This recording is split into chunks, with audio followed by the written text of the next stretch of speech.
Good luck to all our fighters. Good luck to our international referees. تحية كبيرة لجميع الفايترز اللي مشاركين من حول العالم وطبعا من دولة الإمارات. هاي النسخة الثانية عشر من بطولة أبو ظبي العالمية للجوجيتسو للناشئين. It's the 12th edition of the Abu Dhabi World Professional Jiu-Jitsu Championship. And of course, our focus on day one is the Youth Jiu-Jitsu Championship. Good luck to our fighters. Good luck to our referees. We are live on Abu Dhabi Sports. Let's go Jiu-Jitsu.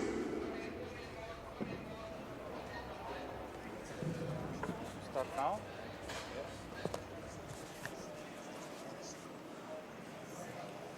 Hello, hello.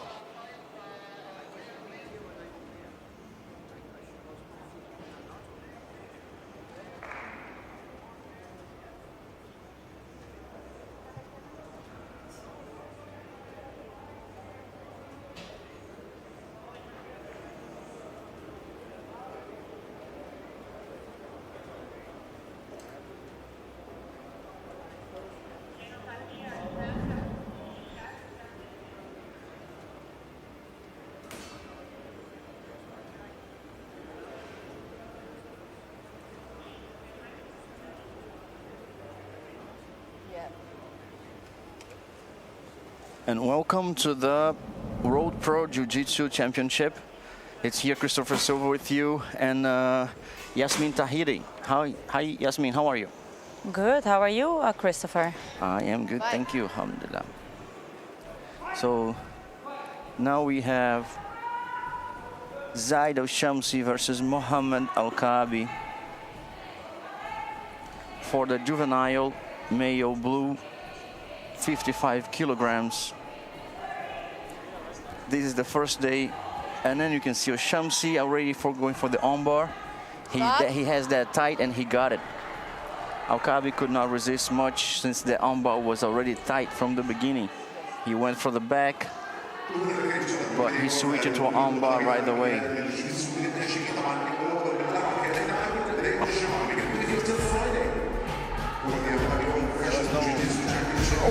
When you speak, I cannot hear you clear.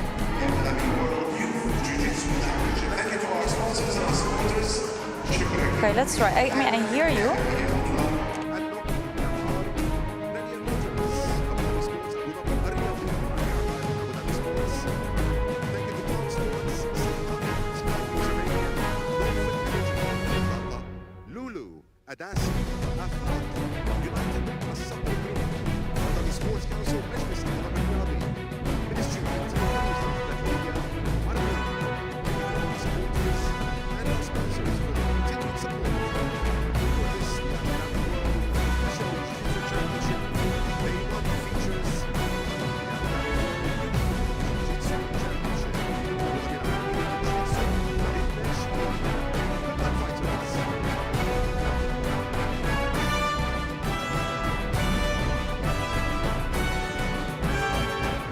Radio check. Can you hear me now? Yes. Now I can hear you, but I'm very loud.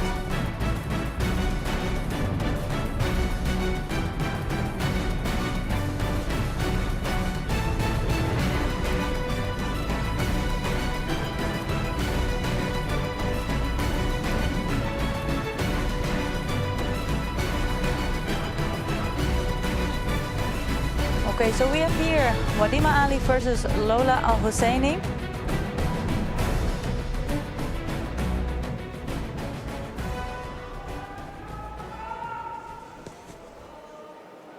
Bye.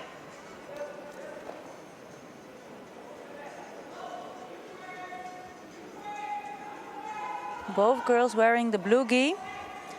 Ali Al-Shamsi with the red belt.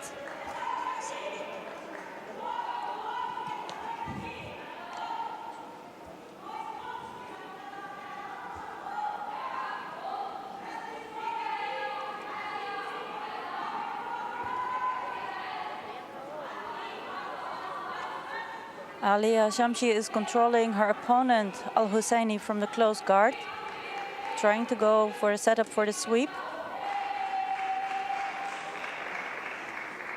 Al-Husseini is maintaining her posture.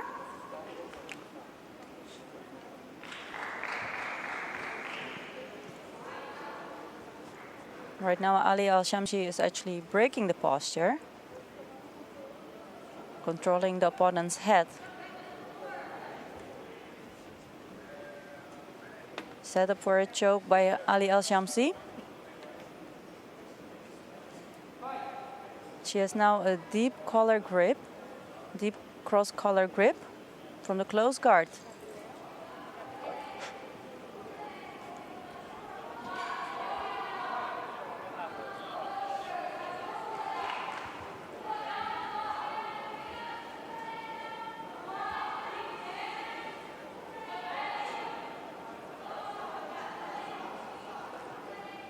She's trying to go for a setup for a sweep.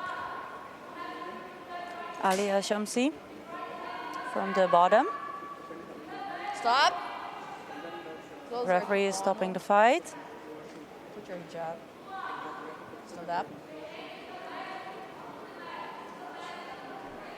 Close your kimono.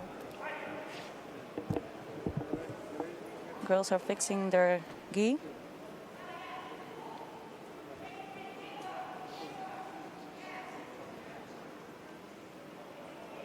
Your pants. Close guard. Right now the score is still 0-0. 2 minutes to go. Fight. Back to the close guard.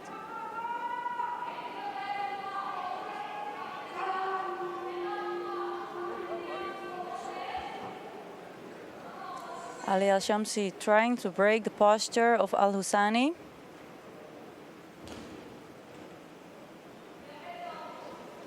Yeah, there she goes. She goes here for a sweep from the close guard. And is now here in top position, the mount. She got 2 points for the sweep and 4 points for the mount. That brings her in a very dominant position. She's setting up for an Americana. Al-Husani defending well.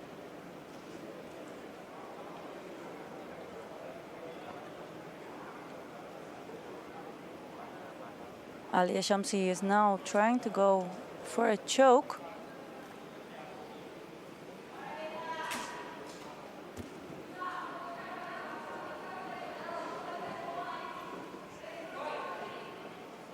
She's here in a very stable position. Ali Al-Shamsi in a very stable position. 1 minute left.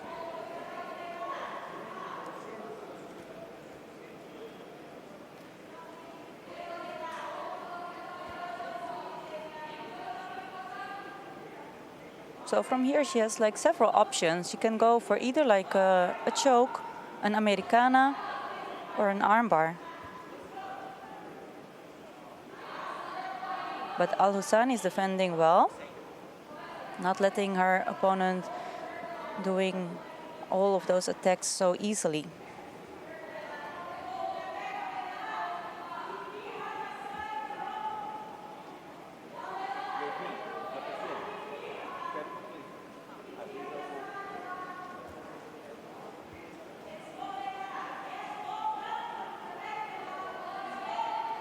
Stop. And time is finished. Let's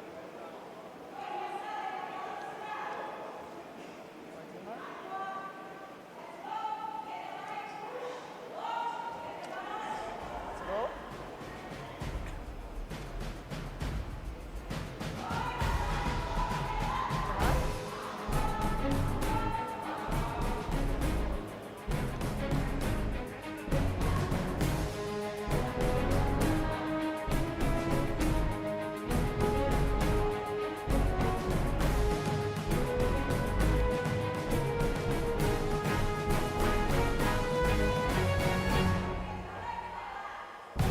Okay, we were waiting here for the medical team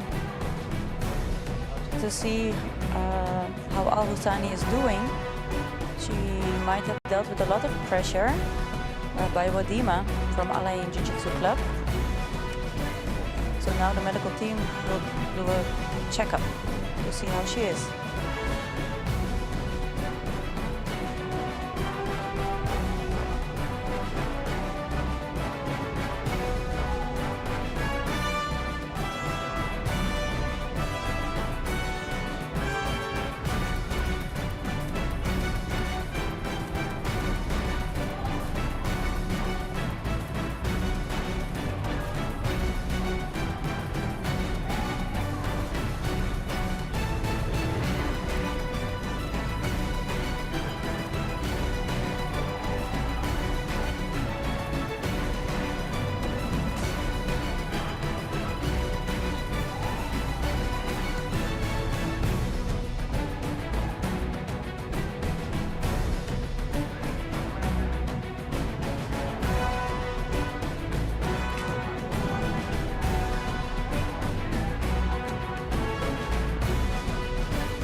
medical team is now carrying. Wadima Ali wins here by points. Winner by points, Wadima Ali from Alain Jiu-Jitsu Club, which gives her a spot in the semi-finals.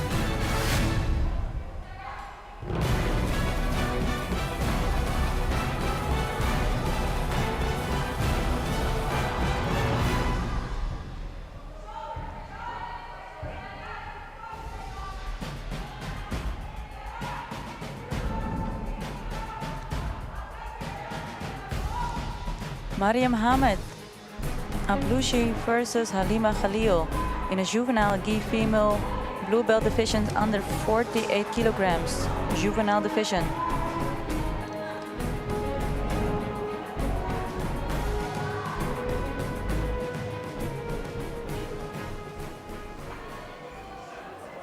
Fight.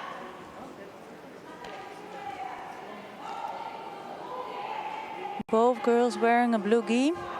Hamed Ablouchi with wearing the red belt. Khalil going here for a spider guard game with a slide lasso.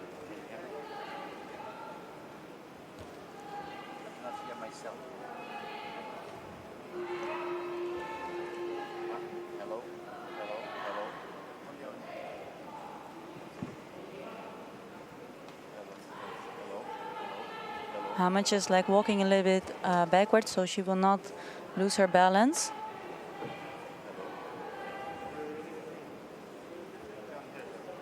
Can you hear me? Can you hear me fine? This was not on. So Hamed is here playing her spider guard game from the bottom.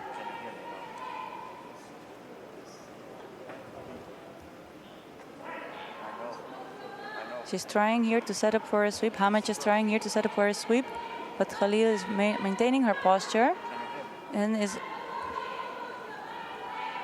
looking here for the pass, putting a lot of pressure now here on Hamed.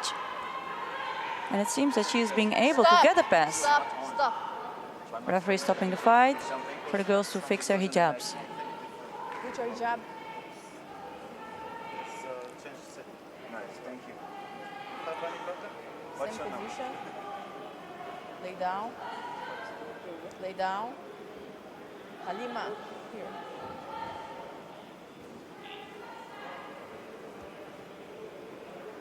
Control her. Wait. Put your hand to the side. Just control her hand. Fight. Khalil Al Husani is here on top of Hamed Ablouchi. With a side control, she's trying to go for the mount, but Hamed is recovering with the half guard. Khalil got her 3 points. I'm sorry, Hamed Ablouchi got here her 3 points. Stop. Don't move.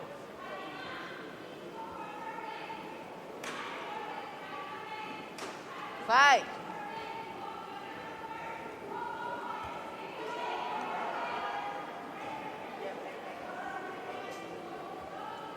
Khalil is trying to retain her guard. She did a really nice job on that, but Hamed Ablouchi is able to go for the guard pass again and is awarded again 3 points. And she is controlling now Khalil's back.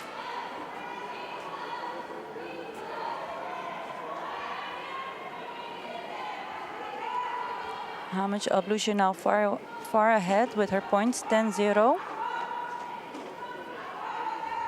Stop. Put your jump.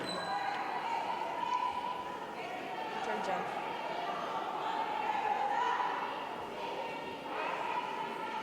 Lay down.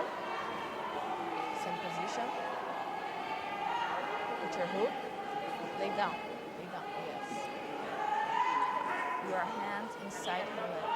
Your hands inside her leg. Wait. Open your leg. So the referee is now putting the girls in a previous fight position. So they will start from the right position.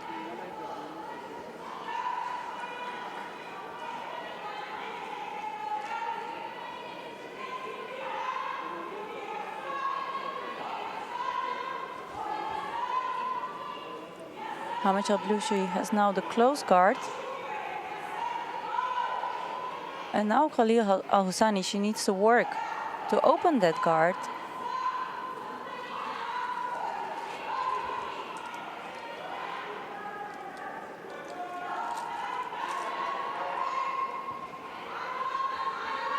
Stop. Those are kimono. Guard hijab.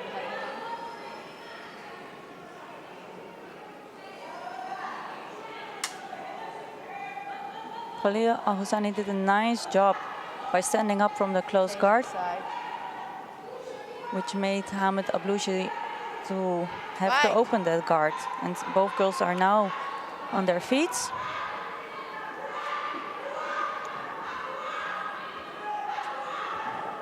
Stop.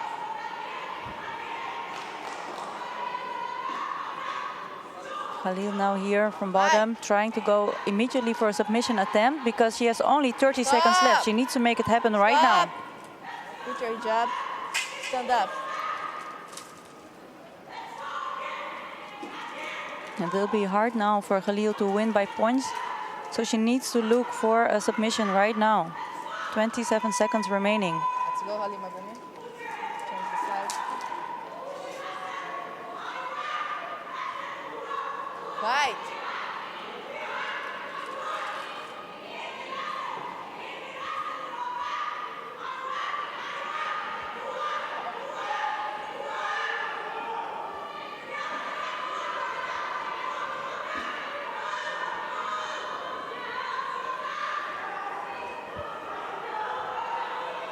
Khalil Al-Husani trying hard for that submission. Stop.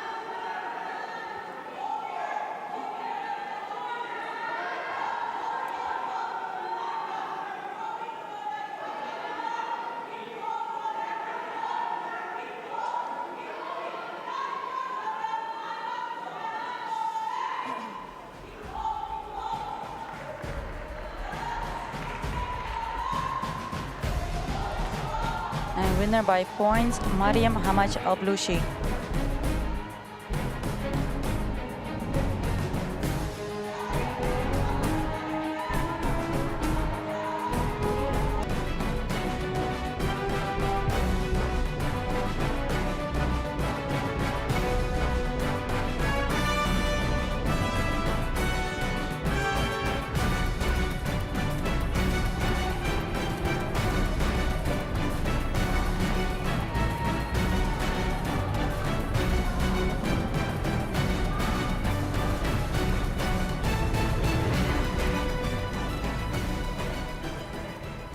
Fight. Madima Ali from Al Ain Jiu-Jitsu Club versus Balkis Abdullah from Palm Sports. Balkis here in the white gi, playing from bottom. Seems that she's immediately looking for a submission attack. Make your grip. Balkis fixing her hijab. Fight.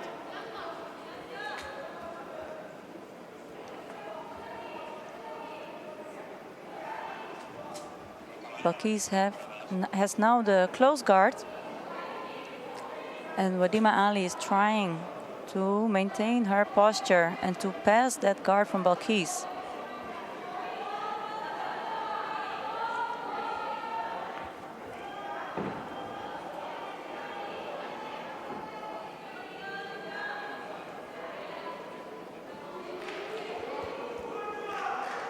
Balkis is here now setting up for a sweep from the omoplata position. Seems like. She's now going for a guard pass. She's on top right now. So she has been awarded 2 points for the sweep from her guard.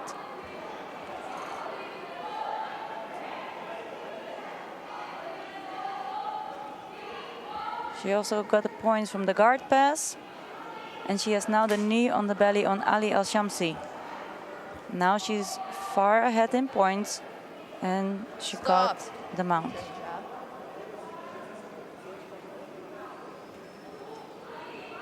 Control her head. Fight. So Alia Shamsi, she defended now from the mount. She's on top. Score now 11-0 for Balkis.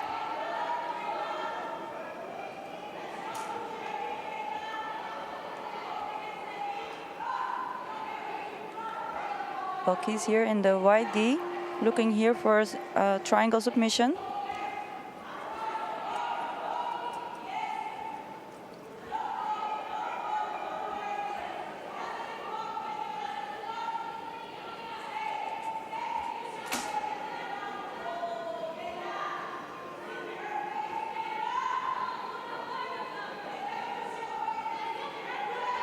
Stop. And Ali Al-Shamsi is tapping here on the triangle. That was a very tight setup by Balkis.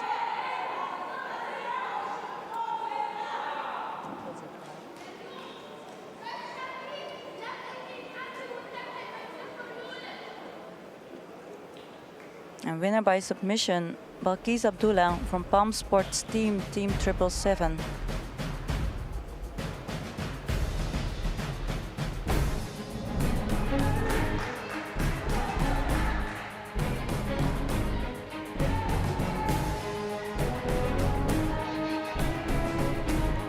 So Balkis just secured her spot for the finals.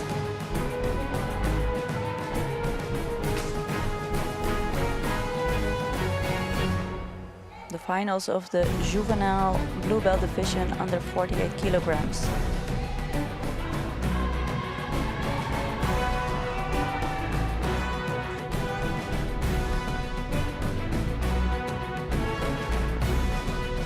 Kilograms.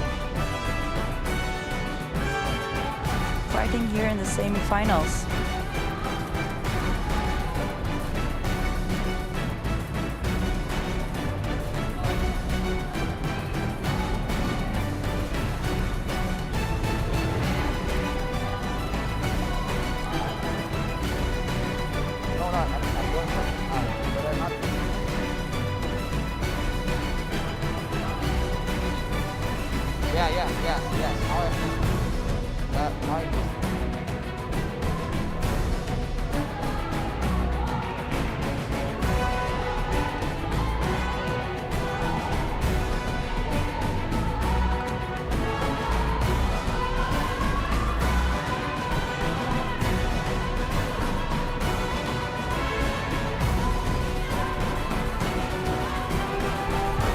Are you ready?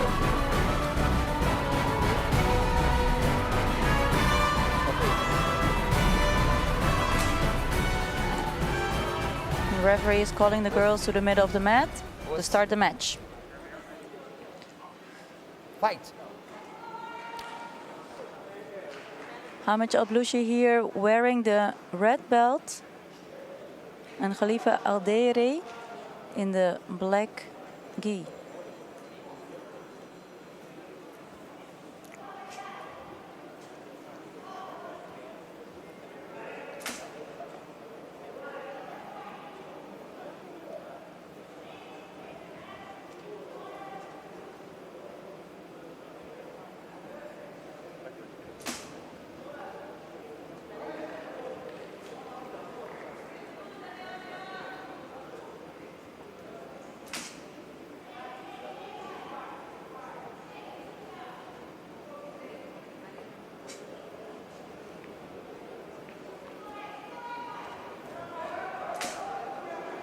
Both girls trying to get the best grip.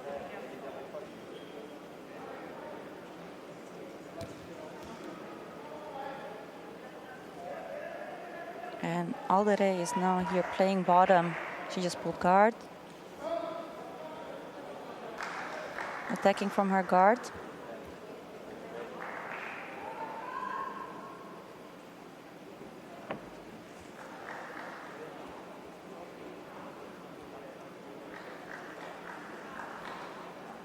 Ablushi tried to stabilize her position from on top, while Alderey is trying to get her out of her balance.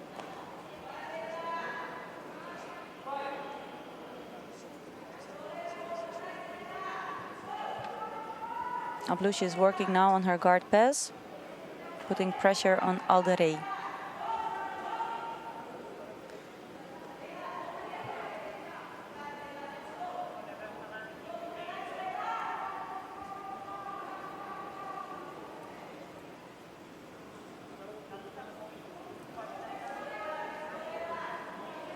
Ablushi right now, she has a stronger position, controlling Alderey's head as well.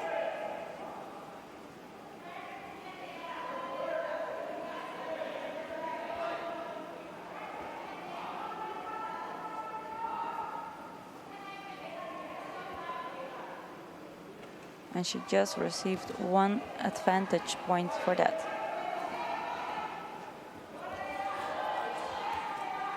Alderey is managing to escape and is going for the back.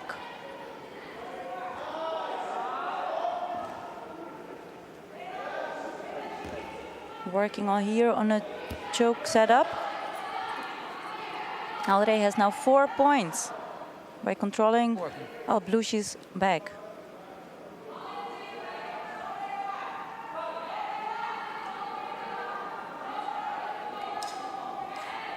You want to stop? Oh, keep working.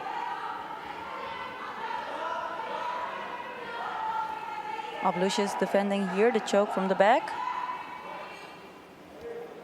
Alderey has control in the lapel of Ablushi to set up for that choke.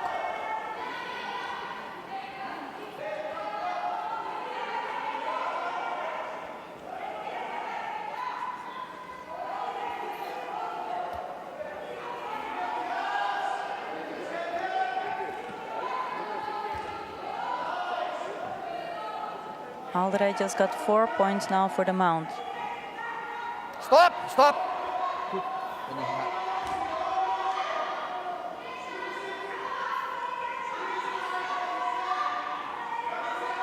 Same position. Fight! 10 seconds remaining for the fight. And Khalifa Alderey is ahead in points. Stop!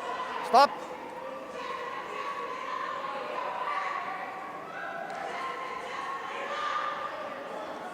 Time is finished. Change, please. Change. Red belt here.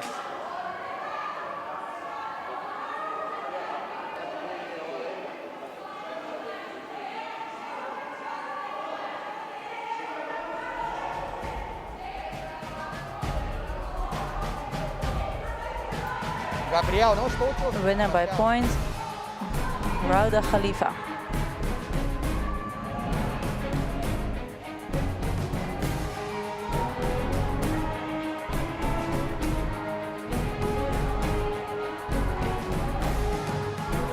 Rauda Khalifa just got her spot also for in the finals, so she will fight Balkis Abdullah.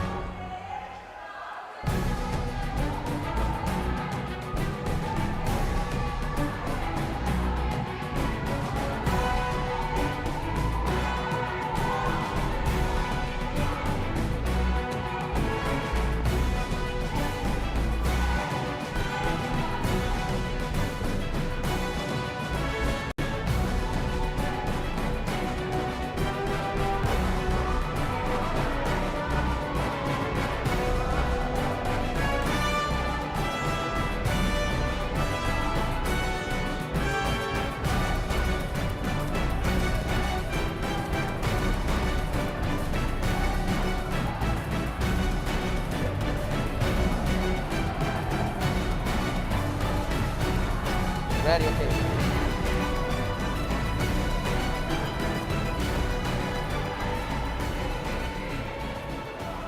Os. Gabriel, okay? Fight!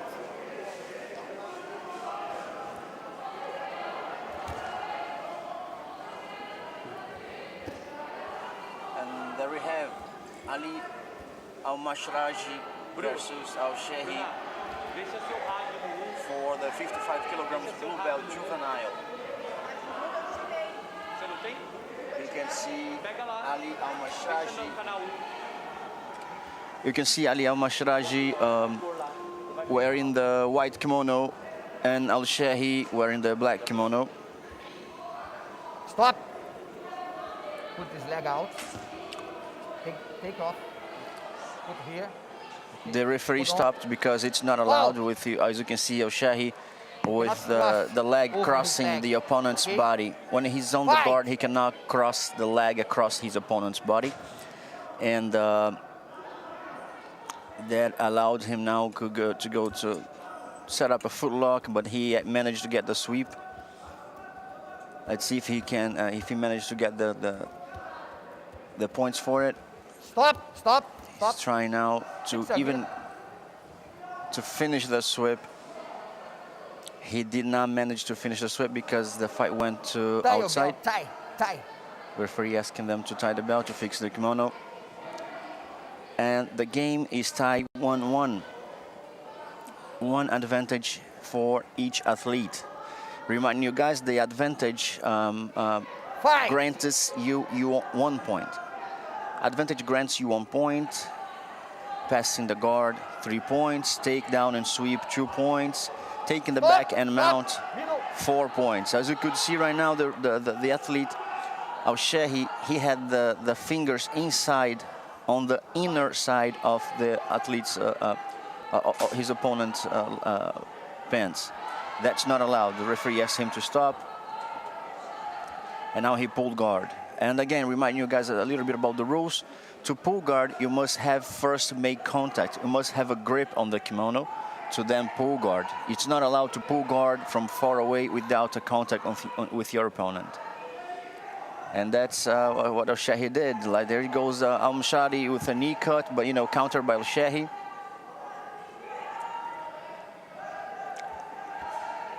Al-Shehi is the second time that Al-Shehi tried the sweep.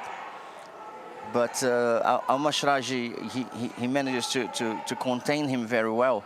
And Al-Mashraji, when Al-Shehi tried to do the sweep, and when he tried to get up, he countered very well with the takedown.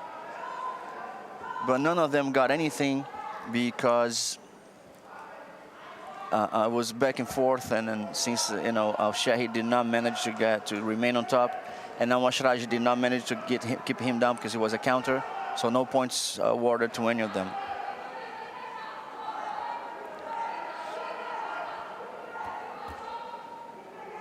Remind you guys, if the athlete that points last when it's a tie, he managed to get the win. Al-Mashraji to avoid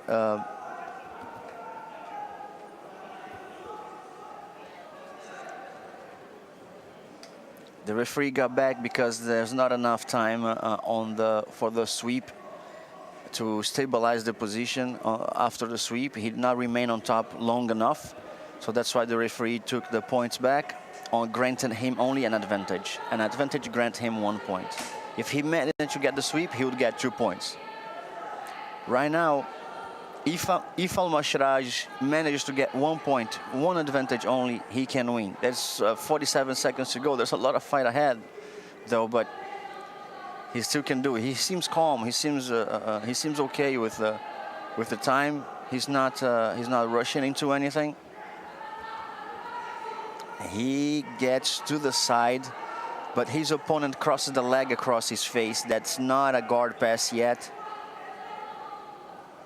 Al-Shehi very flexible with long legs. He managed to get those legs right across the body. He's switching his hips position, avoiding Al-Mashraji to go to the side. Although Al-Mashraji did try really well to go to the side, it was really nice a hip sweep that a switch position that he did.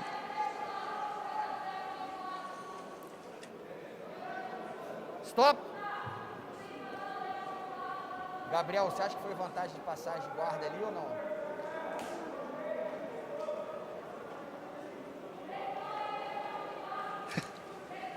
Só ali no último movimento, se houve passagem de guarda, vantagem da passagem de guarda. faixa vermelha ou não. Eu não achei. So the referee is talking to the Falcon Eye table, where he's trying to see if the Al-Mashraji got the guard passing or not. I believe not, because as you can see, Al-Shahi got the knee in the side and then his left leg ran across his face. I'm pretty certain there was not a guard pass. There was not enough time. There's nothing there, you know, except the advantage, of course, right, Yasmin? Yes, exactly. He didn't like stabilize the side control, but for sure he will be awarded the advantage. So that will make him to score the last point. And that's what happened. Like, he went back before the match was over to not commit a mistake. That's really nice right now that we have the Falcon Eye. And the Falcon Eye allowed him, like, before the match was over, to any complaint from the athletes or from the coaches. They said he went back, way back on the fight, actually. It was not like right away. That moment was way back in the fight. And that's when Al-Mashraji tried a nice takedown to counter the sweep. So then he went way back to ask to the Falcon Eye. He asked them to take a look at that guard pass, if he could grant it or not. He said, the referee said to the Falcon Eye, I did not see it, but please, you guys check there. It's amazing how the technology is helping nowadays, right? Yes, it's really like a great opportunity for the referee to do like even a better job with the Falcon Eye. Both guys were really challenged to each other, very dynamic fight, and they were going like back and forward. It was a close win. And next on the match, we have Wadima Ali Al-Shamsi versus Mariam Hamed Al-Balushi. And that's the bronze medal decision for the 48 kilograms blue belt female, right? They're gonna fight for the third place.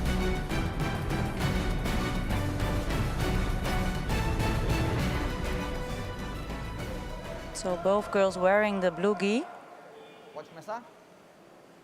Fight! And Al-Shamsi is wearing here the red belt.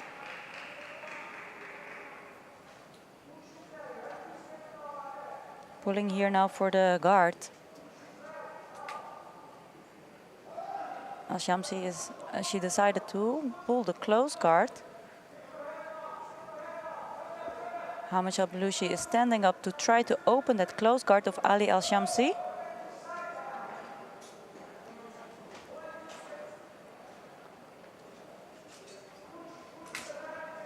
So Hamed Al-Balushi is controlling the sleeve of Ali Al-Shamsi, so she will not have like that arm free to go for a setup for the sweep.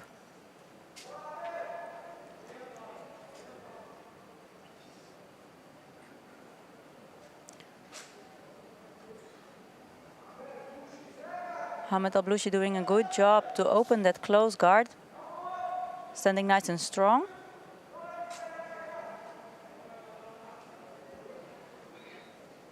And we are here back in Al-Shamsi's close guard.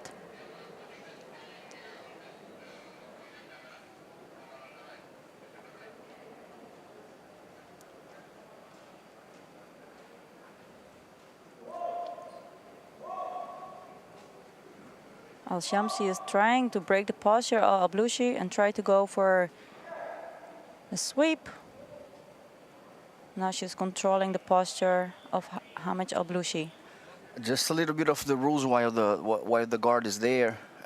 If the match ends right now, just to give you guys a hint of what's ahead, what you're going to see today, right, 0-0 or penalties tie, it goes for the golden point. Exactly. And then the first one that will score the points will be the winner of the match. Exactly.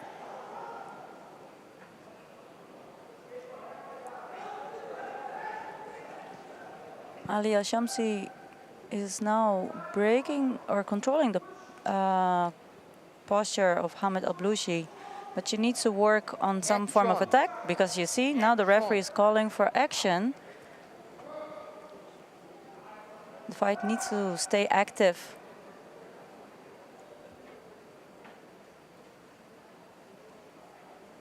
Fault. Fault.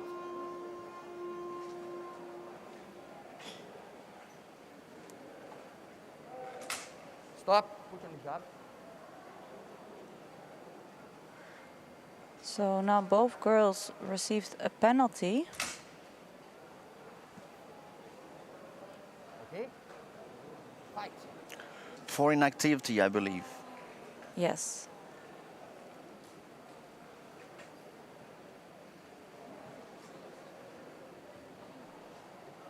So they both got warned, and there's 1 minute remaining.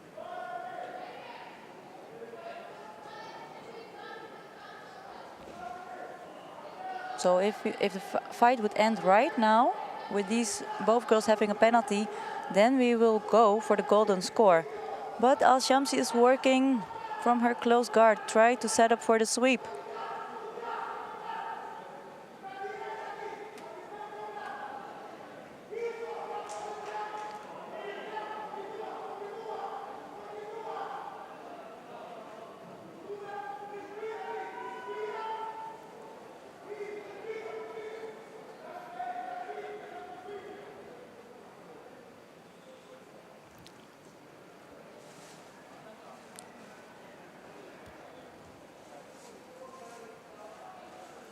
Well, it seems that we're going to go here for the golden score because only 4 seconds remaining.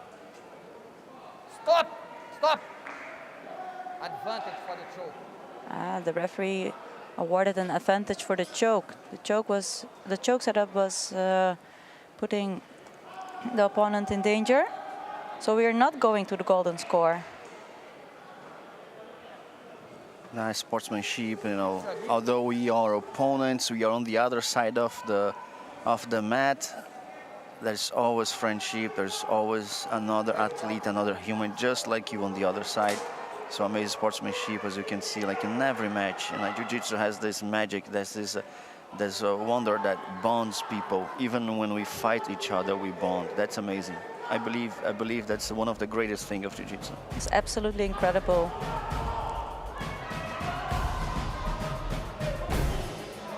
Because the athletes, they understand that their opponent is actually a mirror of their own game. You need an opponent to measure your own skill. So you cannot be like, you cannot know where your jiu-jitsu is without your opponent. Nicely said, nicely said. It's a mirror of your own game. Amazing. I never heard that, and I couldn't agree more. It's amazing. I never put it that way. I never heard it, but it's a mirror. You're just as great as your opponent allow you to be, right? Correct. Nice. Correct.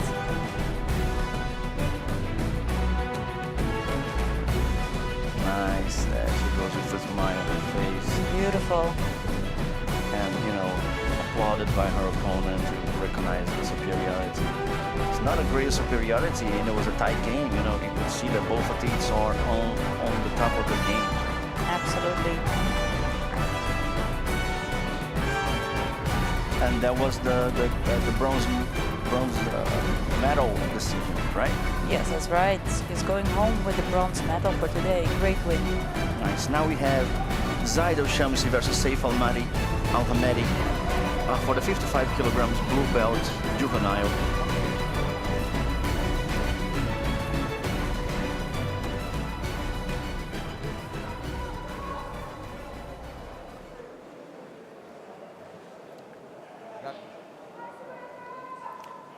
And JIU-JITSU and Saif are fighting on the 8th finals to get a spot on the quarterfinals, on which it is a long bracket with a lot of athletes. And Al Shamsi just scored 2 points. He was controlling the opponent's leg. Oh, he's going immediately here for a submission. Al Shamsi was very quick, very strong. He was on fire. He was fast. You know, that is a name I'm gonna take notes right now on this. How fast it was. Of course, his opponent was aware, you know, how Shamsi could do that. But the takedown with a quick, almost pass and then on bar, that was a nice setup. I'm sure for you to do that, you must train that almost every day. The exactly same position. You must have that like on the top drawer of your thoughts. Look at that single leg takedown. He went for setting up, he changed the grip from the kimono. and then he did the single leg takedown. He took his leg out from the opponent's guard with a knee cut, and then he went straight with the knee on the stomach to an armbar. He did not went for the guard pass. He did not want to win by points. He wanted to win by submission. Exactly. Very, very good, very tight game. You look at he put his hips right on the shoulder to avoid the opponent to pull the arm from the armbar. Well played. Now he's going fresh for the quarterfinals with a less than 30 seconds win. He go fresh on the brackets, right? Yes, like he used like very little energy. He had a sharp game plan prepared, and he just played it. Nice. Now on the other side of the bracket, we have Omeid versus Abdullah Almarzuki. Omeid Al-Omaidi versus Almarzuki for the 55 kilograms, 8 finals, granting a spot on the quarterfinal. This weight class, 55 kilograms for the juveniles, is a well-populated weight class. There's a lot of people in. It's a long bracket. So let's see if they go take down. They went guard pulling. They went guard pulling. Actually, Al-Omaidi tried not to. Almarzuki trying to get up.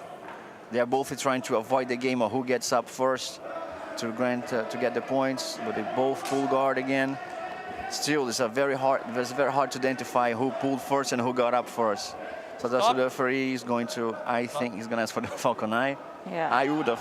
Tie your belt.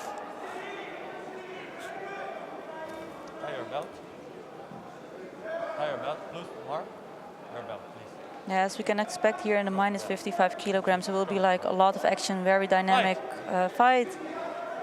The guys are light, so need to have like a sharp mind to see what's all going on.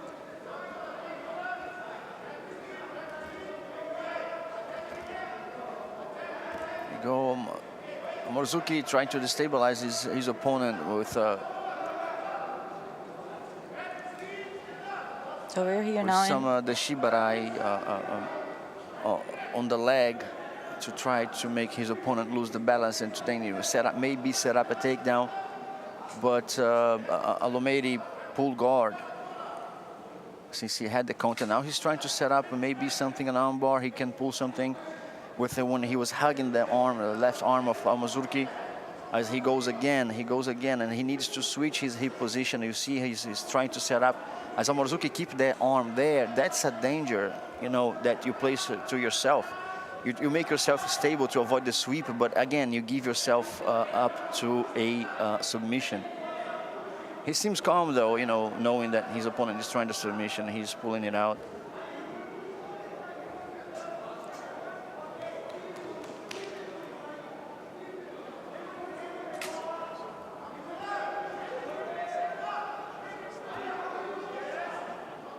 Now he's gonna try to open the guard by pulling his opponent up, and he did, but the opponent got up, and he's going for a takedown. Al-Omaidi is trying to avoid the advantage of Almarzuki, and he pulled guard. Although Almarzuki did not went inside his guard. No, he's trying now. He's on the half guard, and I believe half guard is gonna grant him 1 point, right? Because it's one advantage. Exactly. Now he gets the underhook. Very nice. Almarzuki seems very calm in the game. You know, even with a minute and 30 seconds to go, he actually looks calm on how to play off the situation. You know, you know when you feel your opponent. At least when you walk in and you feel you have a grip. In very few situations, you are mistaken. When you feel your opponent, yeah, there wasn't 1 point granted for the. So when you feel your opponent, just by the grip he makes on your kimono and then how you shake them around, you know how the fight's gonna play out. So so far, Almarzuki seems more active towards the end of the fight. So anyway, if the fight finishes right now, we go for the golden score. He cannot lose. As you can see, he battles for his arm. His left arm does not leave the arm of his opponent, because that's the only way Almighty can, one of the ways that Almighty can apply a sweep is if he gets that underhook. So that's why Al-Mazuki does not let go of that underhook. He's trying to work his way to get his legs out of the guard of Almighty. And seems like it's gonna be a tie on the zero. And we go for the golden score. Oh, there was an advantage granted to any of them. Let's see which advantage it was. That advantage was from the guard passing. Or the sweep.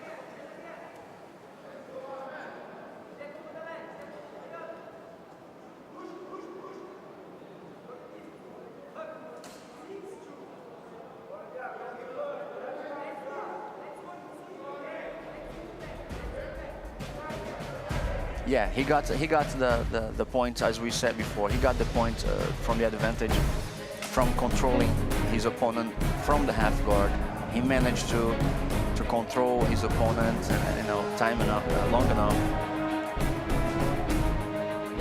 And he goes with the Shibarai, and then Alomedi trying to pull guard, and he goes straight Tanika to keep himself away, but Alomedi closes the guard on him.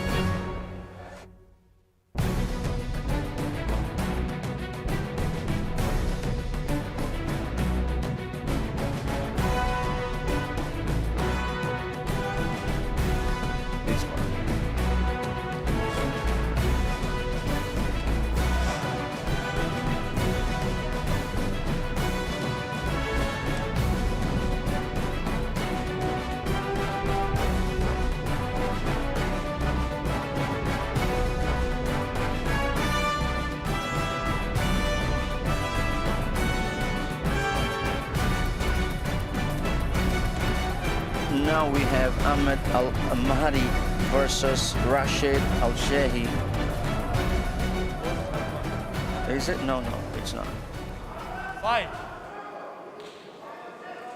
Al-Hamri. Yes, Al-Mahdi versus Al-Shehi, 55 kilograms, because we just had the one Al-Shehi that was not him, and I thought we were mistaken, but yeah, it's them. Yeah, there's a double pull guard. Al-Hamri here in the blue gi, in the black gi, and Mohammed Al-Shehi in the white.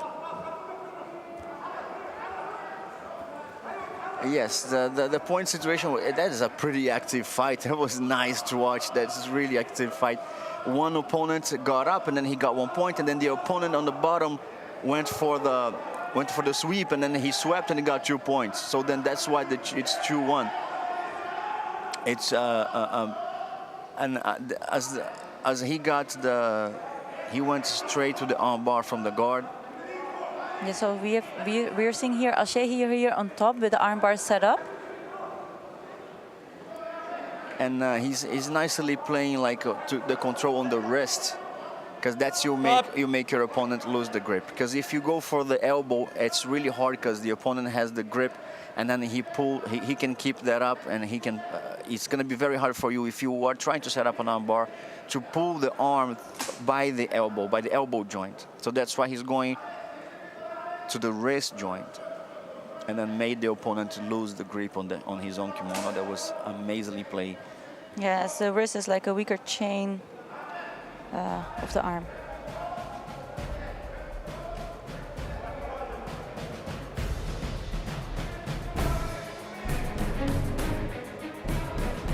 And now Shehi for the victory. On 55 kilograms, one more athlete advancing.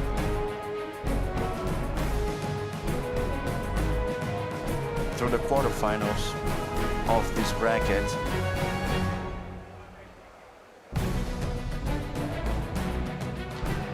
And next in line on mat 4,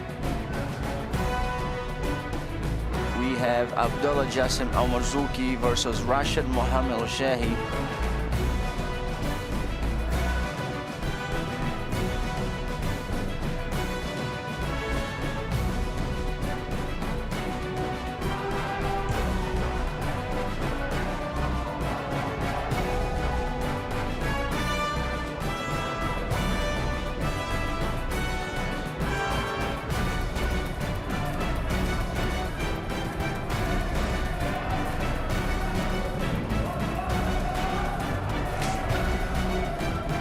Zahid Al-Shamsi versus Fala Al-Shehi. Those are. It's gonna be a good fight. You remember Shamsi on his Yeah. first fight that he set up the armbar in less than 30 seconds. Exactly. Takedown, and let's see. Like Yeah, he had like a single leg takedown. Single leg Then he was going for a knee cut from the guard pass, and then set up like immediately for an Al-Shahi armbar. seems like a strong opponent for you know, stature and everything. Although both 55 kilograms, double pole guard. Al-Shahi goes for the, and he goes for this again. Al-Shahi, he sets up this to avoid the passing. He goes for the with the legs across his opponent's body. Even when he's almost passing, he manages to avoid the opponent to pass. But Al-Shamsi is playing very low, with the hips very low, not allowing him to play that game. He notices that for the first time, and then now he's going very low on the long step, granting him. Let's see what's gonna get. He's controlling the right knee of Al-Shahi. He said he saw how hard it's gonna be for him to go there. And he's gonna try to pass again on the same way, but Al-Shahi's flexible with those long legs. He can. There is no points granted for Al-Shamis. Going He again went for that straight for arm. the arm bar, and that granted actually an advantage for Al-Shamsi because for the arm, Stop. because he tried the arm bar, you know, which had actually danger towards Al-Shamsi, towards Al-Shahi. But Al-Shahi ended up on top. Exactly. So Shahi checking himself out on the big screen. Referee watching them both because they have 20 seconds to fix their kimono. So what is happening if they are, for example, over that time? They will get a They penalty? get a penalty, 1 Close point guard, penalty. close guard. Fight! So no points granted for Al-Shahi for finishing up on top as he was defending the position. He was defending the armbar. And he goes for the omoplata. Al-Shamsi trying the omoplata, but he managed to get the omoplata sweep. Because the omoplata actually, it works both ways, right? If you cannot finish the opponent in an omoplata submission, he's gonna defend the position by giving you the sweep. Yeah, I think like if you just go for omoplata, it gives you like a really high probability to actually go for a very nice sweep.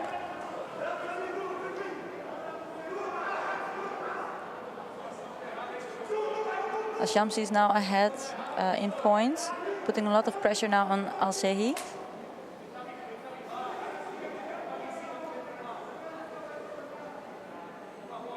Al-Shamsi, who got here right now by 2 advantage points and 1 sweep, granted him another 2 points, so that's now he got 4 points ahead of Al-Shahi.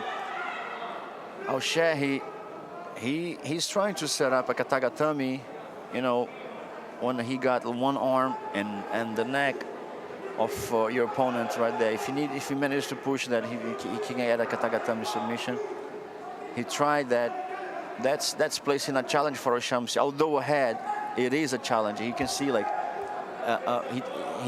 Al-Shahi is making him pay a steep price for those points. It's the agility of Al-Shamsi that gets him ahead. You know, you see there's now Stop! he's so agile and he manages to confuse his opponents. And then he applies the dribble on using the hips to apply the dribble. Do not let him know where you're going to. Yeah, he's very quick in his movements. Very sharp on his game.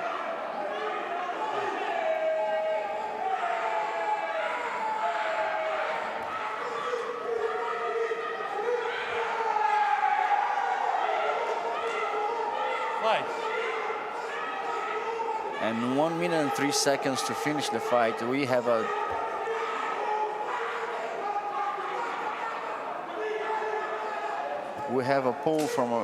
guard pull from Al-Shamsi, who is now working on a sweep. Al-Shahi has 43 seconds to tie or surpass his opponent on the score. And he will need more than a guard pass. He will need more. If he managed to tie the game, then he gets the win actually. And that's he goes for the sweep, but he actually gave like that guard pass to Al-Shamsi, although not time enough to grant Al-Shamsi any points. Only 1 point for the advantage, Yeah, for the guard almost pass. passing the guard, yes. You can see that everyone rooting for their athletes, their coaches. You can see Coach Zaid rooting for his athletes of Al Ain Jiu-Jitsu Club. On the other mat, Al-Shamsi now with the victory, granting him stamping his passport for the quarterfinals. Al-Shamsi now actually going to semi-finals.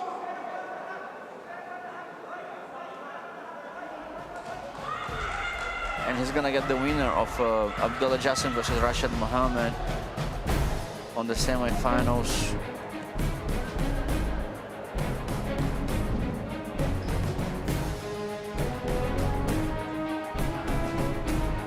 He tries to pull the same movement that he did on his first fight with a quick armbar. Al-Shahi calmly defended. You can see Al-Shahi always looking for the score, his coach, and he's always calm. He knows, he can feel his opponent. Actually, Jiu-Jitsu is a game, he asked me. I don't know if you agree. I remember Master Ricardo Liborio saying that. Because he was teaching Jiu-Jitsu to kids who had vision impairments and challenges. And then he said, my experience in teaching them remind me that Jiu-Jitsu can be played by people who cannot see, and either you, if you cannot see what your opponent is doing, you can feel by his body position what he's doing, and that's exactly what Al-Shahi was doing there. Even he knew exactly where every limb from Al-Shamsi was. And he was looking at the score, looking at his coach, and you can feel your opponents. Do you agree with me? Oh, absolutely. Right. Actually, as a matter of fact, I visited like once a project in Brazil, social project with the blind kids. So then I was trying, to see how these kids were learning, and they learn and know how to play by touch, by feel. So that is very accurate, Christopher. I didn't notice that until he pointed that out, Master Ricardo Liborio, until he pointed that out. And then I realized that many points of my game and anyone's game, you don't actually see what your opponent's doing. It's a chess game you play without seeing the opponent's moves. You don't have to see. You just feel your opponent's movement, how he applies himself to make you lose balance, how you apply yourself. When you set up a submission, you start like tightening up the game. You get closer to the opponent to make him lose the posture. And then that's all touch, that's all feelings. You don't see that many times. It's a Very little. Actually, I would say more than half of the game is felt, not seen. Anyway, it seems we have about accurate. Justin Al-Mazuki, who fought before right now, a few minutes ago, and ahead on the score with 2 points, and Al-Shahi with 1 point. Right now, he just got 4 points awarded Al-Shahi for the back. Al-Shahi goes ahead on the score because he had a back take. Stop. And at the same time, the back take, he had the choke set up really fast. Very fast, yes. Justin Al-Marzuki, who is from Al Ain Jiu-Jitsu Club, he managed to get the victory by submission. And Rashid, they put the name there.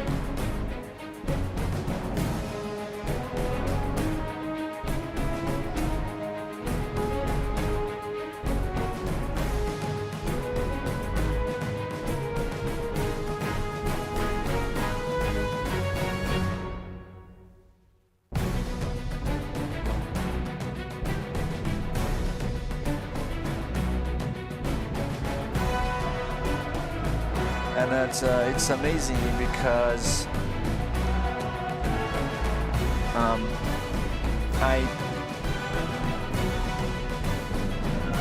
right now this fight we just finished. Rashid Mohammed, he's from a long line of, not a, I'd say long, but I'd say a line of athletes on his family.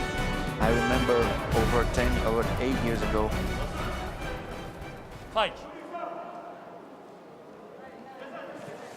I remember Rashid brothers, and then his family of he had 3 brothers all training. The entire family was training. That's amazing. Now we have Al Muhammad versus Ibrahim Marzuki on the 81 kilograms blue belt juvenile. 2 points granted to Al Muhammad.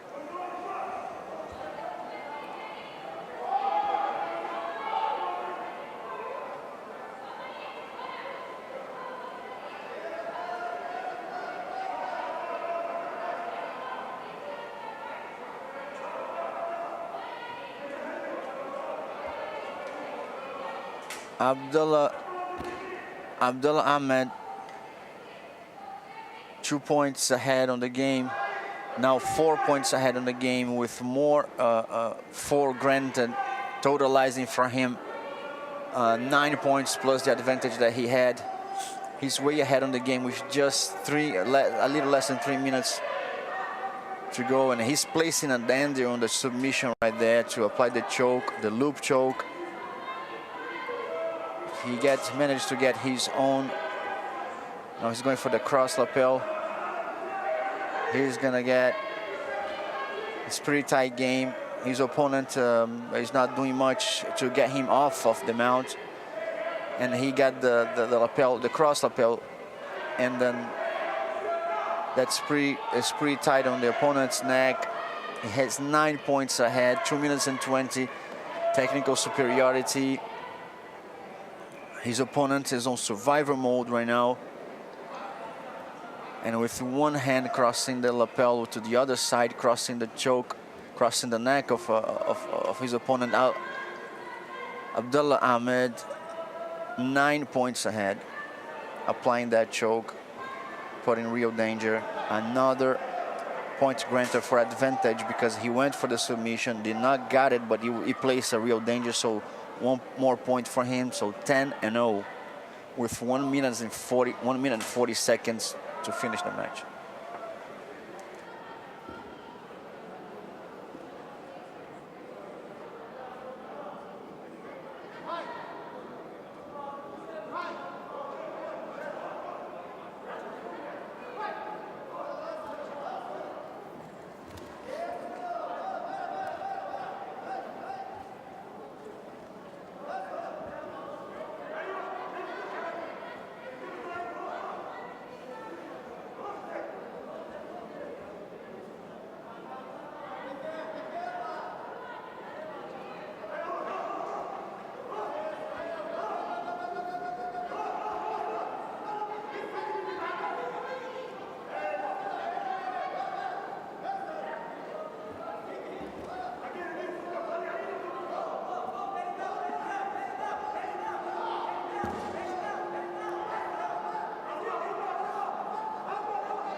Action.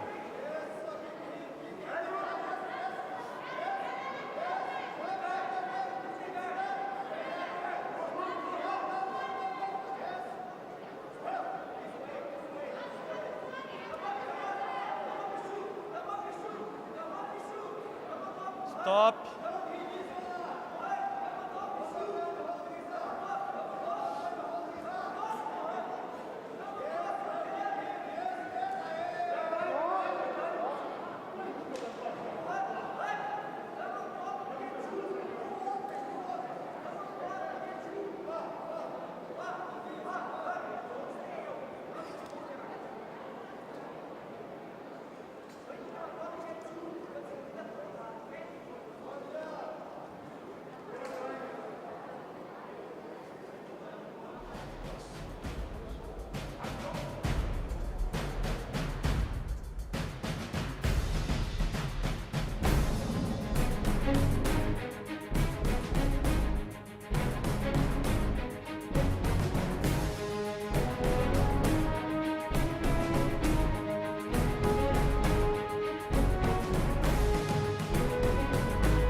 As you could see, Abdallah Ahmed winning his match as we expected, due to this technical superiority over his opponent. And now, next on the match, we have Zaid Al-Shamsi versus Rashid Al-Shehi. That's a good match to watch. Zaid Al-Shamsi, he won 2 previous matches. One by submission, one by points. And Rashid got here the same way. That's a good match to keep an eye. It's going to be very active. Zaid Al-Shamsi, double pull, both athletes make a grip. Let's see who gets up first to get 1 point ahead on the score. They're both trying to get the De La Riva inside, which can easily, you get the De La Riva to go to the side, who maybe sweeping, stay on top. And now both athletes did not do much while after pulling guard, and then both get a penalty for not doing much after pulling guard. Again, double pull, but actually Al-Shamsi gets up first.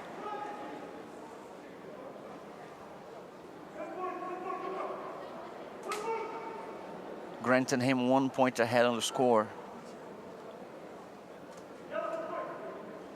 Rashid Al-Shehi tried to place himself right under Al-Shamsi.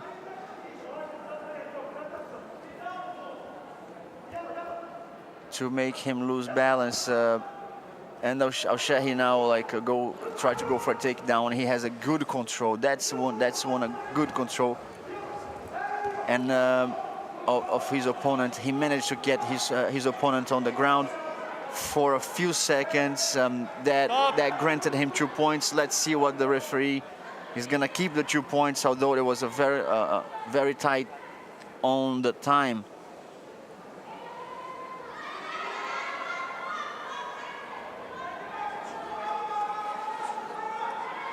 Both athletes taking the maximum time allowed to fix the belts, fix the kimonos. Rashid Al-Shehi now allowing both athletes to get guard pull. He tries to run to the side of Al-Shamsi. He needs to get to the side to get 3 points. Al-Shamsi has the leg, his left leg, placing like a spider guard to stop Al-Shehi to go to his side. Now he's going for the lasso guard. And he's looking at his coaches, and he has a good control to stop his opponent to run to the sides and make him lose balance. And Al-Shamsi is here also looking to go for the sweep. So he will be ahead of points because right now he's 1 point behind.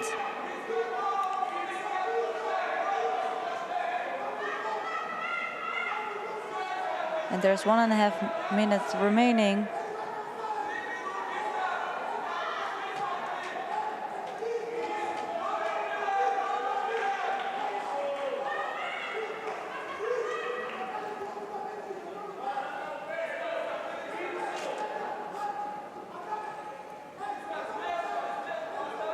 Al-Shehi working here actively on his guard pass.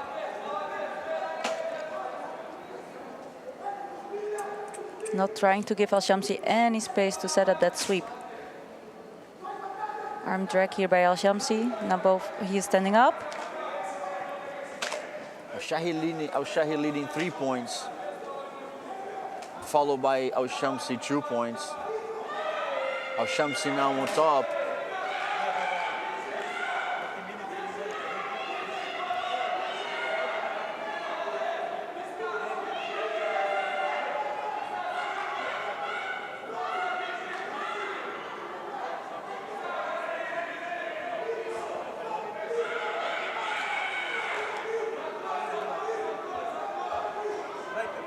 Shamsi now on top, trying to work his way on the pass. And he needs to is work really hard right now. 7 seconds to go, 1 point behind.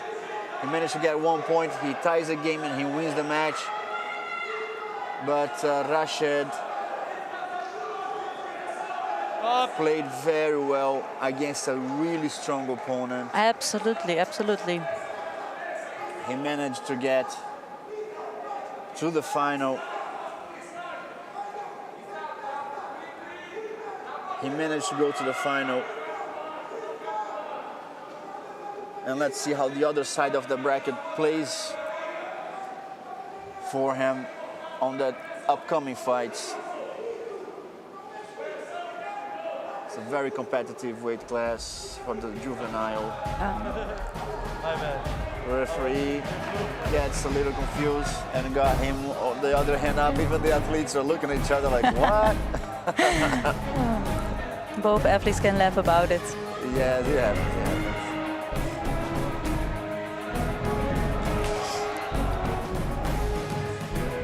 Slap and bump before the matches. That was a nice takedown that did not grant the points because of Shamsi got up right after, not allowing Rashid to get the points. Look at the score real quick with the corner of his eye. That's nice, those replays showing like the small details. Exactly.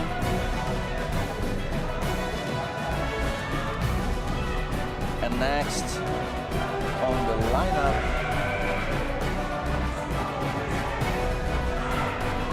we have Abdallah Ahmed versus Saif Al-Mansouri. Abdallah Ahmed Saif Al-Mansouri, 81 kilograms blue belt, male juvenile. Abdallah Ahmed, who just fought, I would say, 20 minutes ago against a very active competitor that is Saif Al-Mansouri. Saif Al-Mansouri is present in almost every competition. He's fighting for Commando Group. Yes, and Abdullah Al Ahmed is fighting for Alain Jiu-Jitsu Club. It's a good fight to watch on the weight class juvenile blue belt.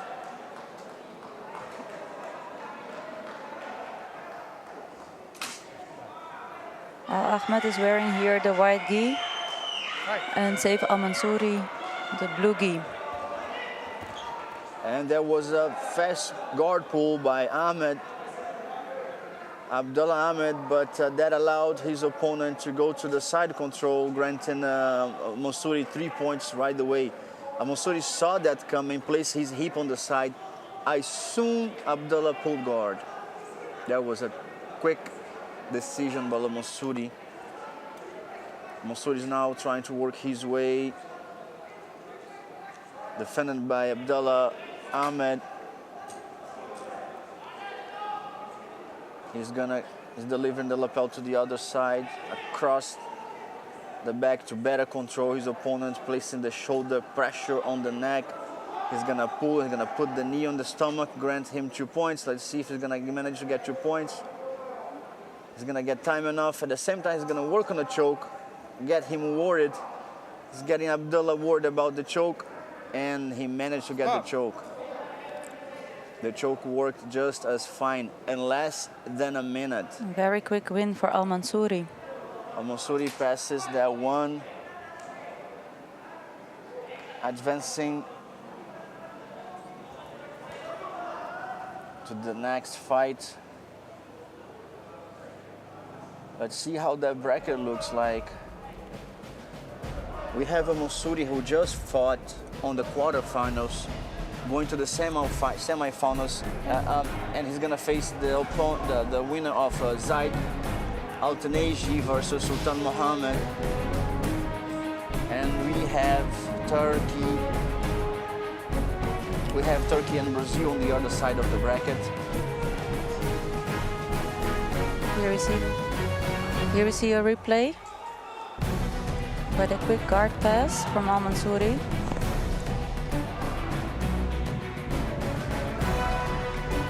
And submission.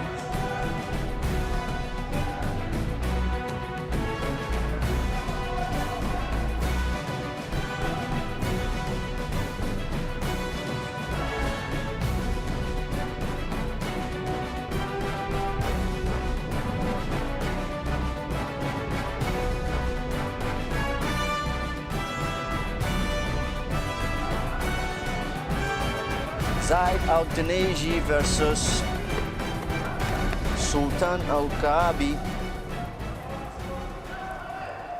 on mat number 4. And the winner of this fight is gonna take a Masuri. So we are seeing here Al-Taneji wearing the red belt, and Muhammad Al-Kaabi is here in the black gi. Muhammad Kaabi from Khalifa bin Zayed School in Al Ain. And then he goes fast on pulling the guard, and he goes to try to take down. He's got like a setup choke. It is placing a danger on his opponent. He got out. Here we have a Right.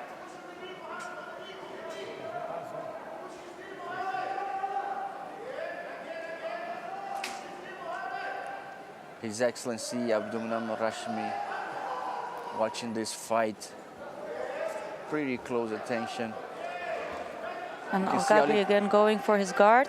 Al-Kaabi got the advantage for that choke that he had, the guillotine choke that he had set up. He's not letting Al-Taneji get to the back. He's sliding his way out. Al-Taneji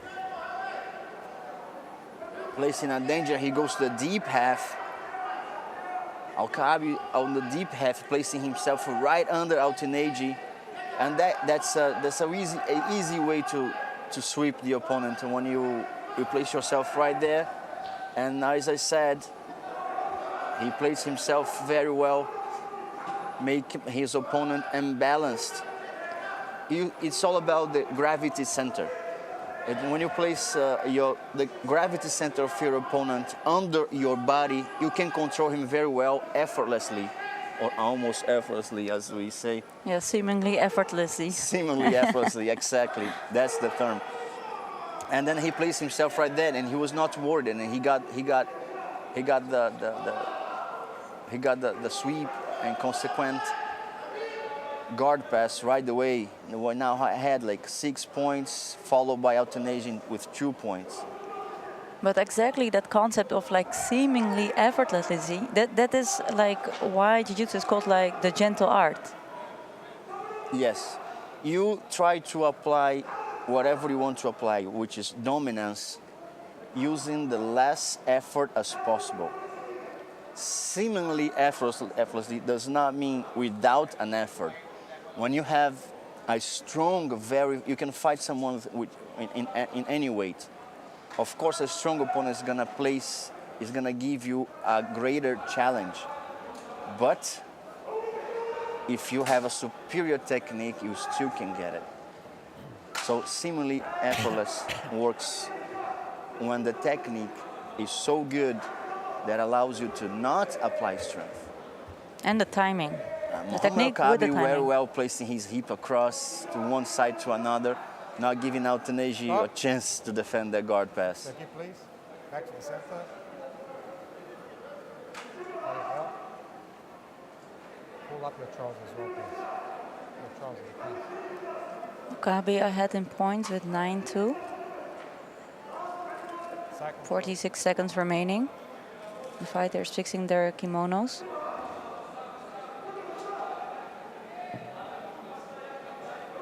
Kaabi 9 points, followed by Al-Taneji with 46 seconds. And he's managed to get the knee. He did not give that sweep. Another point granted by advantage because he tried the knee on the stomach. He did not get it, managed to get it long enough. That is a nice takedown set up by Al-Kaabi. Al-Taneji did not give it away.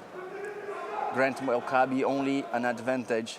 He has that belt, and then he placed the forearm across the opponent's back.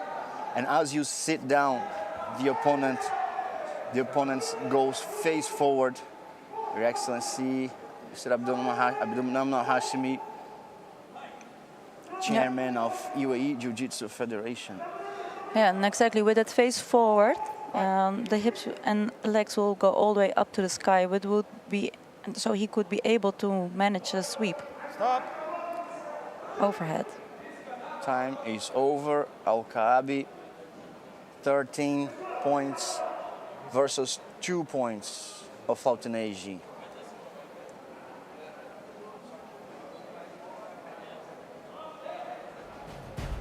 Al-Kaabi, who is an active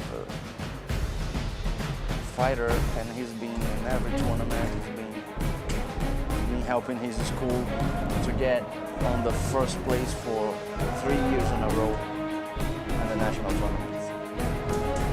Coming from Alain Jiu-Jitsu Club.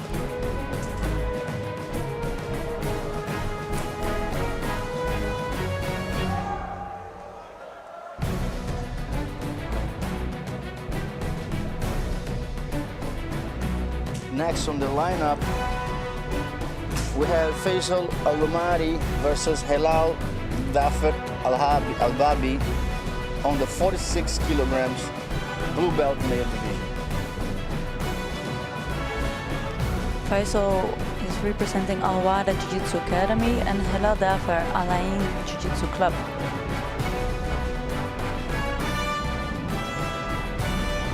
Both guys wearing here the blue gi. Faisal Al-Amadi wearing the red belt.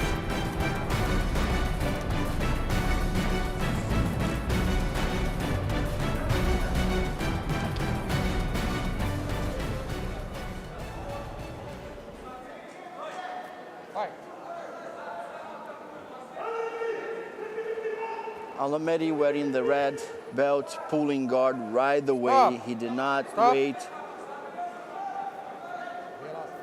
He's asking for, the referee is asking for the falcon eye to check if Al-Lumari had the grip before pulling guard. He pulled guard, and you can see he had the grip. He had the grip. He's controlling here also sleeve. He had the grip. Let's see what the falcon eye actually has the official decision. And it's gonna... Otherwise, that would play a penalty against him, but that didn't happen. Score is 0-0. And he tries the sweep, and he's placing submissions and sweep right away. Seems like Al-Lumari was ahead on the game. He's ways ahead against his opponent. He had it all set up, and he managed to get a victory with 3 minutes and 38 seconds. They're switching quickly from omoplata to triangle and then attacking the arm. Oh, you haven't raised the arm. The fight is over. You just need to get the victory. Are you good to stay here? Can I just get the victory? Oh, yes. In the other direction.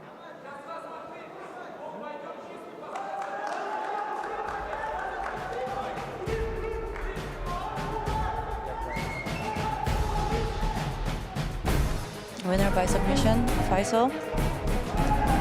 Winner by a fast submission. He was attacking from the beginning to the end. Submission, either submission or sweep, submission or sweep.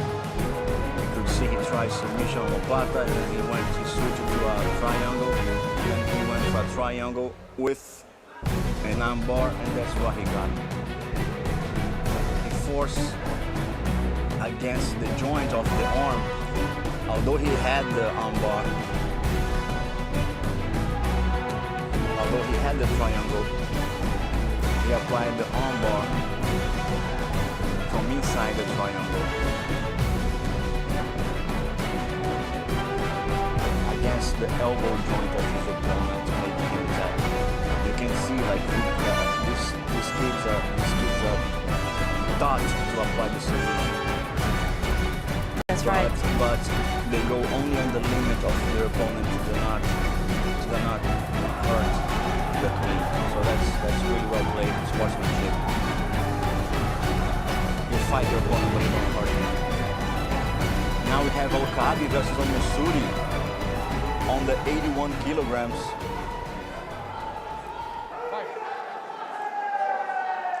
And we're seeing here Al-Mansouri wearing the red belt, and Mohammed Al-Kabi wearing the black kimono. And that's for a place on the final. Al-Mansouri looking here for a guard pass, and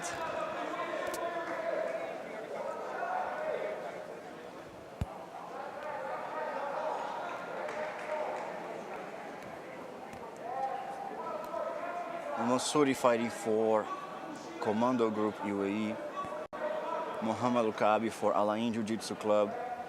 You see, he's not giving that grip because that allow him to go to the side and then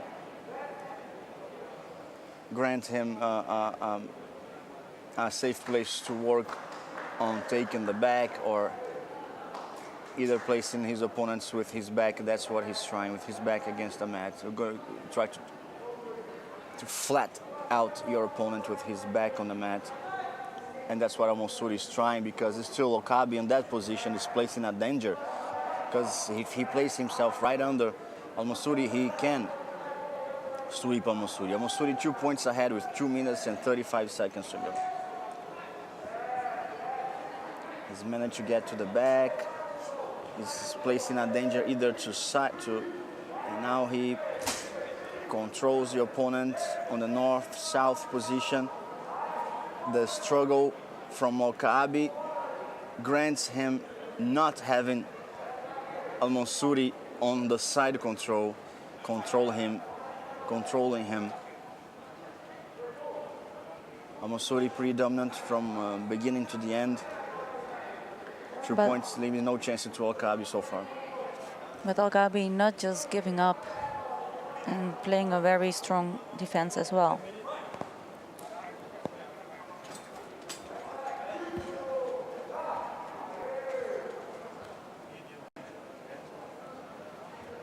He tries to get under Al-Mansouri, even though Al-Mansouri has the control of his neck. Now Al-Mansouri is gonna try to work his way to the back. When he controls the kimono like that, referee stops the fight to fix the kimono with 1 minute and 28 seconds to go.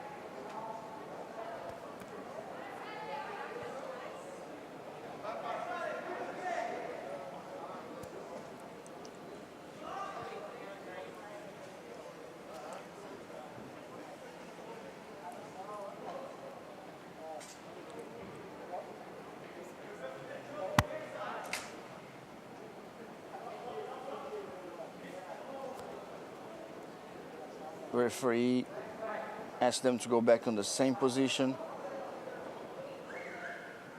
Al-Mansouri tried to either flat out his opponent on the mat with his back on the mat or go to the back. Well defended by Al-Kabi so far. Al-Kabi has a grip on the pants, which is gonna at least get him a better position placing guard against Al-Mansouri. Al-Mansouri now has 2 jobs, open and pass. And Al-Kabi has 3 jobs, avoiding the pass, sweep or submit. That's right. He tries to control, to sweep, although Al-Mansouri is strongly placing his hand on the cross lapel. 3 points, 1 point granted for Al-Mansouri. Advantage for passing the guard. He tried to get himself on a choke. Now he has the single leg. And he's managing to take down his opponent Al-Kabi. The referee granted 2 points for it. Al-Mansouri dominant against a strong opponent as Al-Kabi. 5-0. Stop. Time is over. We have 5 points for Al-Mansouri.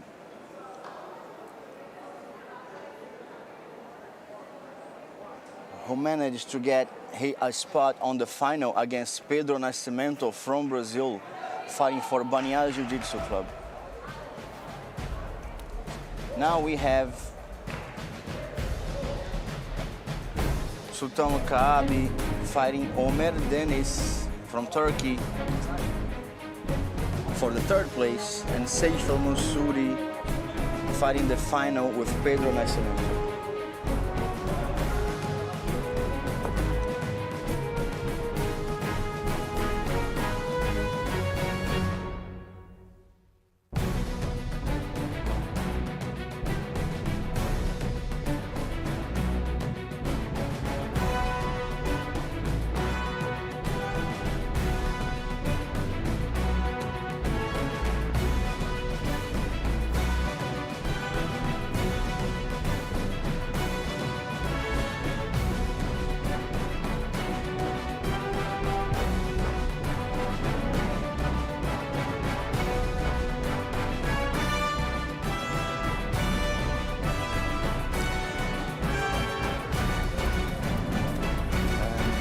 This is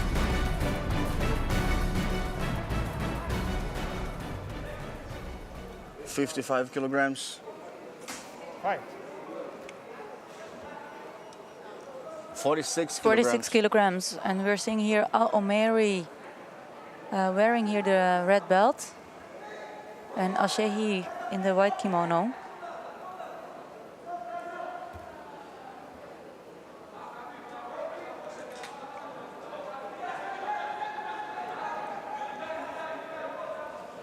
There's the semi-final. Faisal Al-Omeri versus Mohammed Al-Shehi. Both athletes from UAE. Faisal from Al-Wada Club. Mohammed Al-Shehi from Banyas Jiu-Jitsu Club. Al-Omeri had a quick victory over Helal Dafa in 30 seconds. There on the 46 kilograms, and then he has now a footlock set up, and he got the advantage for it. Fight. Fight. Which makes Al Omeri 1 point Fight. ahead of the fight. And 3 minutes remaining. Double pole. Al-Shehi tries right away after the pole to go to side control. As he got up after the double pole, he managed to get 1 point.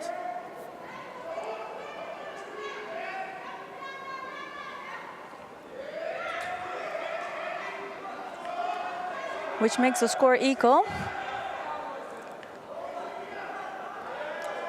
Just a little reminder, if you tuned in right now, Al-Shehi, although only tied on the game, he was the last one to score. That gives him the victory as it is if the fight finishes right now. Al-Omeri he places like De La Riva. He needs to go to the side a little to make his opponent lose balance from the De La Riva.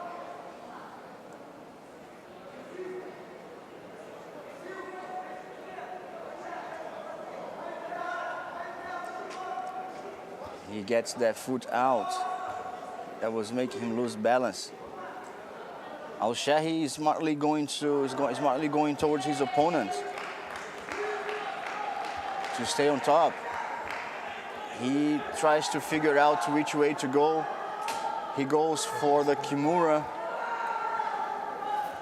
applying the Kimura. Let it go. Let it go. Foul. Applying the Kimura right away from the top. He managed to get the takedown. But with the Kimura is still tied, there's no points granted. Now, if his opponent gets up and sets free from the Kimura, then we have an advantage for Al-Shehi. If he managed to get the opponent down and then the Kimura is played off, 2 points for Al-Shehi. Advantage for Al-Shehi. Because that Kimura was tight, Almighty tried to get rid of that. Excuse me. Fighter. Thank you. Fight.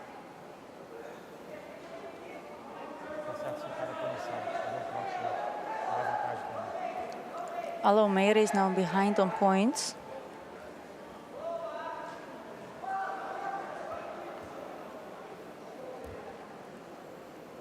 Al-Shahi now playing exactly what Al-Omedi tried in the beginning, was pulling guard and placed himself right under. With 39 seconds to go, Al-Omedi has 4 points to do if he wants to win that match. Of course, again, if he makes 4 points, he ties the game, but being the last to score grants you the victory. Al-Shahi is not in a hurry to sweep anyone. Even if he gets Penalty. a penalty, he still wins. So that's, when you try to see the clock working on your favor by speeding that up. And now Al-Omedi sees the victory slipping through his fingers. Up. As Al-Shahi managed to advance to the final on the 46 kilograms blue belt juvenile division. The winner of this match is gonna face the winner of Hamad Yasser versus Mohamed Talal. And winner by points, Mohamed Al-Shahi.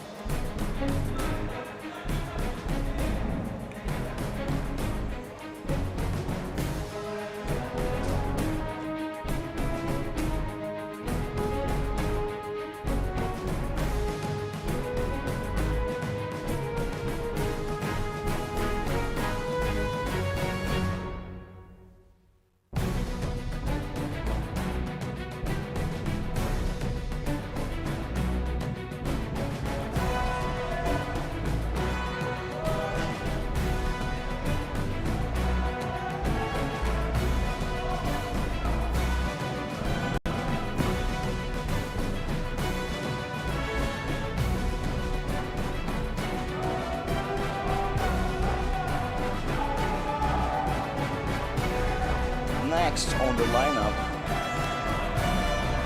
we have Hamad Yasser Al-Junaidi versus Mohamed Talal.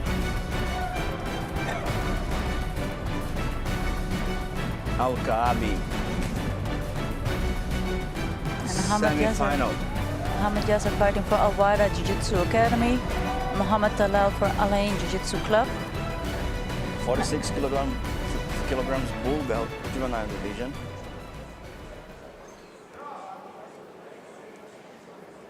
Fight. You see Hamad Yasser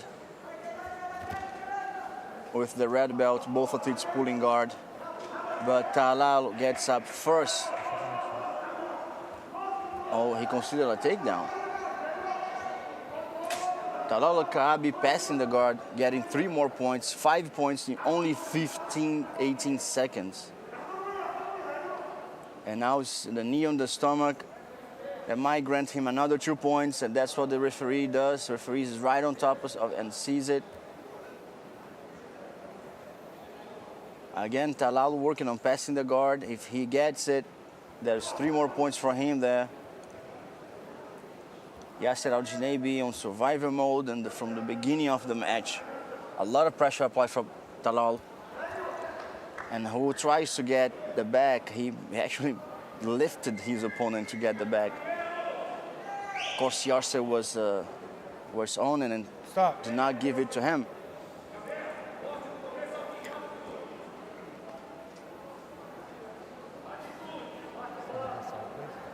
And that was a submission choke applied by Mohamed Talal Al-Kaabi from Al-Ain Jiu-Jitsu Club.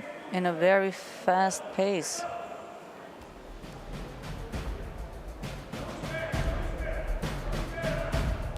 Winner by submission, Mohamed Talal Al-Kaabi from Al-Ain Jiu-Jitsu Club.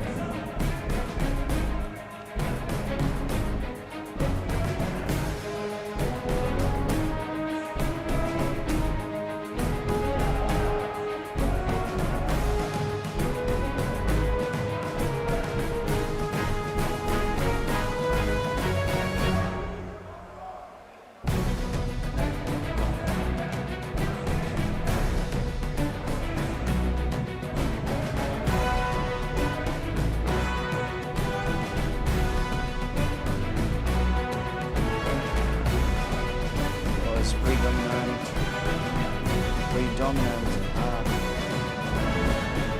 action Now we have Mohammed Yusuf Al-Hamadi versus Issa Al-Badawi.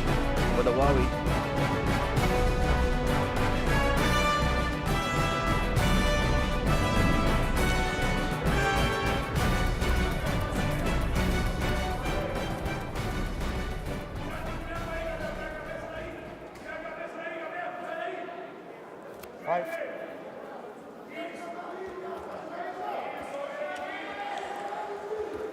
And then we see 73 kilograms, nice takedown applied.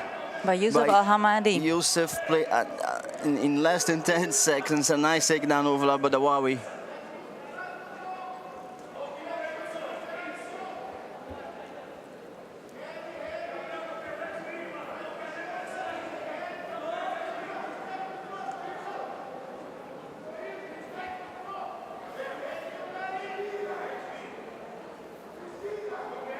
We're seeing here Al-Hamadi from side control switching to the back. I think we see where the fight's going to. Yusuf Al-Hamadi already pointing up. And not just that, but he places a danger against Issa Al-Badawi as he goes always for the submission, not just points. I don't see him worried about points too much. And he gets the cross lapel, applying the choke. And Issa Al-Badawi does not resist more than a minute. And now the victory goes to Mohammed Yusuf from Sharjah.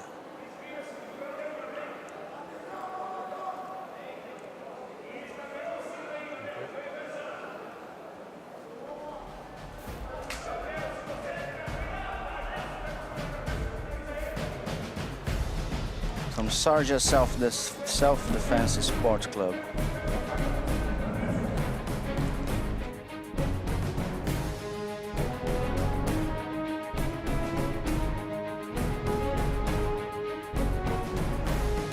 Nice takedown, very nice takedown. And look how he goes for the choke. And then Issa can just wait for the tap.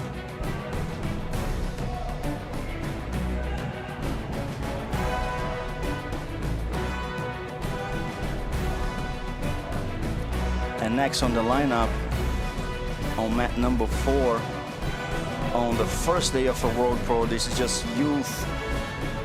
We have Faisal Al-Lamedi versus Hama Yasser Al-Janabi. That's the bronze medal of the 46 kilograms that we've been watching closely. That has Mohammed Al-Shehi versus Mohammed Talal. We have Banias versus Al Ain Jiu-Jitsu Club on the final, and Al-Wada versus Al-Wada on the third place. Faisal Al-Lamedi versus Hamad Yasser Al-Shinabi.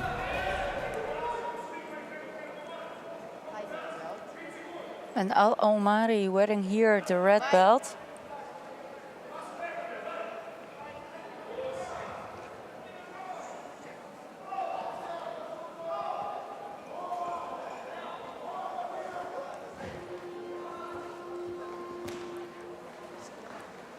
And there we go. There goes for a takedown. That's worth a takedown.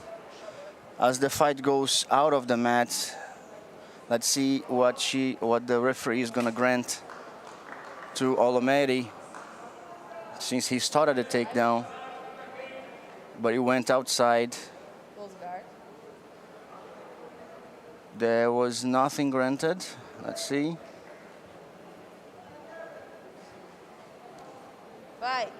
Nothing granted. The fight goes on.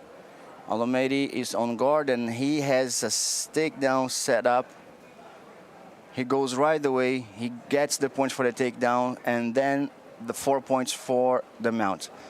Yasmin, I'm gonna ask you guys. I'm gonna ask you to explain to the people why he placed himself on the side control.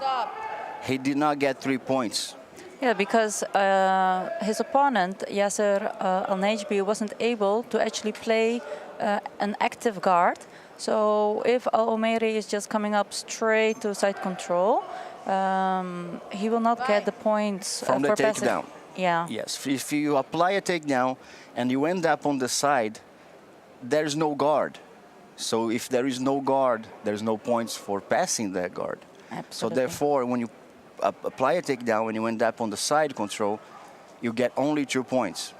That's correct. On the other side, if you apply a takedown and you manage to get at least a few seconds in front of your opponent's legs, and manage to get away from the legs to go to side control, then you get 2 points for a takedown and then 3 points for passing the guard, because that moment, yes, there was a guard.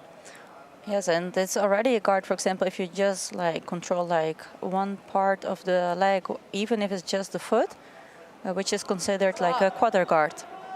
Alomedi placed the superiority that he had, that he showed on his previous matches. Unfortunately, it didn't work against Mohamed Al-Shehi, but he managed to get the third place.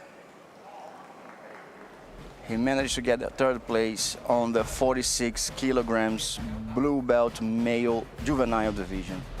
And that is a beautiful result for like a prestigious tournament as this one. You just place yourself on the third place in the world, because if you have to get somewhere in jiu-jitsu nowadays, one of the places that you have to compete is here, if not the place to compete. And I then, agree. of course, you have to celebrate the third place here, of course.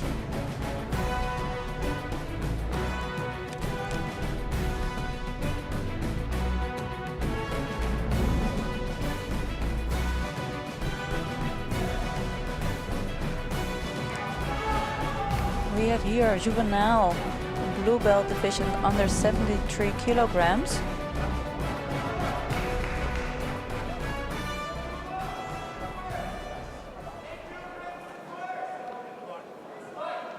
Fight.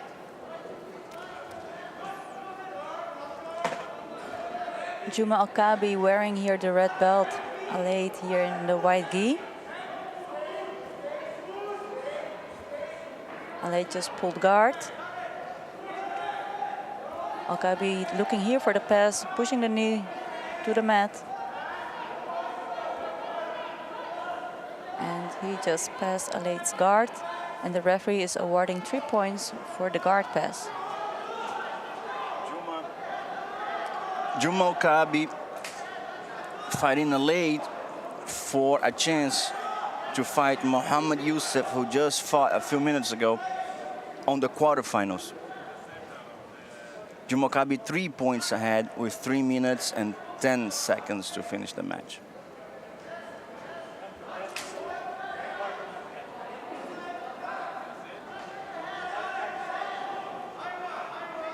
Nasser Juma Al-Kaabi from Alain Jiu-Jitsu Club.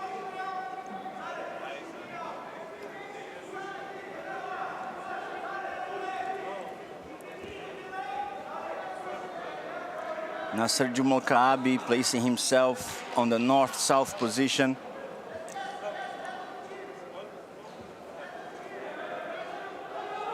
He was already there. He went side to side, but he did not go back to the guard.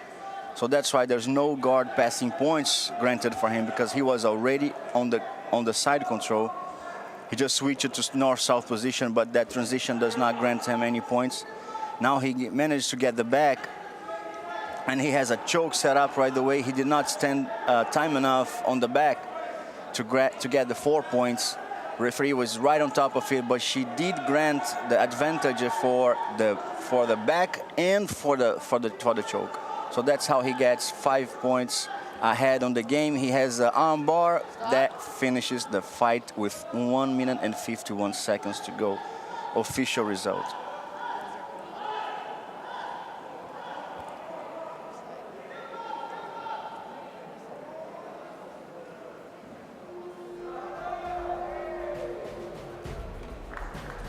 And Nasser Juma manages the victory, getting to the quarterfinals of the under 73 kilograms blue belt juvenile male division. Next on mat number 4 here at the World Pro Youth, we have Saeed Al-Dahiri versus Faraj Khaled on the same bracket that we just watched right now, 73 kilograms. Saeed Al-Dahiri versus Faraj. Saeed from Al Ain Jiu-Jitsu Club fighting Faraj from Banyas Jiu-Jitsu Club.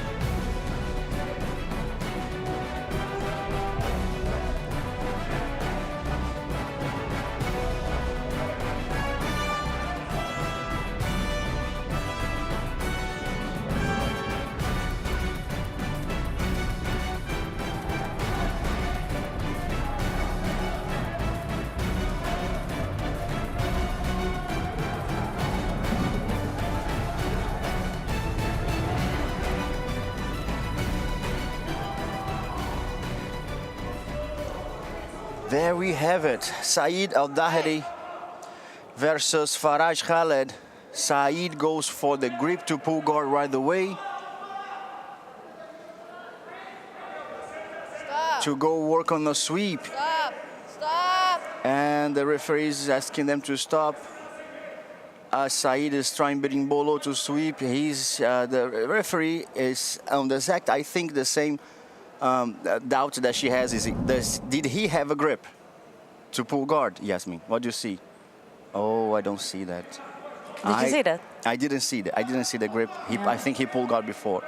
It was almost on the same time. Like, let's see, slowly, Exactly. slowly from the other angle. Oops. Oh, Wow, that's so close. it's very close. That is so close. That's so hard to see. It goes It slowly. seems though that he's going for that grip, but then again, And there you go. They consider it a grip yeah. before, Fight. which did not play against Saeed Al-Dahiri. Saeed Al-Dahiri versus Khalid. Now Coming up from his 0-0. guard. 2 points because Al-Dahiri got up, sweeping his opponent. His opponent locked him on the half guard. Al-Dahiri placed himself away to avoid the grip from his opponent, and he's managing to get his leg free to get to side control. He sits with his hip across his opponent's body to try to control the body while he managed to get the leg out. This way, he safely gets out of half guard, placing himself on side control to get 3 points. All he needs is to get his right leg out. On the same time, he needs to avoid Khaled to get up. If Khaled gets up, there's no points for passing guard, but he needs to flat Khaled down and then set his leg free, then place himself across the body on the chest of Khaled to get the 3 points. That's how it works. And Al-Lakli is doing hard his best not to free that leg of Al-Dahiri. It's just a matter of time, in my opinion, because that's a lot of pressure there. And then you can only resist that much. That's right. That's how sometimes he plays. Sometimes you don't have to apply the strength all the way. But if you manage to keep the same strength the whole time, he placed the armbar setup from the side control because his opponent was getting too deep on his legs, and then he saw the opportunity because the opponent is stretching his left arm up. Exactly, and he played that again. He tried, he gets on top, Threatening and here he gets the point for the attempt of the armbar. And now he gets to side control. Yeah, and with that threat of that submission, Al-Lakli opened actually his guard because he wanted to defend against that submission attack.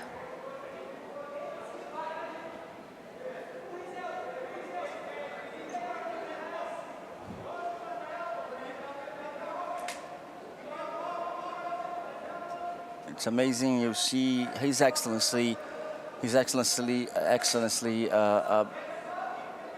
Chairman of JIU-JITSU, Mr. Abdulmanam Hashmi, watching the fight closely.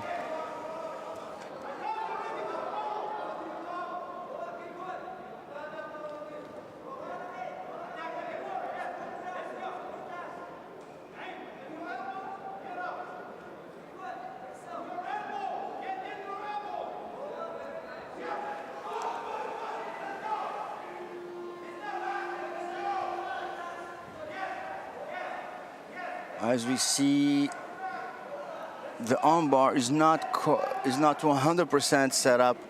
He can apply a strength on that joint, even though it could be an armbar if he had his arm placed, his leg placed across his opponent's face. But Saldari got to get the arm out, which technically speaking could avoid the armbar. With now 2 seconds to go, 8-0, and time is up. Victor to Khaled Al-Awlaki.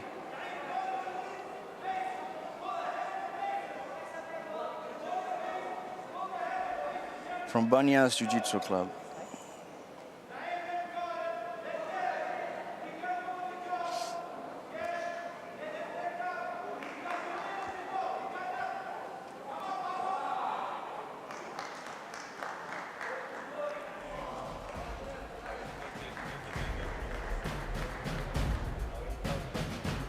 And there we go.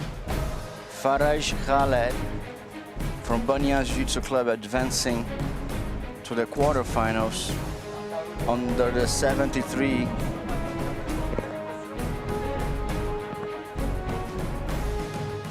Under 73 kilograms. Blue male juvenile division. There he goes, the setup on bar that granted him the advantage. He switched his hips position, amazingly dribbling his way to passing the guard. Look at that, how he passes the guard. He goes actually, he ends up in the half guard, but you can see that he knows what he's doing.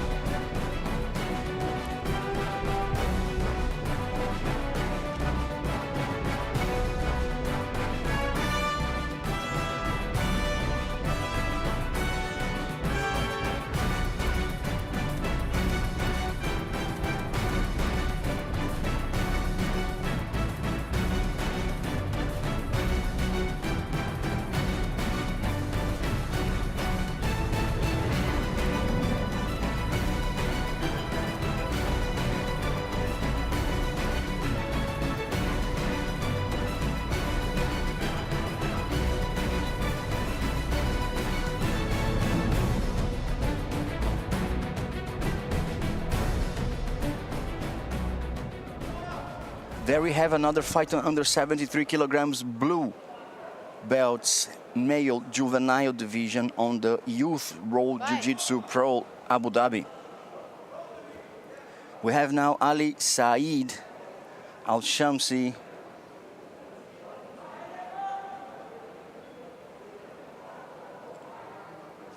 versus Al-Obeidli. Ali Al-Obeidli. Ali Al-Shamsi wearing the red belt and the black kimono versus Al-Obeidli wearing the white kimono. Al-Obeidli on the half guard, since Al-Shamsi pulled guard. Now we have the referee watching them closely to avoid inactivity. I'm pretty sure she's gonna warn them right now.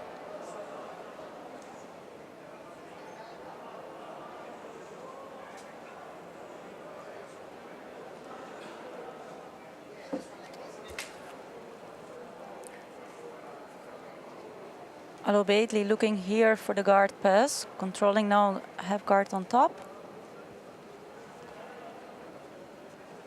And he's trying here to free his foot.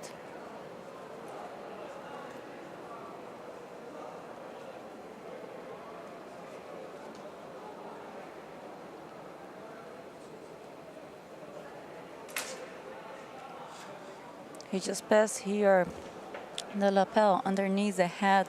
He managed to pass the guard, granting him 3 points. He's placing a lot of pressure against Al-Shamsi. And now he gets to the mount, so he gets 4 points more, totalizing 7 points for Al-Obeidli.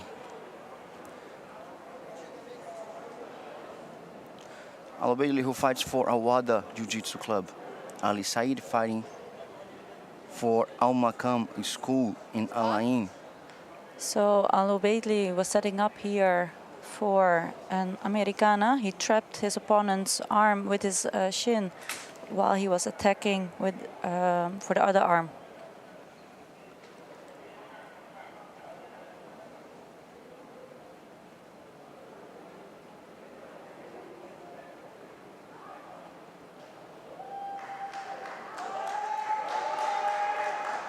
The winner by submission, Ali Al Ubaidli from Al Wada Jiu-Jitsu Club.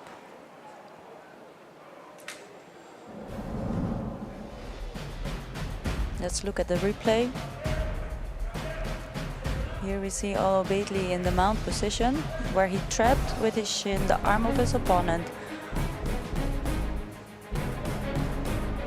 Now he has two hands free to set up a strong Americana.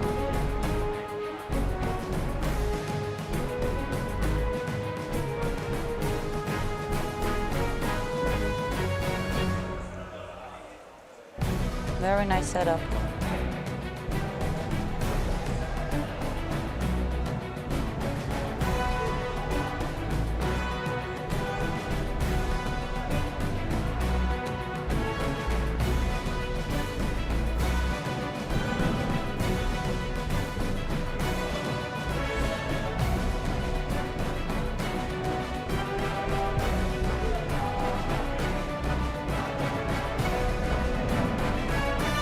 So we're seeing here Hamad Mobaid versus Mansour Al-Kabi. And that's still 73 kilograms, blue belt. Mobaid versus Al-Kabi. Mobaid here in the blue kimono, fighting Al-Kabi here in the white kimono.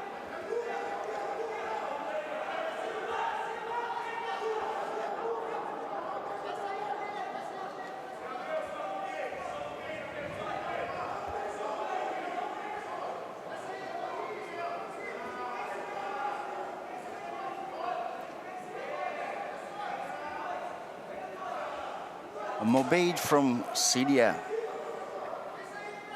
FMAC, fighting Al-Kabi from UAE, Al Ain Jiu-Jitsu Club. And we're seeing here Al-Kabi fighting from his close guard.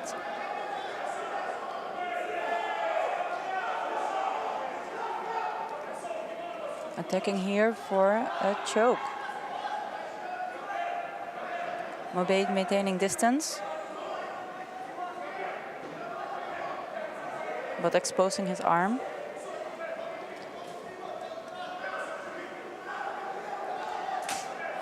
Al-Kabi is trying now to create some space with his leg, perhaps for setting up a triangle. He has now his high guard, setting up still for the triangle. Breaking the posture of Mobaid. Al-Kabi applies a lot of pressure on making Mobaid tap with That was 2 a lot of minutes and pressure. 20 seconds to go. A lot of pressure. And I could see the triangle was not even that deep, but the pressure was so tight that Mobaid felt it and made him tap.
there we have Zaid from UAE versus Shimer Gatti from Brazil.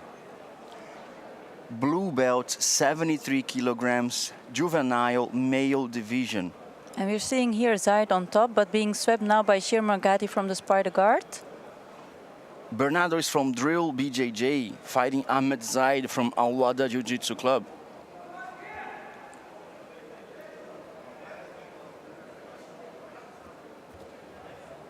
Zaid looking to sweep back.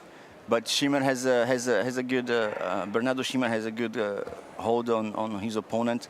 He safely pulls guard because he had those grips pretty tight. He's playing a strong game against Zaid. Trying to go now to underhook that leg, trying to get his way into the deep half guard. He's making Zaid worried about being swept and not being able to pass the guard of Shimer from Brazil.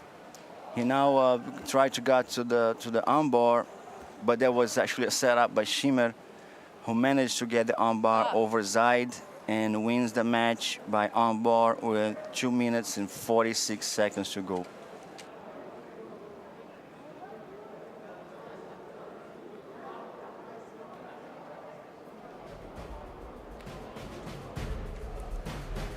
And Bernardo Shimer from Brazil gets the W and advances to the quarterfinals on under 73 kilograms blue male.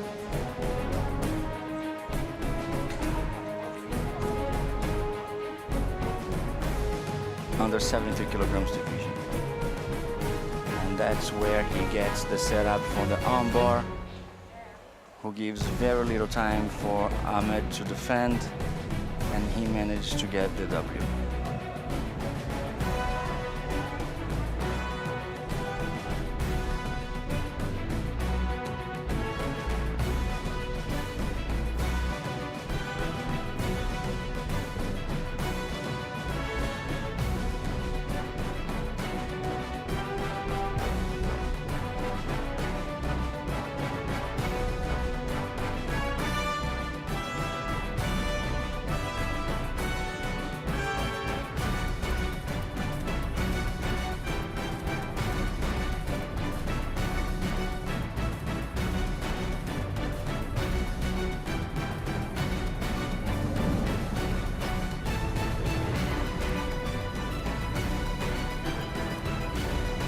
Now Muhammad Youssef Al-Hamadi versus Nasser Juma Al-Kaabi under 73 kilograms.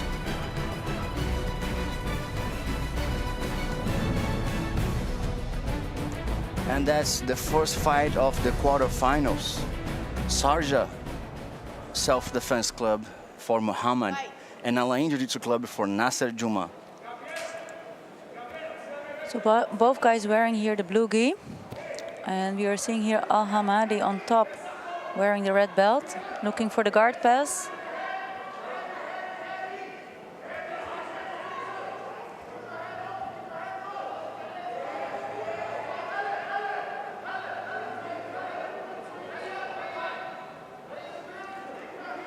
And Al-Hamadi is securing the guard pass, having the side control.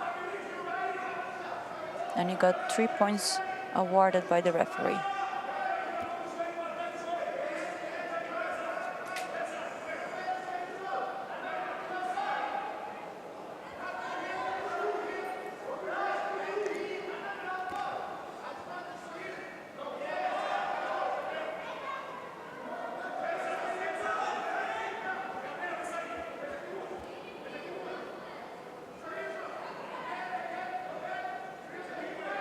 That's pretty much the same gate he played his previous fight. He right away got to pass the guard,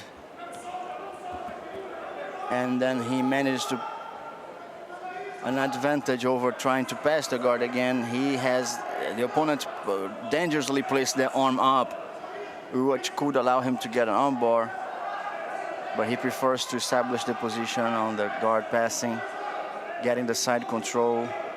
And now 4-0 for Youssef Al-Hamadi. Actually, he just got his points awarded, yeah. 8-0 for Youssef Al-Hamadi.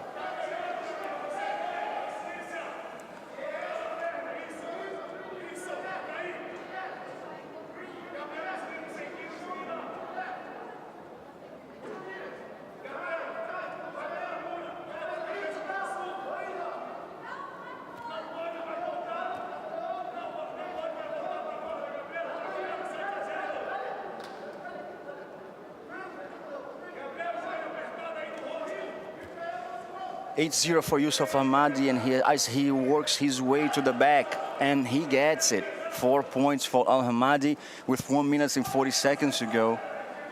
He's going out for the choke, and he gets the cross choke. He grabs the leg, and he's stretching his body, twisting his opponent's body. 12-0 for Al-Hamadi, and he has it pretty deep. Just looking at the time, his opponent Jumal Al-Kaabi is on survival mode to try to escape the attack from Yusuf Al-Hamadi. Yusuf not trying it very hard right now. Now he's gonna stretch it. He's gonna try to block the breathing from Al-Kaabi to make him tap. And he gets another advantage for the submission. And he still has it, but Al-Kaabi survives it, managing to sweep or almost sweep, and he's working his way. There's still 40 seconds to go, but 14-0 is still pretty hard. 37 seconds to go, 14-0. I don't think it's doable. Do you think it's doable? No, I don't think so. Like, unless now Al-Kaabi is going for some kind of like flying armbar. There's a submission. Only what I think what can save Jumal Al-Kaabi right now is a submission, a flying armbar. That suits him really well right now. And 2 points more for Al-Hamadi. 16-0 is the highest score so far today. I believe so. Superior technique by Yusuf Al-Hamadi.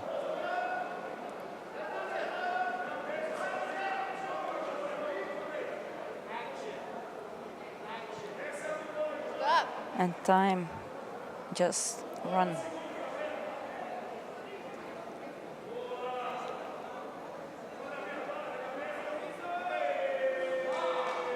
Advancing to the semifinals,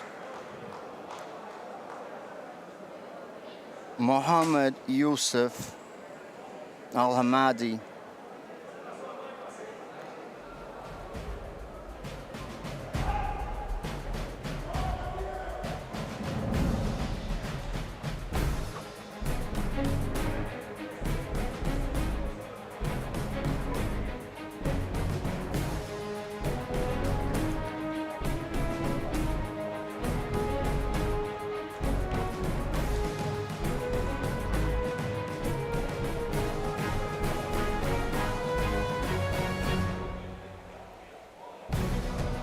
Next on the lineup of mat number 4, here live from Abu Dhabi, we have Farouk Verjo versus Thales de Souza from Brazil. Farouk, who is from Bosnia, and I can see on the comments on our live chat on YouTube channel, Farouk has a lot of fans watching him from Bosnia, from back his birthplace. Farouk Verjo versus Thales de Souza.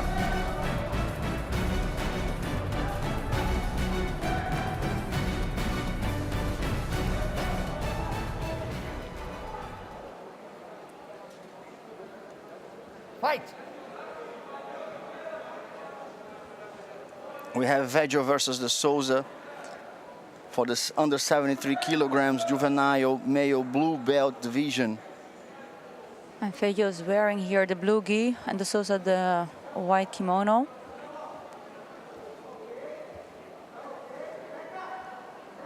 De Souza looking here for like leg attack.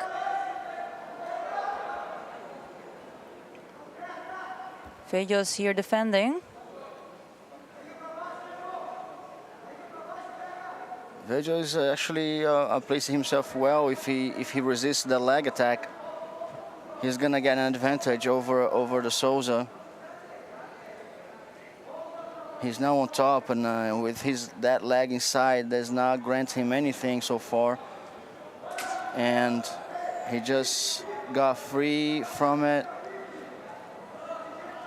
And De Souza does not give him the chance to be on top. They have a 50-50 position. But put your foot out the gi. Put your foot out the gi. Fight.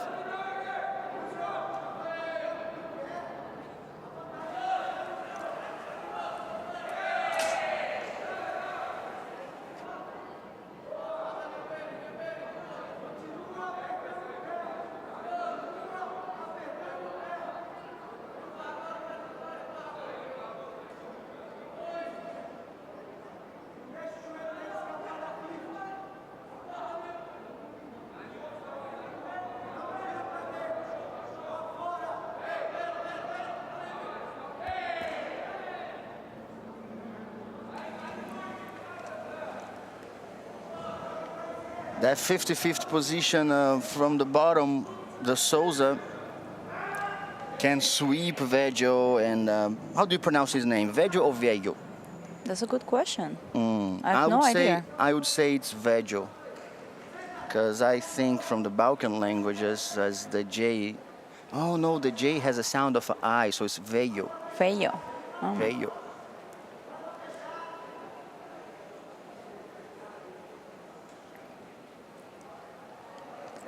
You guys on the live comments on the chat can actually help me out on how to pronounce his name. Yes, please, guys, help us out. Languages as the J. Oh no, the J has a sound of an I, so it's Veggio.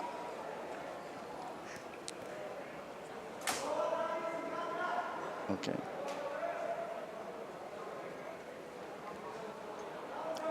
So far 0, and if you tuned in right now, and you want to know what happens if the the time finishes right now 0-0 on a tie.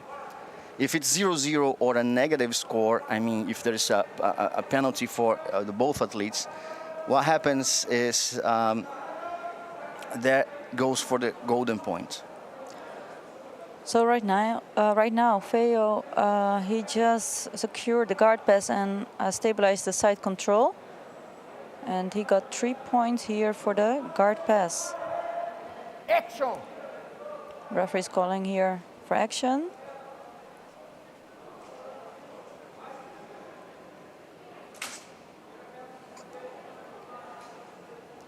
Veggio got 4 points, and he's placed in a danger on De Souza's arm.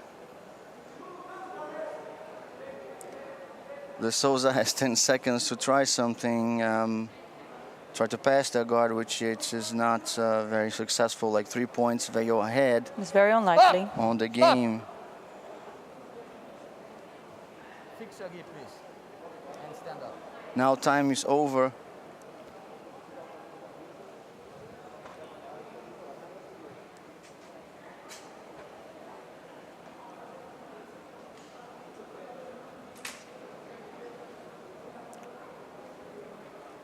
Thales de Souza from Awada could not hold the advance from Faruk Veggio from Bosnia. Faruk advancing on the bracket.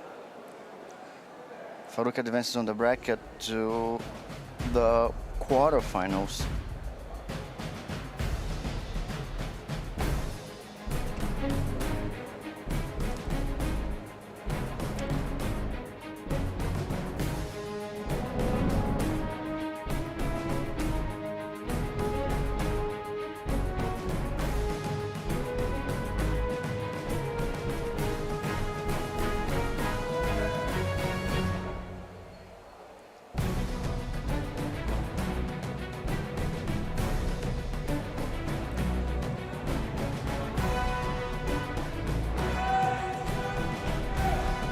I see here like some comments from the Bosnian fans. It's not in English, so I cannot react. I cannot respond on these ones, but I assume that they're very, very excited To see Feio advancing in the bracket. The Bosnia flag going up on the bracket, you know, having a real chance. Like, and he just fought like a strong opponent from Brazil. And Exactly. he got the win and advancing to the quarterfinal. So let's see how that plays out. on the bracket and his results so far. He did well.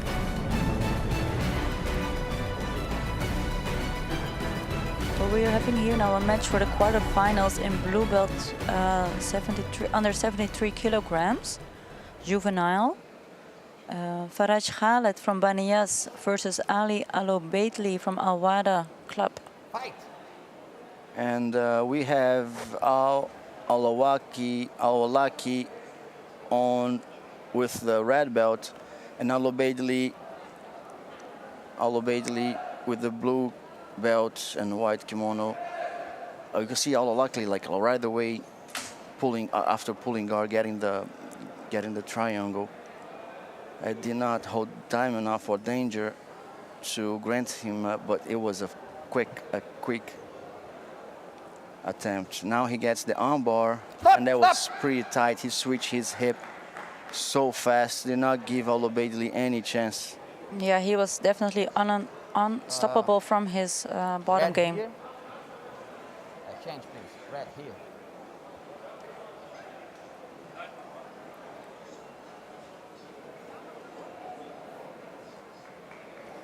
Alobaitli could not hold Faraj Khaled from going to the semi-finals. Under 73 kilograms, blue belt, male juvenile division.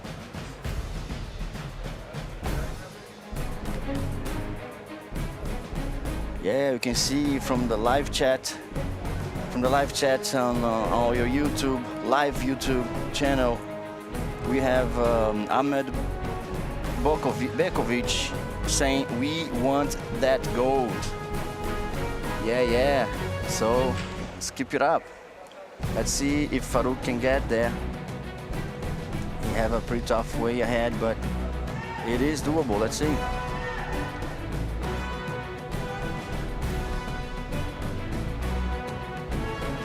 Next on the lineup, on the mat number 4, here in Abu Dhabi. It seems we're gonna already have that match. Mansour Al-Kabi from Alain. No, not yet. Now it's Bernardo Shimergati versus Laith Salam from Palestine.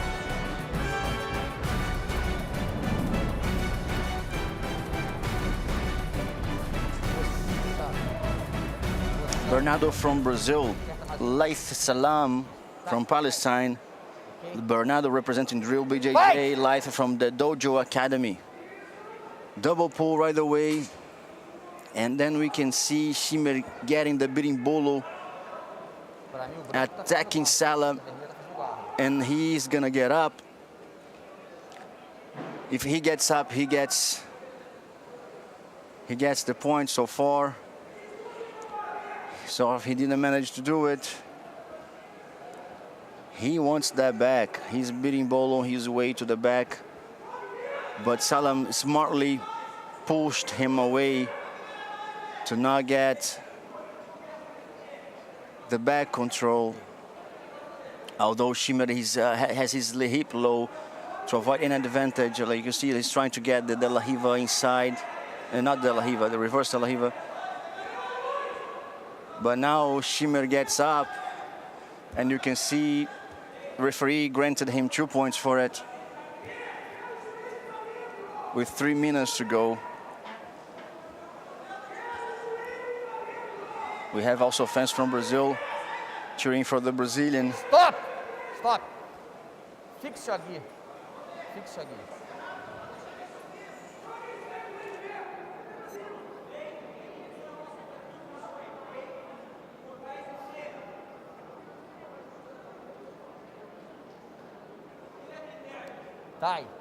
Tight. Yes. Fight!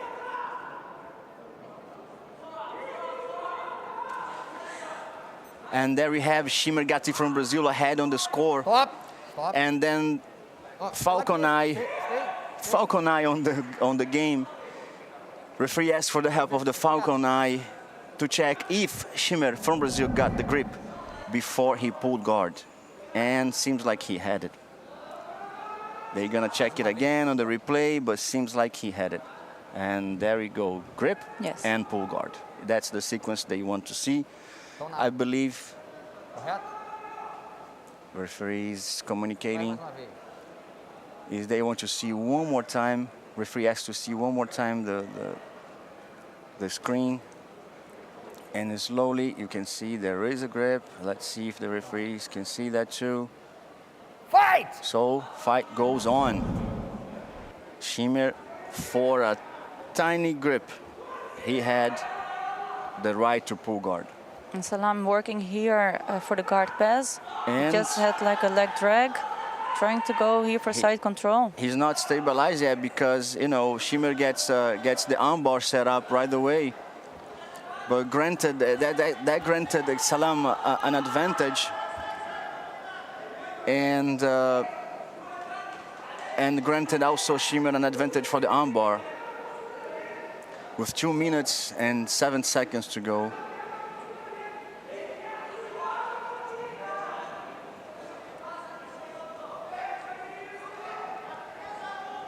Three points leading the score, Shimergati. Bernardo Shimergati from Brazil representing Dribble JJ. Salam, Salam will need to get like the 2 guard points. pass. Beleza. Yeah, 2 points. 2 points. If he gets 2 points, 2 advantages, or if he gets a guard pass, he wins because it's going to be 4-1. That's correct. But 1 minute 34 seconds. Sai o belt. Referee is asking them to fix the kimono so they both can get a proper grip and fight properly. They're both pretty dangerous fighters. And there's still a very good chance for Salam to get ahead in points. Sem posição. But he will need to work hard because he is now in Gati's close guard. He has time for it. So let's see what will happen.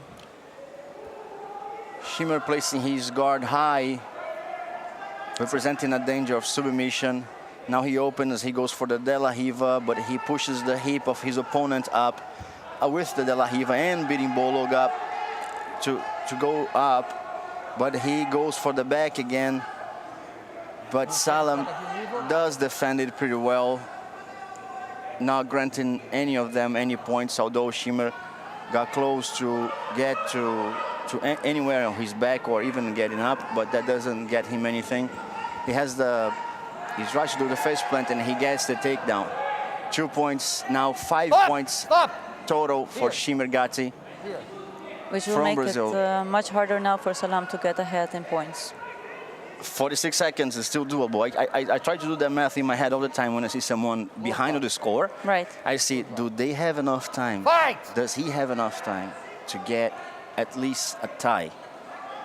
And then I try to do that math, and I'm pretty sure you do that too when you're fighting. And you see the fight True. going away, let's say if it's a way higher advantage, and you see the time runs out, and then you say, yeah, fight is over. But submission equalizes it.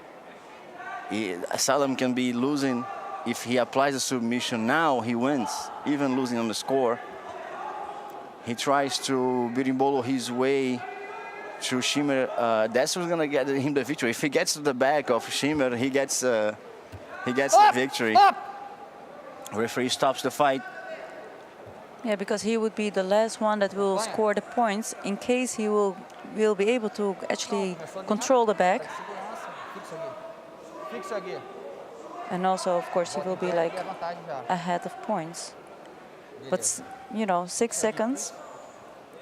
It's a Salam very gets short the time frame. advantage. Salam gets the advantage for the submission, which because you could see Shimmer like rolling his way out of the submission. With now 32 seconds to go, Shimmer just let the clock runs, and he gets the victory and advances to the semifinals. And he's gonna face Farouk Veyo. Come on. Oh no, he's gonna face the winner of Farouk Veyo versus Mansour Al-Kaabi. And next on the lineup of this match, here live from Abu Dhabi, Youth World Jiu-Jitsu Pro, we have now Mansour Al-Kaabi versus Farouk Veyo, and that's who's gonna face the Brazilian who just got the victory.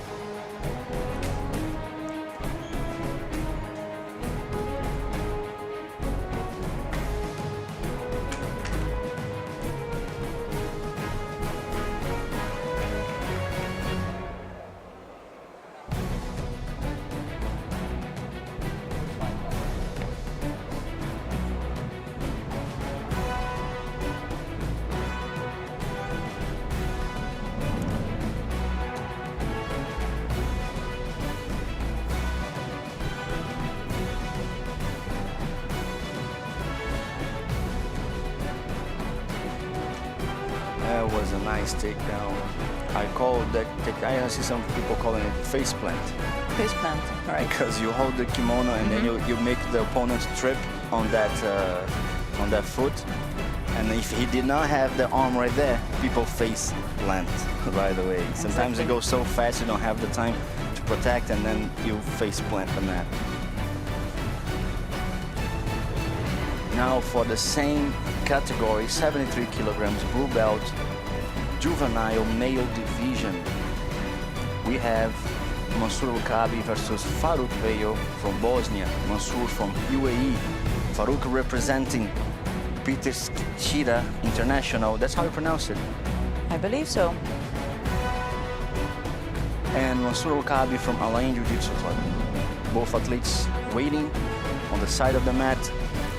Mansur Al-Kaabi wearing the red belt, Faruk Vejo from Bosnia wearing the blue kimono. They seem pretty relaxed.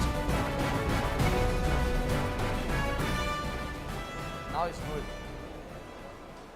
But I'm pretty sure there's a lot of fire inside of them. Of course, this is the quarterfinals of the World Jiu-Jitsu Pro.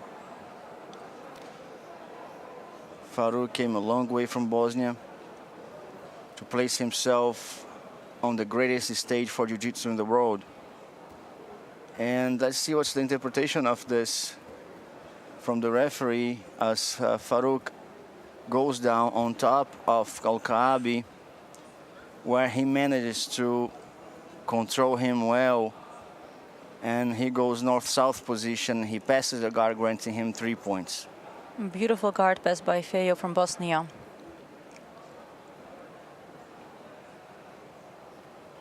.73 kilograms, juvenile male blue belt division. Faruk gets the armbar against Al-Kaabi with 3 minutes and 15 seconds. Yeah, make like this, tap for me. For me, step. Al-Kaabi was contesting that he did not tap, but the referee just interpreted his decision of holding his arm, and then he said, like, I consider that a tap, and it was stretched. Armbar, stretching your arm. You cannot do this, man. Yes, if you go fast enough to hold your own arm with a stretched armbar, for safety reasons, the referee will stop the fight. He will consider that a tap.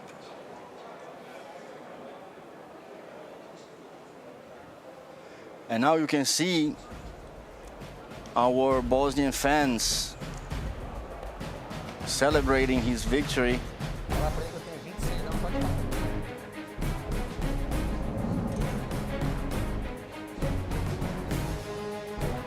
And Vejo getting closer to that gold medal. And now I believe now Faruk goes to the semifinals versus Bernardo Schimmer from Brazil. It was stretched. Al-Kaabi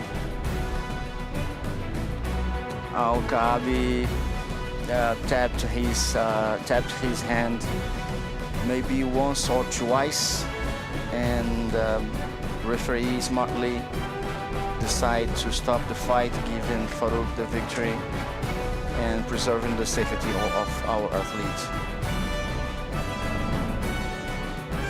Now we have 73 kilograms juvenile male Mohamed Youssef Al-Ahmadi versus Faraj Khaled Al-Awlaki. Al-Ahmadi fighting here for Sharjah Self-Defense Sports Club and Al-Awlaki for Baniyas Jiu-Jitsu Club. And this is fight for a spot on the final. Whoever wins gets to go to the final. Right now, Al-Awlaki holds the belt and pulls guard, and Birimbolo his way to get the back of Youssef Al-Ahmadi.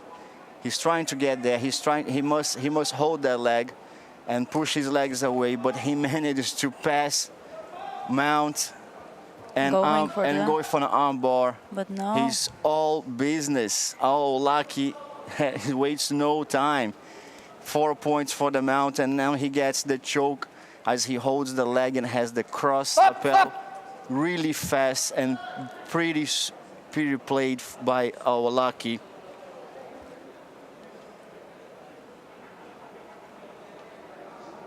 Amazingly played by Awolaki.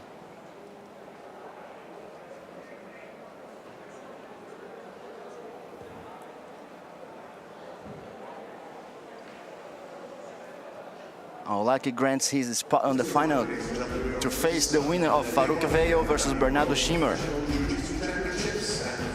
And next on our lineup,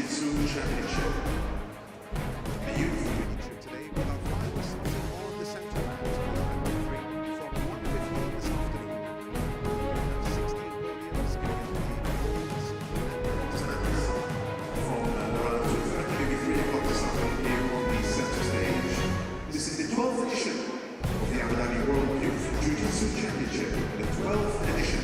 Good luck to all our fighters, our coaches.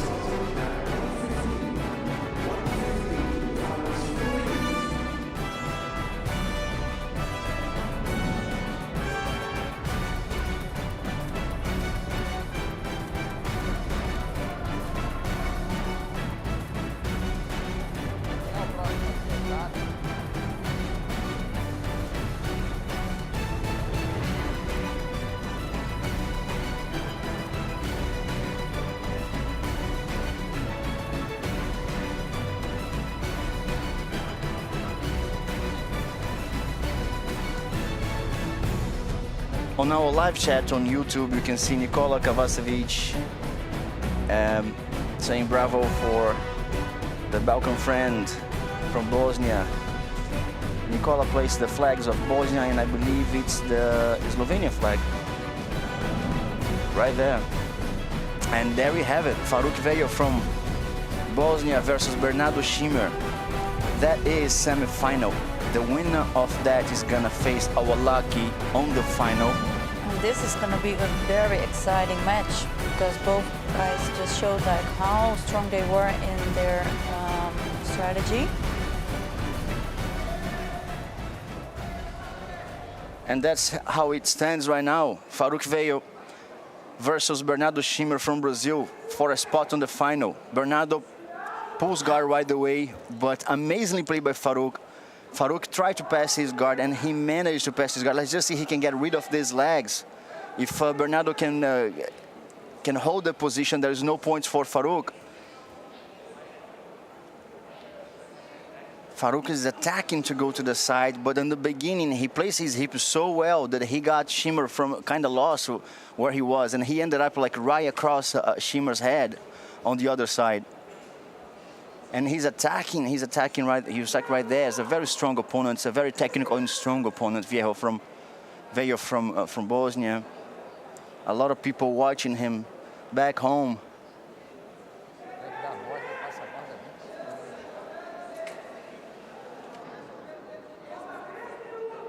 Eu acho que não. Eu acho que não chega, não.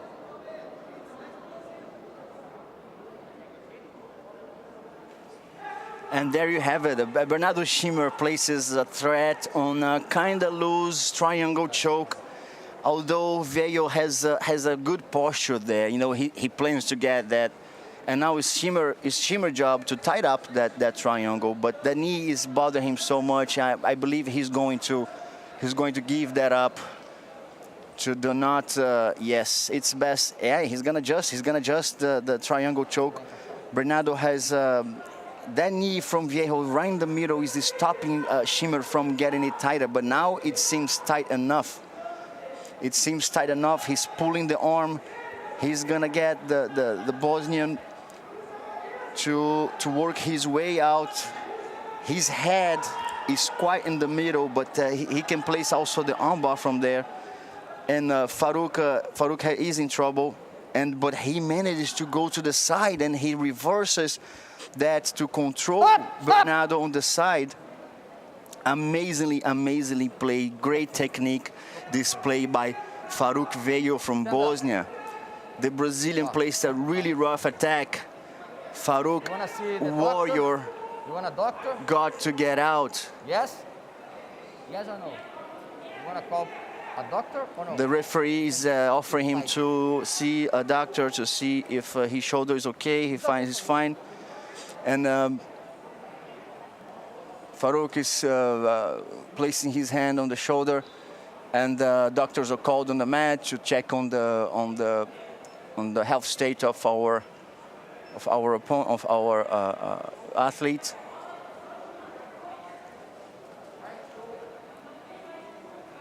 A lot of people on the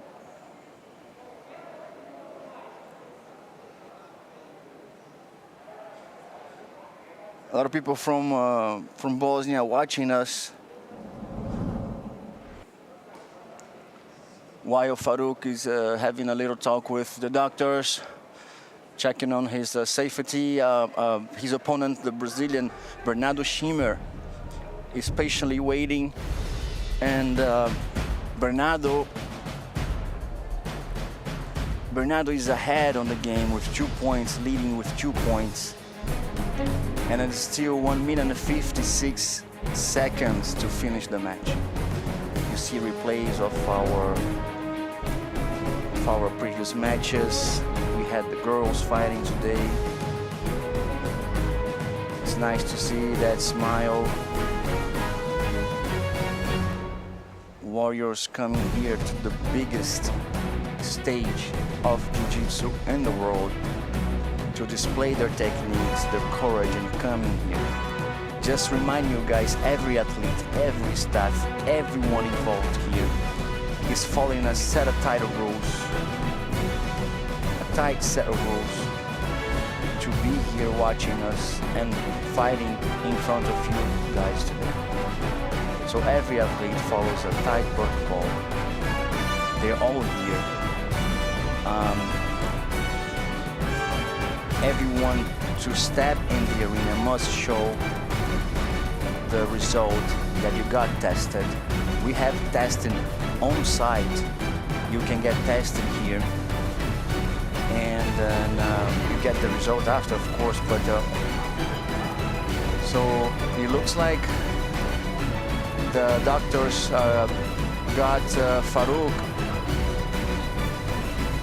The doctors got Farouk ready to go back to the match. He's fixing his kimono right now. While you guys watch the replays of our previous fights, Farouk is fixing his kimono to go back on the match. His opponent is patiently waiting, and then he got the green light from the doctors to keep on going, as he had a triangle reverse to an armbar applied by the Brazilian tight, and he escaped amazingly. That's a great display of Jiu-Jitsu by a blue belt. Right, Yasmin? What do you think? It is a very great display of advanced level here in the blue belt division, and of course this is the world championship with the most prestigious championship right now. So we can only see like the best jiu-jitsu also in the blue belt division. So we have 1 minute and 50 seconds to go. Schimmer winning by 2 points. That only needs one takedown. If the Bosnian gets one takedown and he ties the game, but he's gonna be the last one to score, so which places him as anti-criteria to win the match.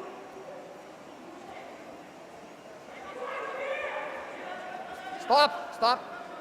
The referee stops the fight as the fight goes close to the edge of the mat. Fight.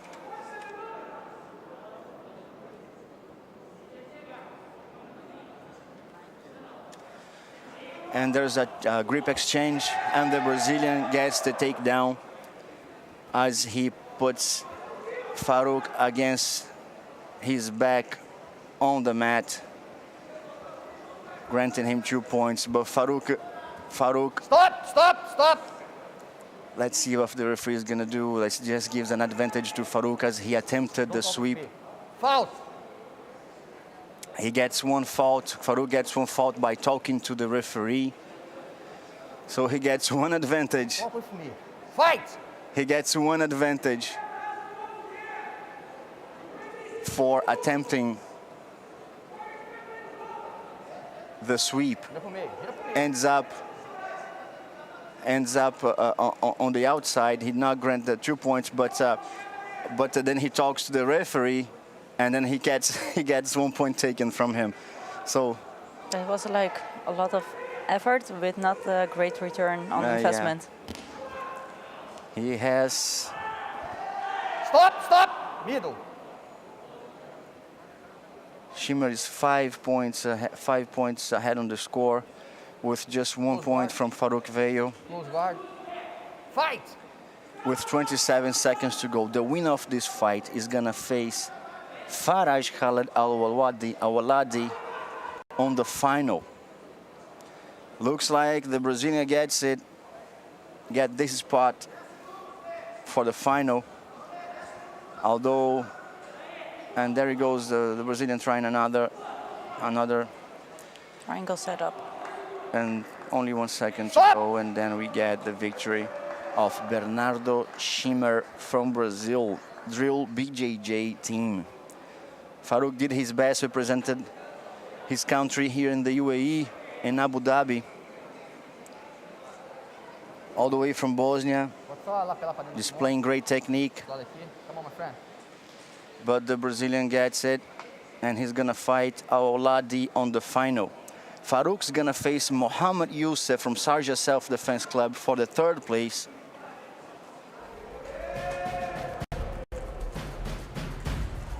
And there he goes. Great sportsmanship, the Brazilian celebrating. Farouk placing his hand. I think that early twist on the shoulder might have played a role on the way he fought, because he was another athlete after that, right? Look at that. He had it tight, and then as his hand is tight, he switches his position. Amazing takedown by the Brazilian.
Mat 4 displaying the fights today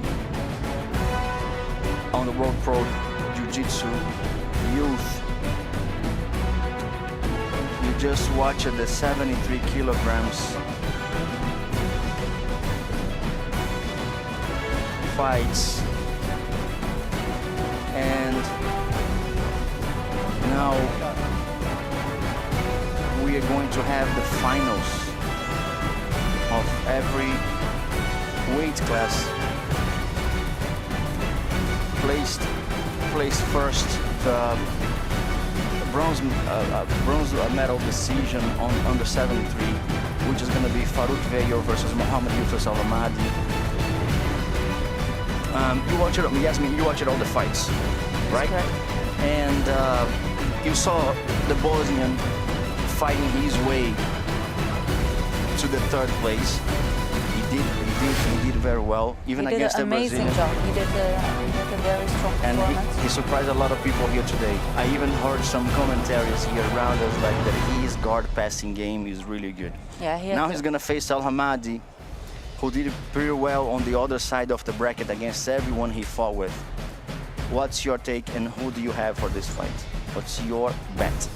Well, the thing is, even though like I really see that Farouk is like having a very strong game, we have to keep in mind that at this point that he hurted his shoulder, so that can like maybe he's not now 100% in his game, which can really highly affect his game, his performance for the bronze match. But then again, maybe just alone based on his mindset, he will like fight. He will really give like anything and everything to go for that bronze match. So it can be like still a match full of surprises. But yeah, Al Hamadi has a, in that sense, maybe an advantage because as far as I know, he's not suffering from like an injury. Farouk is gonna play the all or nothing game.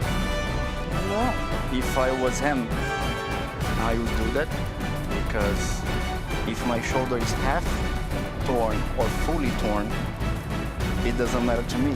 Because if it's half torn, I would go for fully torn right now. But at least I get out with a bronze medal. And then yeah, because That's true. That is absolutely like the spirit of most warriors over here. Having a half torn shoulder, I don't even know if it's torn. I mean, it's the same. If having an injury and half an injury is the same thing. That's true. That's true because. So then you go for all or nothing, and then when you're fighting someone with an all or nothing mentality, that's a dangerous person to fight. Although on 100% of his health, we have Al Hamadi, who did amazing, and he seems to be a pretty strong opponent for Farouk. Of course, like he reached all his way like through the for the bronze match. So he already has proven like how strong his game is, and he will be a very challenging match for Farouk.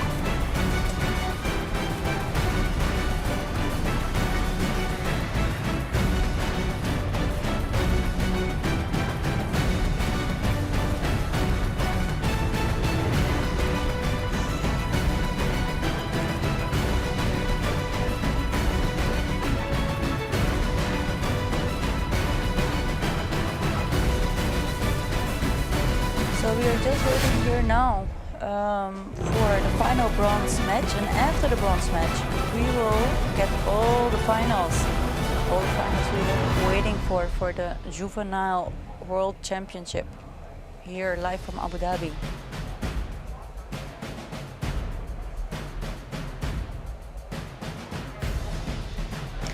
So after the bronze match from Al Hamadi versus Farouk, we will start with the female finals with the juvenile blue belt division under 40 kilograms for the female.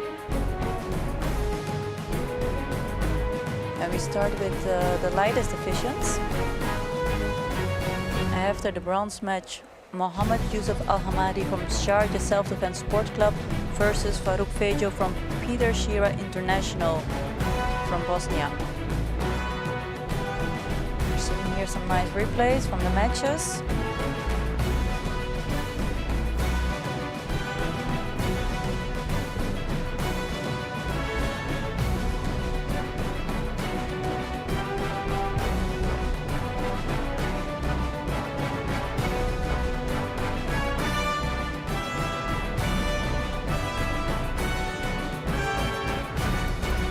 And please, guys, who are following us here from the live chat here on YouTube, we would like to see here for each final who is your pick for the gold medal. Please let us know and leave a comment here in the live chat here on YouTube.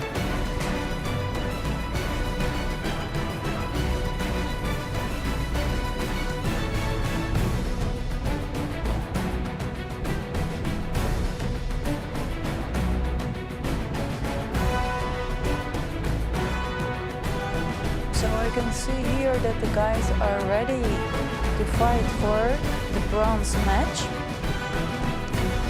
Mohammed Yusuf Al Hamadi versus Farouk Fejo. Here in the juvenile blue belt divisions under 73 kilograms going here for the bronze. Al-Hamadi wearing here the red belt. Fighting for the UAE. The referee is calling the fighters to the middle of the mat. And let's go.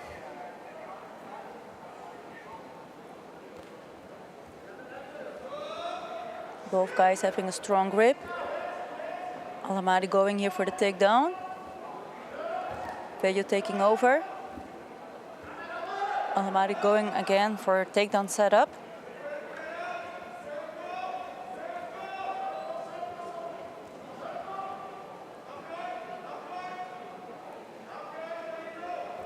Veljo here in his guard, going immediately here for a sweep. That gives him 2 points. He is getting 2 points awarded by the referee, which makes him ahead within the first minute of the fight, going for the bronze medal. Veljo ahead on the game with 2 points. It might have placed his people back in Bosnia with the eyes attached to the screen right now. So give us a shout out if you are there from Bosnia on the live chat on YouTube. Place your cheering, place your rooting for Veljo, who is ahead on the game right now. Youssef is making a pretty good job trying to contain Veljo attacks. So I don't think his injury is playing something right now, or his. Yeah, it is that mindset that we were talking about, like the all or nothing, going really 100% for that bronze. And then he tries a takedown again. I think it's going to grant him another point from the advantage. He got the advantage from the takedown. And he goes for that arm bar, and he gets it right away. And that was totally an all or nothing strategy by Farouk. Nicely played, strongly performed. Everyone on our live chat rooting for Farouk. Look how many people from Bosnia on our live chat. Look at that. Haris Zobic, Meri Komavic, Rijad Aganovic, Kenan Arifonovic, Haris Kulas, Amar Mizilic, Ola Otman, Bampa, everyone from Bosnia placing great energy on the live chat. You can see he's feeling it. I could see in his eyes right now that he's in pain. And that boy showed a lot of energy right now.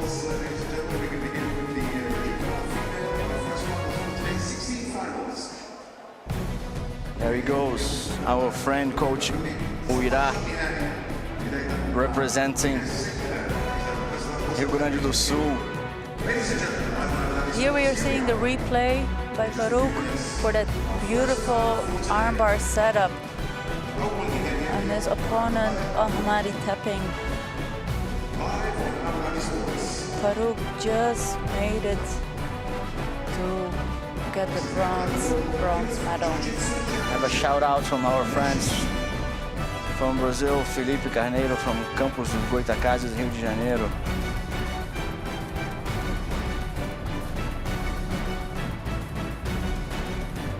We have now on mat number 4, the main mat here in Abu Dhabi on the World Pro Jiu-Jitsu Youth Championship. From now on, only finals.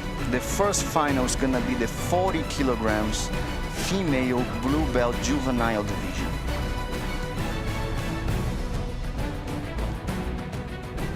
And then followed by the 46 kilograms juvenile male blue belt, and then 44, and now, and on and on.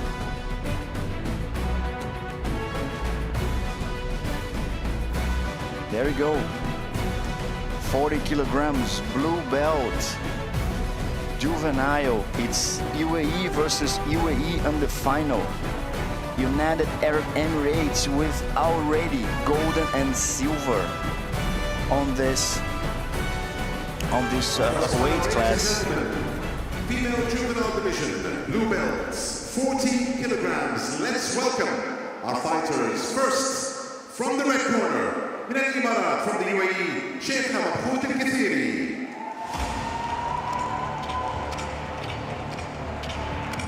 How this young lady heart might be right now, walking that corridor, hearing the announcer calling her name. She who just started jiu-jitsu a couple years back. And there she is on the greatest stage of jiu-jitsu in the world, in a final.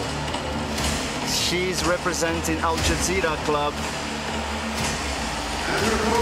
on a final with a chance to get the gold. And that's her opponent, trying to shake off some of the adrenaline. Aisha Abdullah Shamsi, writing her name in the history of the sport in the UAE of her country, representing Al Ain Jiu-Jitsu Club.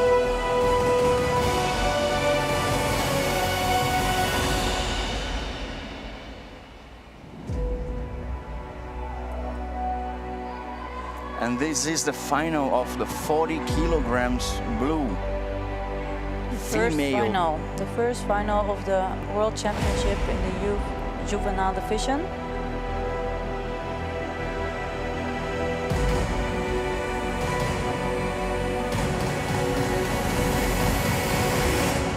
Here we go, UAE versus UAE. Sheikha versus Aisha. Both athletes on the edge of the mat, waiting the chance to step on the mat. Referee Sada Komori command them to step in, to face each other. Little slap and bump, and there we go. We're seeing here Al Katiri wearing here the red belt. Al Shamsi pulling here for the guard. Going here for triangle setup immediately. Her opponent Al Katiri defending.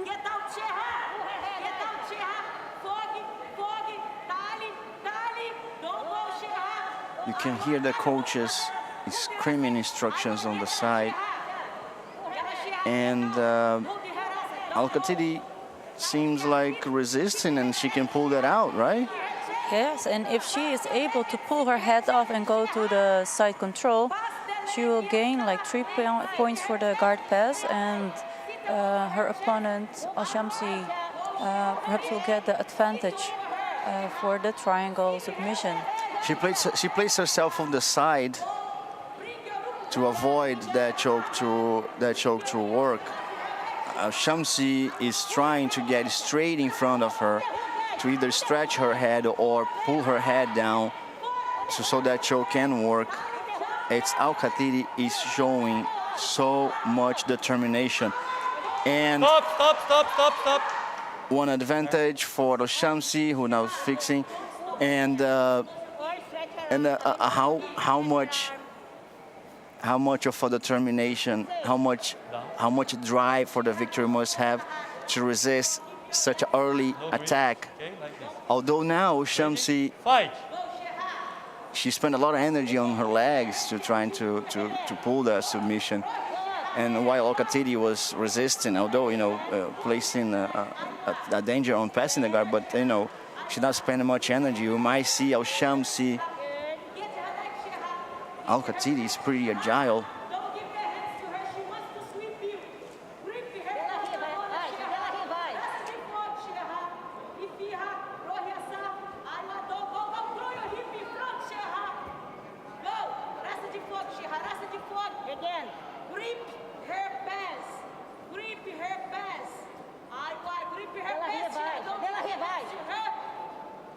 Stop. Gargi, please. Put your hands out. Sheha, Mafi, give the hands to her. Roll him back. You have it close 2 minutes, Sheha. You can do it. Please tie your belt. Sheha. Your belt. Your belt is open. Aisha, 101. Tie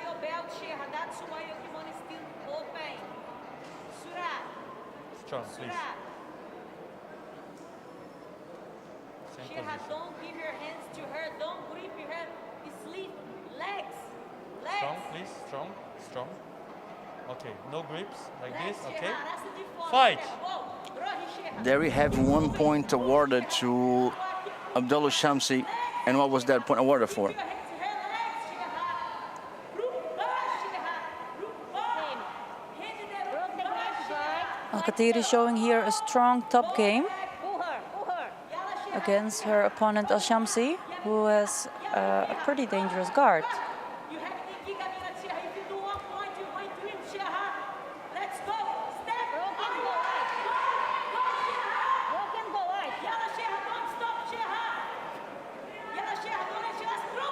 Throw your hip in front, Sheha. I keep my eyes on the screen, like I'm sitting on the edge of the chair because you can see that Al-Khateeri, like she gets to step away enough, but you know, Al-Shamsi legs placing her guard away from Al-Khateeri. So I seem like every time Al-Khateeri tries to get to the side, Al-Shamsi plays a danger on the sweep, and it's such a well-played game. It's such an amazing display of technique by both athletes. Now Al-Shamsi gets the choke. Al-Khateeri. What a fight, what a fight. What a fight. First final today in the female juvenile blue belt 40 kilogram division. What a fight. Al-Khateeri did so well against Al-Shamsi. Al-Shamsi walks with the victory. Congratulations to Al-Shamsi for getting the gold medal. Well done, ladies. For her, for herself, for her club, and for her country. Congratulations, Al-Shamsi. Well done. Good fight, Display of technique for both athletes. Good First fight, good world fight. champion here from the Abu Dhabi Juvenile World Pro. Al-Shamsi from JIU-JITSU Club. Congratulations with your gold medal.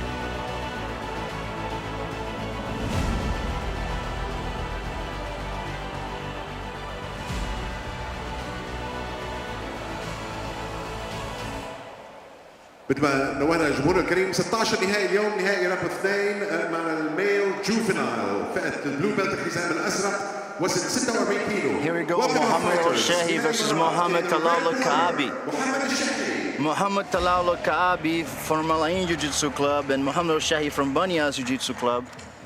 Both fighting at the 46 kilograms blue belt male juvenile division.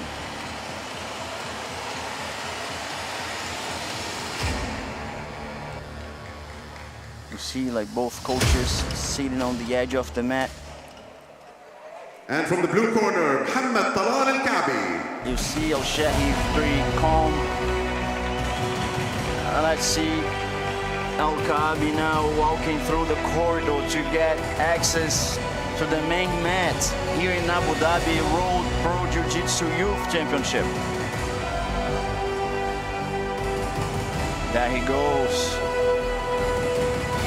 placing himself on the side of his coach, listening to the last word of his coach before he steps on the mat. Our second final, blue belt, male juvenile division, 46 kilograms. Another all UAE final, Mohammed Al-Shahi and Mohammed Talal Al-Kaabi.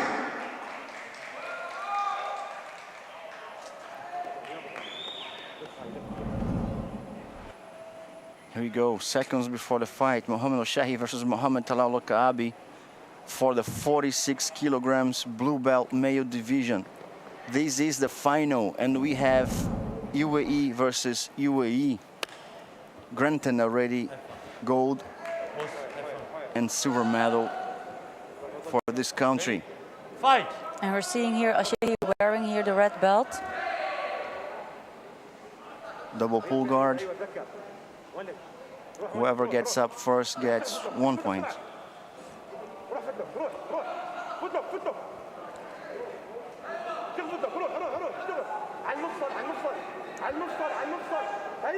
Al-Kaabi making attacks on the leg of Al-Shehi.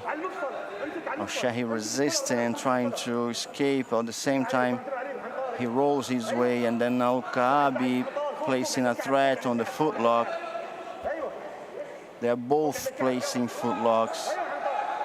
In this situation, if you have the longer leg, you have a smallest advantage. None of them seem to be tight.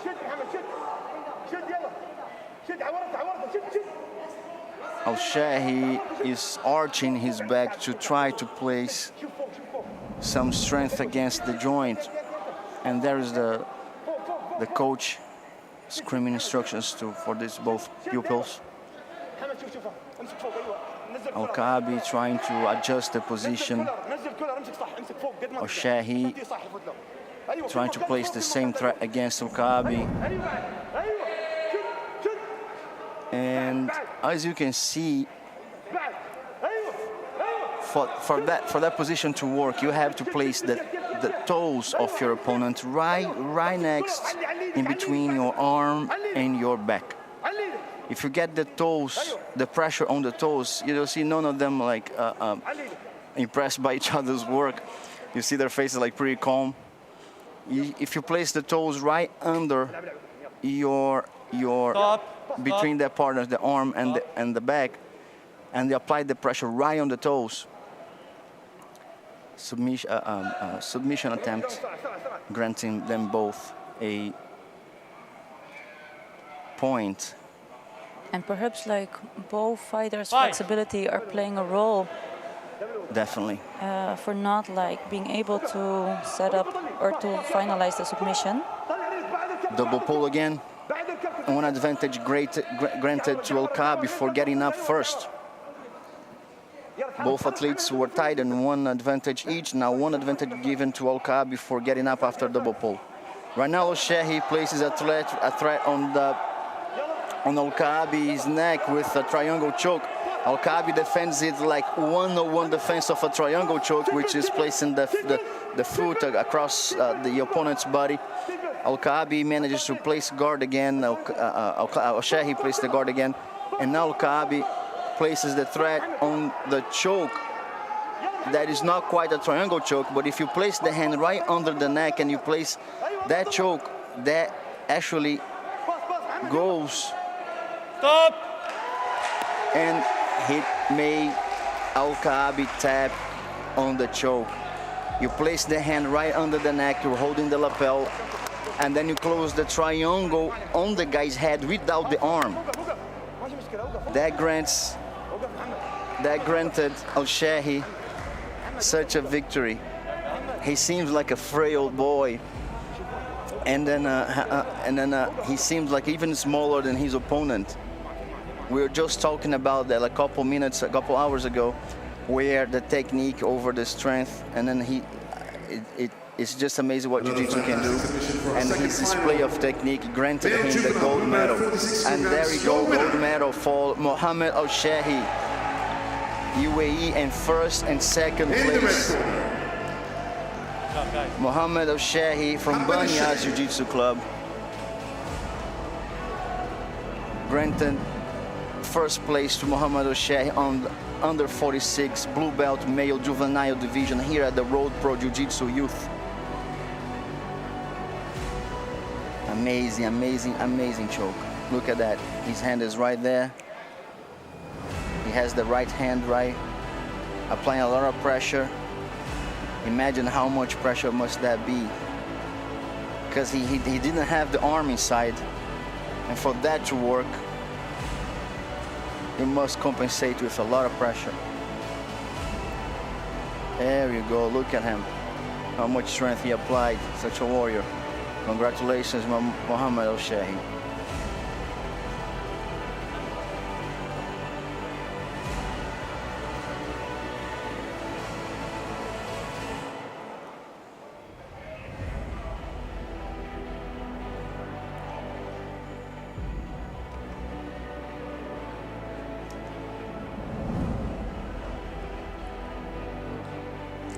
So next fight is a female Our next fight fight is the with female Shamsa juvenile blue belt, Al-Arifi versus 44 Sheikha kilograms. Faris Al-Derey. Both Both from the UAE. Let's welcome our fighters. First, in the red corner, Shamma Saif Al-Arifi.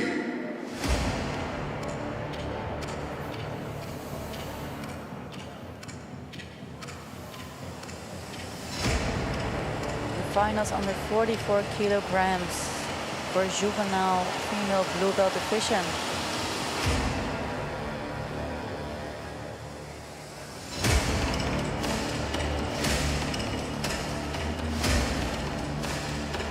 And her opponent in the blue corner, also from the UAE, Sheikha Faris Yusuf Al-Derey. And here we have Sheikha Faris, very focused, walking to the finals against her opponent Shamma Saif Al-Arifi, both girls representing the UAE.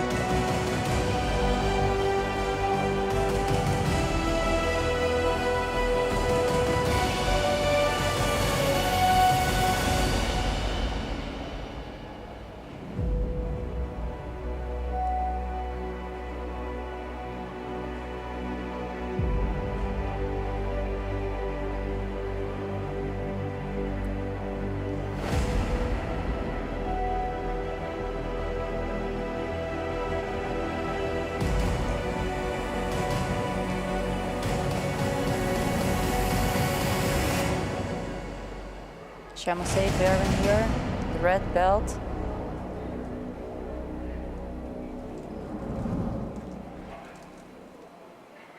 Here we go for the female juvenile blue belt, 44 kilograms. Shamma Saif Al-Arifi wa Sheikha Faris Yusuf Al-Derey.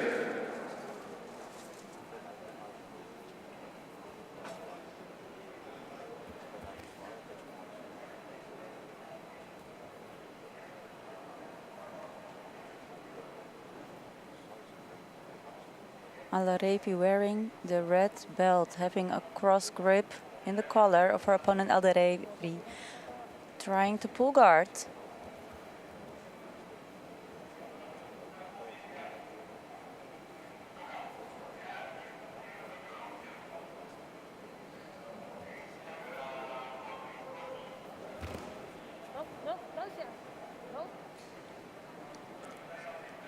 We're seeing here Al-Arifi on the bottom, Al-Derey on top. Put your knee in the middle.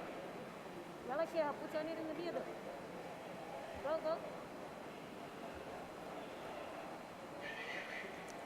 Al-Derey controlling Al-Arifi's head from the half guard on top. Trying to look for the guard pass. 2 minutes and 50 seconds to go. Under 44 kilograms blue belt juvenile female division.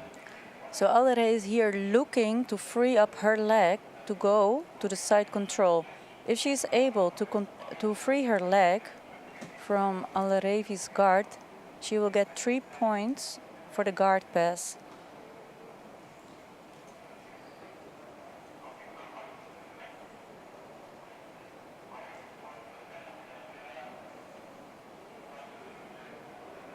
We're almost halfway the fight already.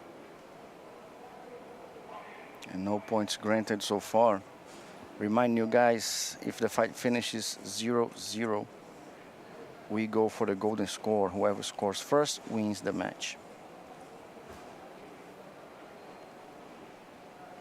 Although no points to both sides, you can see they're moving a lot. You know, as you see Faris Al-Derey trying to pass the guard, trying to get the knee out to slide it to the side to try to get out, while Saif Al-Arifi is avoiding her to do that a lot.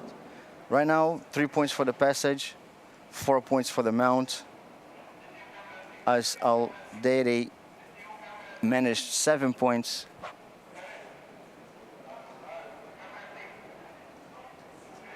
Ahead of her opponent. Yeah, so right now Aldeire, she has the mount. She had the mount.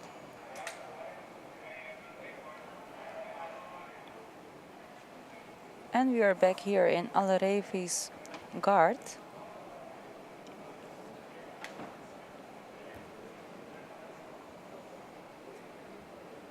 And she's looking here to set Aldeire out of balance.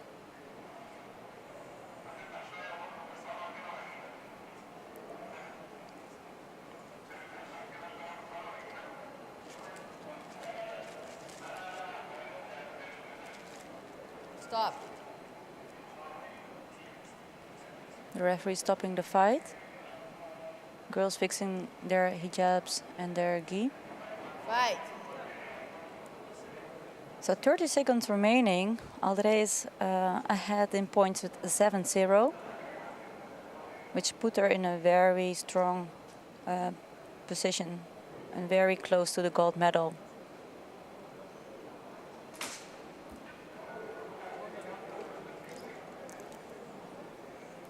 But the submission equalizes everything. Yeah, it would beat the point score. And 3 seconds to go, pretty tight. She resisted her way to the gold medal against a tight armbar. And she's getting an advantage for the submission attack. She saw that she was only seconds away. Alarifi And joining for the blue belt, female juvenile gave it 44 all kilogram on division. that armbar. I could see Aldeire arm arching, but she resisted the submission and she managed to Your get the winner, gold medal. from the blue corner, How great it is for her JIU-JITSU to display that technique, to display that much heart. Good fight.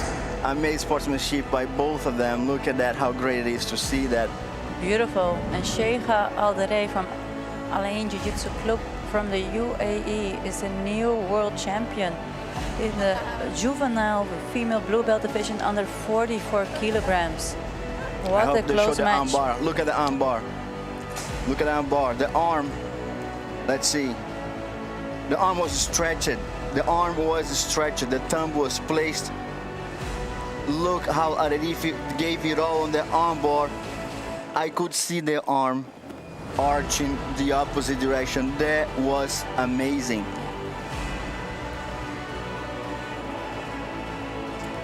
Alarifi was so close to that gold medal.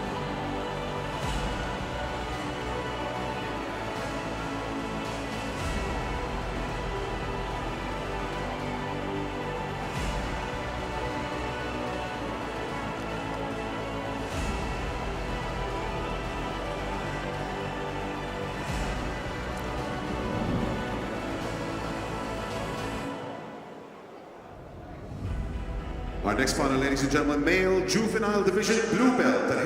Now we have Angola versus Let's introduce the UAE. fighters. First, Suhail Turkmen from the red corner, from the UAE, Suhail Turkmen. versus Helio Serodio, Renzo Gracie Angola.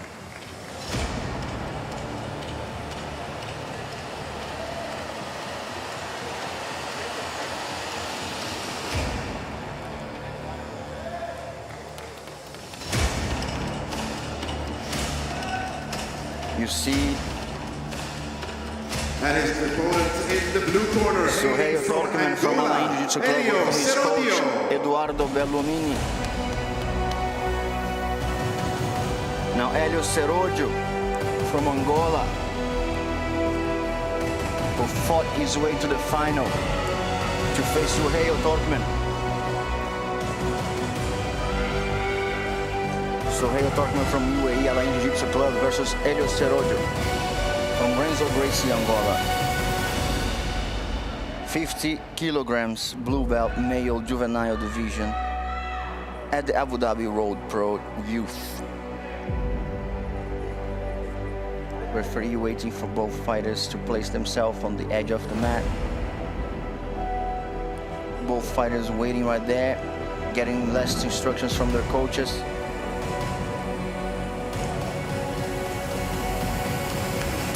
Heart pumping hard. Seconds before the match, as referee commands them to step in. Suhail Turkman and Helios Serodio. A bump and fight. So Turkman here in the black gi and Serodio in the white gi.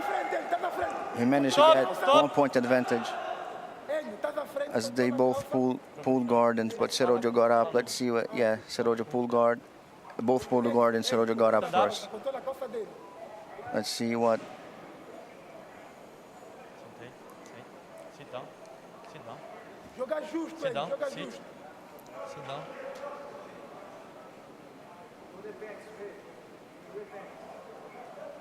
Fight! Atenção, birimbola, atenção, birimbola. Não deixa. Joelho pra fora. Joelho, abre o joelho, abre o joelho. Isso, esse joelho. O teu joelho direito, teu joelho direito, teu joelho direito. Joelho direito aberto. Tira esse pé, tira o pé direito, tira o pé direito. Isso, já não tem, já matou aí, já não tem birimbola. Estás à frente, ele, 1-0, controle. Respira, olha o pé dele. Se der para atacar o pé, ataca o pé. Both athletes going for Fica atento ao pé. Se ele meter o pé na tua costela, ataca logo o pé. Atenção ao pé dele, o pé esquerdo dele. Do birimbolo. to finish that position on top. Dele do birimbolo. Serodio ahead with 3 minutes and 5 seconds to go. Turkman is going to try to birimbolo his way there. Tá perfeito aí. Tirou, isso. Serodio gets up. Me slide. Não deixa fechar, não deixa fechar. Não deixa fechar. Turkman, Isso. Fica atento, fica atento, fica atento. Turkman tries to close the guard. Serodio places his leg again in between them. Faz o pé dele aqui, o pé dele. Isso. Atenção ao pé, atenção ao pé. Não deixa ele pôr o pé no bíceps. Isso. Vai. Serodio now trying to go for the leg attack. Ajeita. Hélio, nesse pé vai. He's 1 point ahead of Turkman from the UAE. Pisa no bíceps dele para arrebentar a pegada. Hélio, pisa no bíceps dele que arrebenta a pegada.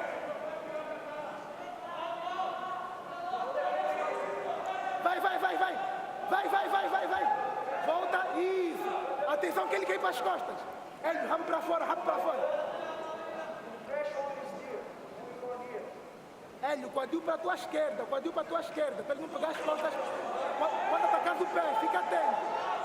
Hélio, já não vai no pé, que ele quer atacar as costas. A lot of people from Angola giving their shout outs to Serodio. Encolhe essa perna, encolhe a tua perna. Não entra aí.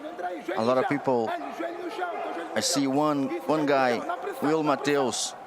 Mão direita na gola. telling Serodio, Hélio, let's mão make direita na history, gola. vamos fazer história, Hélio. Joelho no chão. Isso! Lindo, acabou o birimbolo, já não tem nada. But Joelho no chão. he has a Cola aí, cola. tough opponent in front of him. Very tough opponent from the UAE. Turkman is getting him Vamos ganhar a mesma on a tight spot every time, attacking a lot on the sweep. Vai.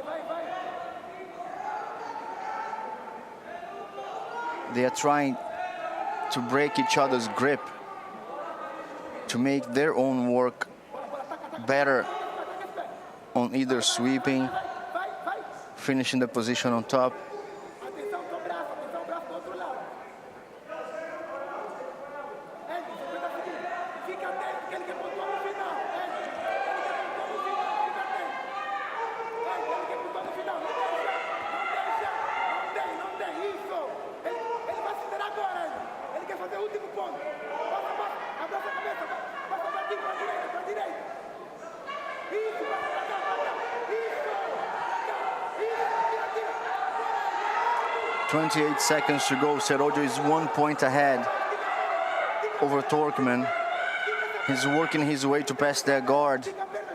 Turkman bravely placing their hand right there to avoid his leg to escape.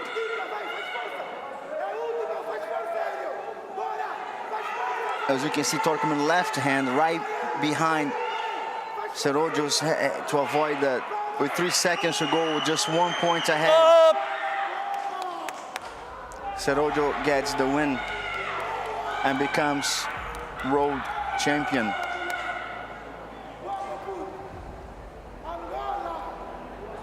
What a fight, what a fight. Good final, guys, in the blue belt juvenile 50 kilogram division.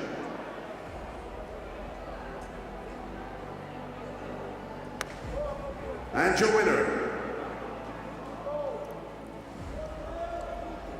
Good one. Swing sides.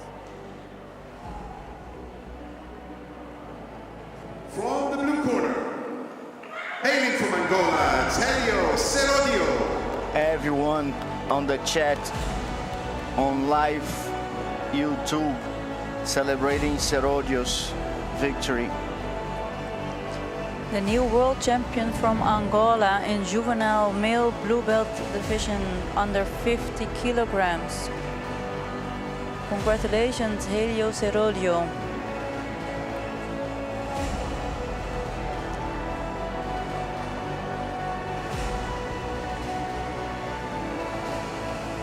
Next, we have a girls fight, blue belt under 48 division. Balkis Abdullah versus Ruda Khalifa. Both girls representing the UAE. Gold and silver for UAE.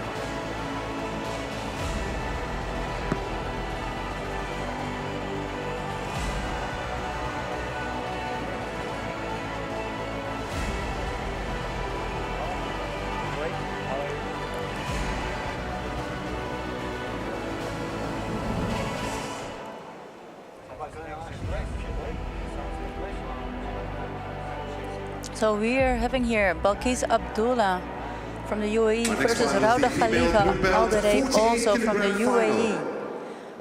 This is the finals under 48 kilograms. First in the red corner, Balkis Abdullah.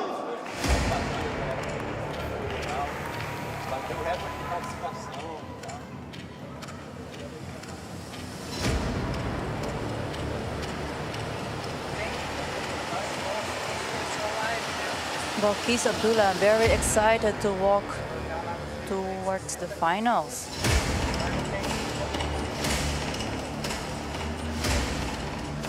She's ready. And in the blue corner, Rauda Khalifa Mudaffar, also from the UAE.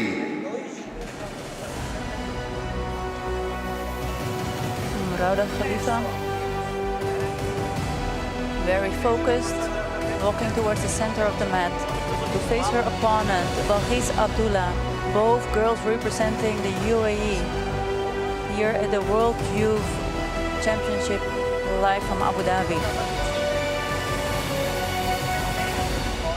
Fighting for the gold medal.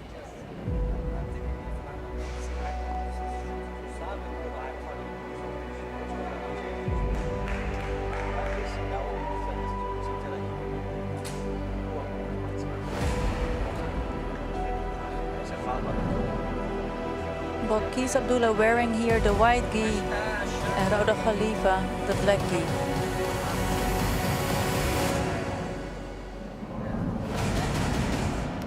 The referee calling the girls to the middle of the fight, of the mat. Vai.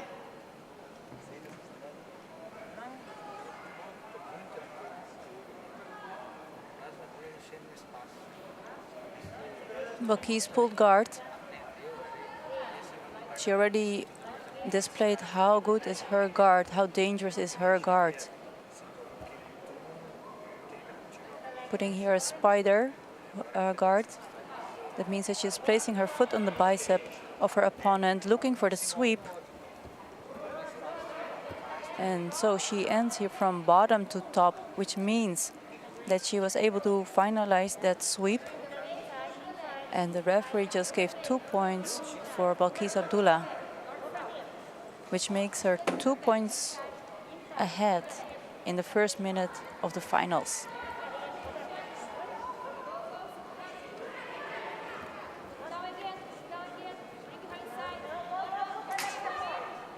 Both girls standing right now. Referee stopping the fight. Girls fixing their gi.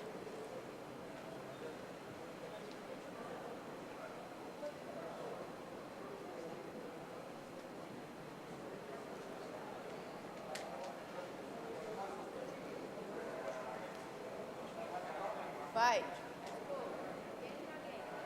Balkis Abdullah is 5 points ahead over Khalifa Aldarey. Balkis going again for her guard.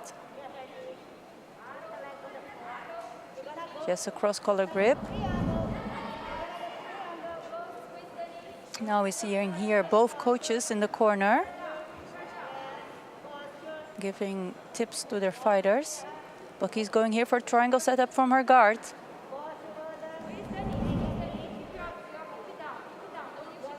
Aldarey is defending the submission attack by Balkis Abdullah. Balkis is adjusting the triangle setup while Khalifa Aldarey is showing a good defense, but it's not enough. Balkis Abdullah is stepping her opponent with a triangle submission. This was the finals for the girls under 48 kilograms juvenile blue belt. That makes Balkis Abdullah the new world champion under 48 kilograms. In the red corner, Balkis Muhammad. Good fight, ladies, good fight. Congratulations to Balkis Abdullah from the UAE, the new world champion under 48 kilograms juvenile female blue belt division.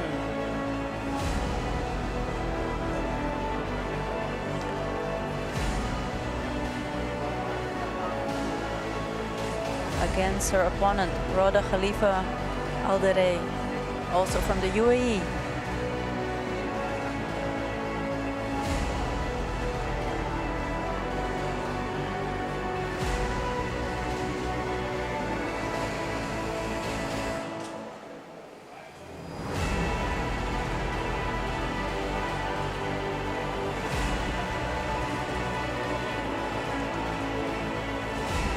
There we see the happy face of Balkis Abdullah, who fought really, really hard her way to the finals to face her tough opponent, Roda Aldarey,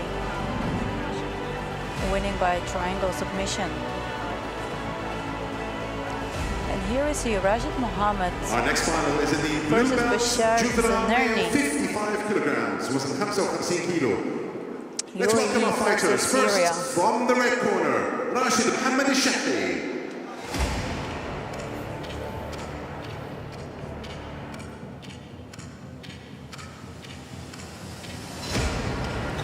Rashid Mohammed, under 55 kilograms,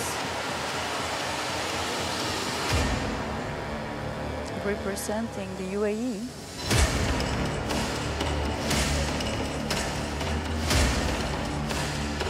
And his opponent in the blue corner, Bashar Zanerni. And his opponent, Bashar Zanerni, from Syria.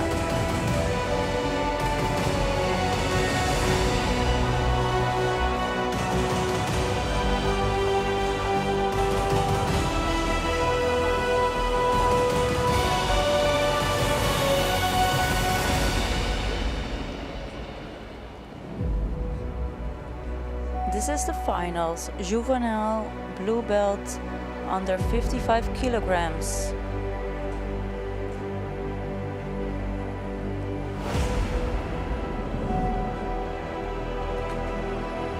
UAE versus Syria.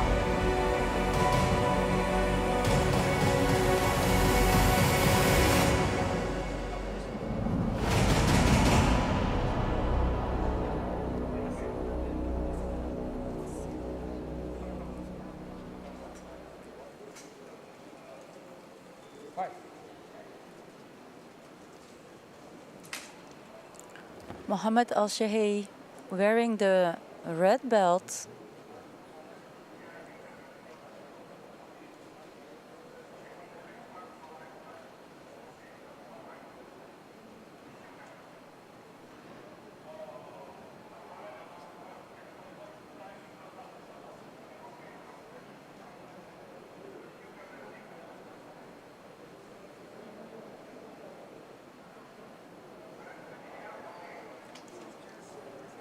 Action. Action. Referee is calling to action. Both guys receiving a penalty, which means that each fighter will get like 1 point.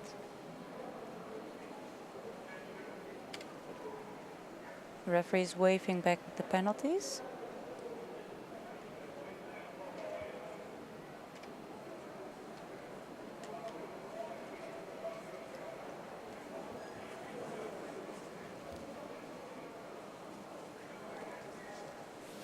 Alshay is 2 points ahead of the fight.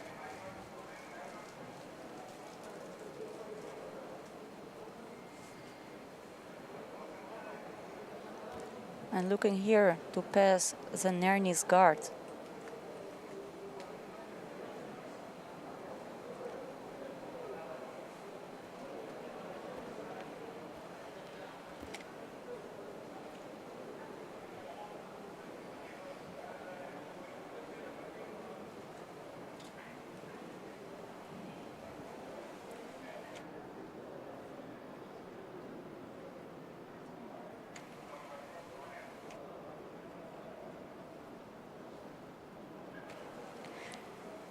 Al-Shahi, who fought his way to the final, taking out strong opponents, now faces Zanerney from Syria.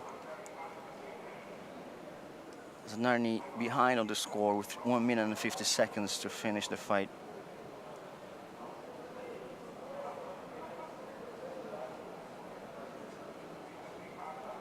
Under 55 kilograms blue belt male juvenile division at the Road Pro Jiu-Jitsu Youth. Rashid Al-Shahi went ahead, even ahead on the score. He does not stop trying to pass the guard. Zanerney from Syria poses a threat now, trying to take him down. He might get an advantage. Let's see if the referee understands that way. Over Rashid Al-Shahi for giving them both athletes 20 seconds to fix their kimono.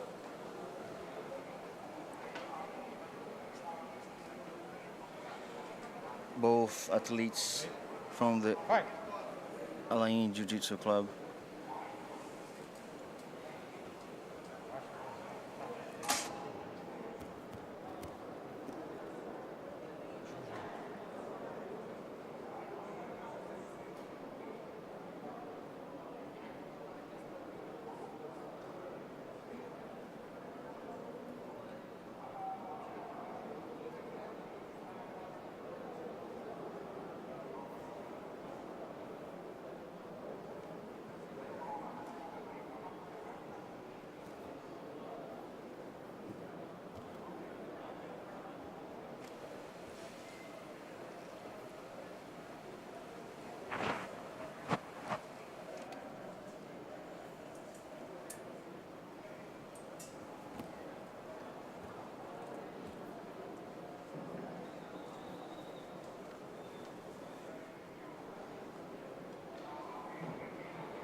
Stop.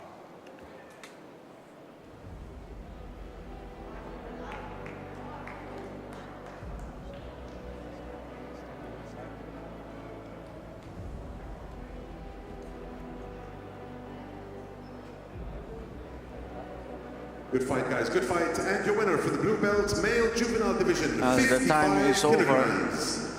Rashid Al-Shahi from the UAE It's the Youth Championships. gets Your the winner win, in the red and corner. he is the Rashid new Mohammed world Al-Shahi. champion under 55 kilograms blue male juvenile division. Both athletes very happy to be participating in this event.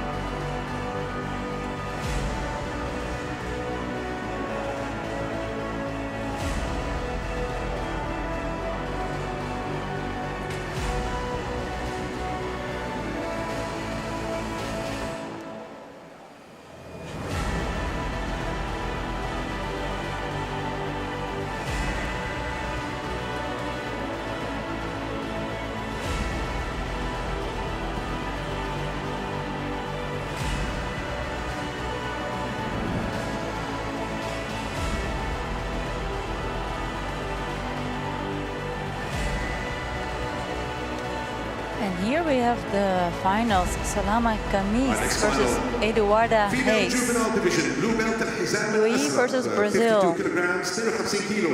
Let's welcome first in the red corner, Salama Khamis from the UAE. This is the finals under 52 kilogram juvenile female blue belt division. Salama Khamis fighting for the UAE.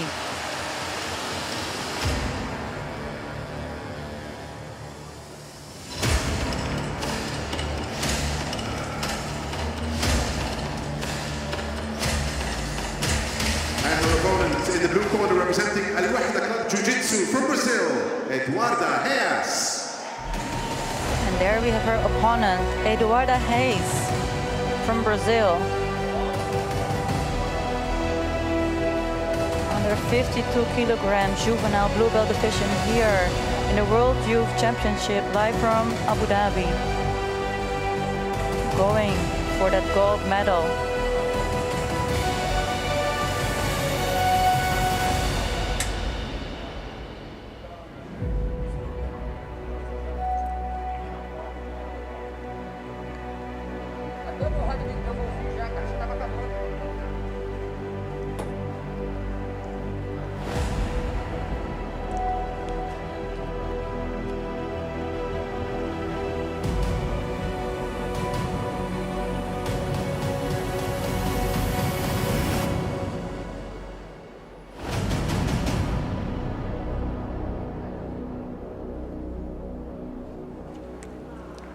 Here we are seeing Salama Kamis in the black gi and Eduarda in the blue gi. مصورين على منصة التتويج.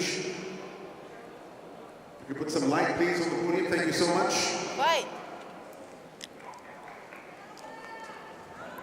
أول منصة تتويج الميداليات الذهبية والفضية والبرونزية في اليوم الأول من بطولة أبو ظبي Hayes is العالمية going here for the للمحترفين takedown طبعاً and she اليوم is getting the 2 points for the الاهتمام takedown. بالناشئين. هو اليوم الأول من بطولة أبو ظبي Getting العالمية an للجوجيتسو advantage as للناشئين. well. أبو ظبي World Youth Jiu-Jitsu Championship. وشاركنا على منصة He hasn't been التتويج able to معنا secure the إبراهيم side الحمادي، control, وزير but has التربية been والتعليم. awarded تفضل معنا لتكريم الفائزين. an advantage سيد محمد بعبيد فايس بريزيدنت ادنوك ريفايننج تكرير. وطبعا for the هون contest. سالم محمد سالم الظاهري نائب رئيس اتحاد الامارات للجوجيتسو. تفضل معنا على منصه التتويج لتكريم الفائزين. معنا حسين ابراهيم الحمادي وزير التربيه والتعليم. Amazing guard passing work by Race. وسعادة محمد سالم الظاهري Putting a lot of pressure on Kamis from top and is now looking to get the back of Kamis. She needs to spread her opponent's body to get both hooks inside and get the 4 points. And there she has it. She did not go for it. She wants the submission. She got it. And she got it. A quick win by Eduarda Hayes from Brazil here in the finals under 52 kilograms juvenile blue belt.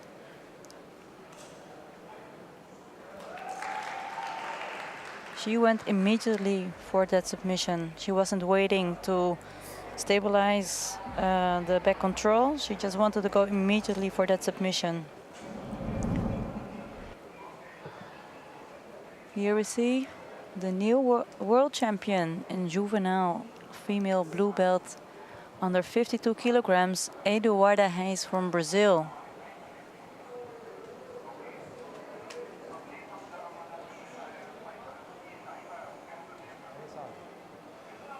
بداية مع الحزام الأزرق بلو بيلت وزن 46 كيلو 46 كيلوغرامز جوفنايل. فيصل العبيري بالمركز الثالث. فيصل محمد طلال الكعبي بالمركز الثاني. محمد الشيخي بالمركز الأول. فيرست بليس بلو بيلت الحزام الأزرق 46 كيلو.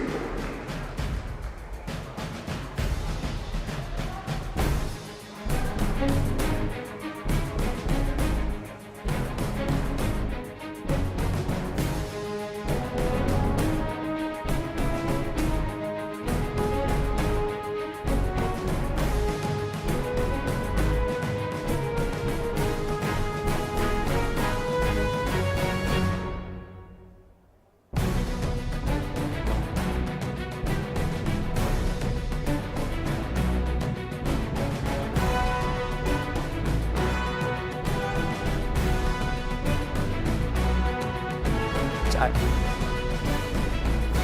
بداية اليوم في اليوم الأول من بطولة أبو ظبي العالمية للجيتسو للناشئين. برافو guys. Moving on to the ladies, female blue belt 40 kilograms. الغلا الحوسني بالمركز الثالث. الغلا شيخة مبخوت الكثيري بالمركز الثاني، وعائشة عبد الله سالم الشامسي بالمركز الأول. First place 40 kilograms blue belt.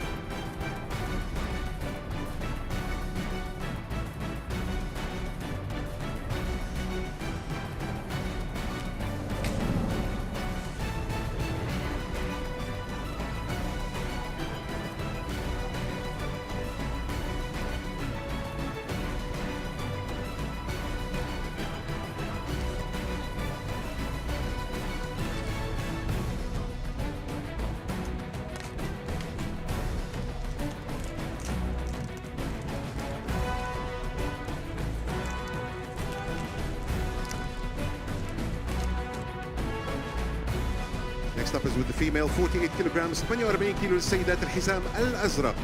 وديمة علي الشامسي بالمركز الثالث. وديمة.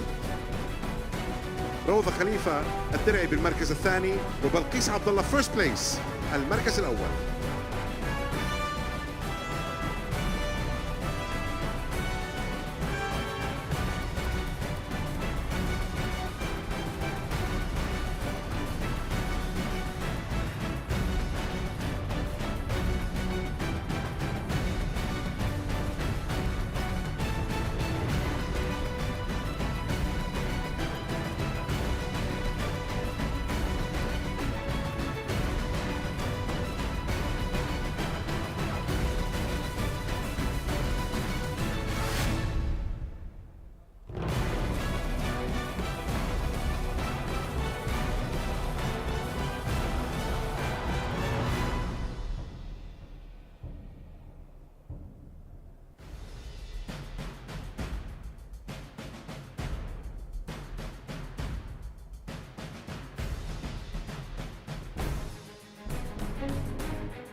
Next up is the blue belt male juvenile 50 kilograms وزن 50 كيلو. حمد الشحي بالمركز الثالث. حمد. سهيل تركمان بالمركز الثاني. And from Angola, Helios Sehodio in first place. Blue belt 50 kilograms.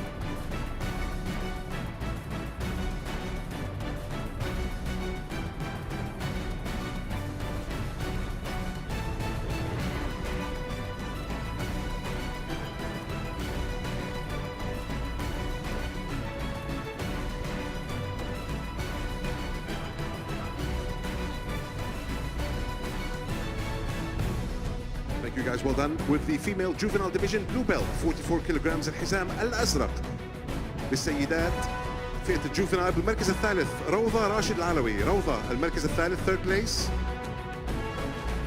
شمة سيف العريفي بالمركز الثاني، وشيخة فارس الدرعي بالمركز الأول. شيخة first place blue belt 44 kilograms.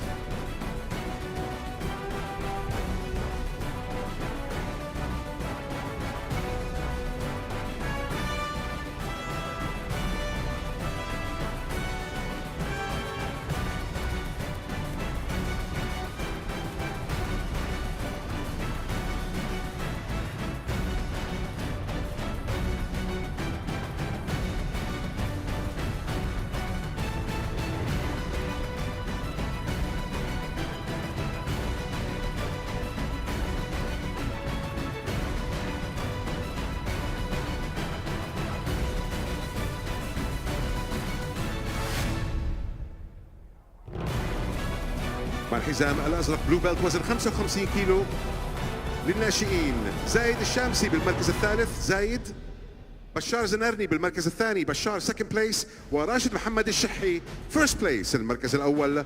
male juvenile 55 kilograms.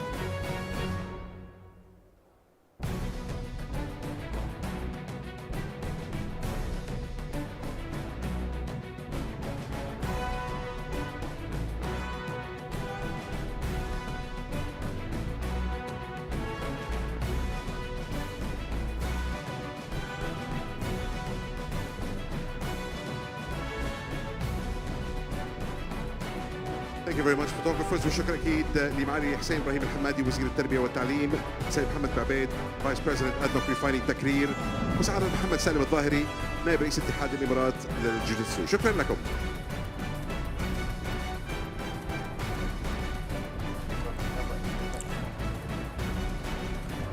And here we see Saud Abdullah versus Bilodin Mahmadoli Zoda.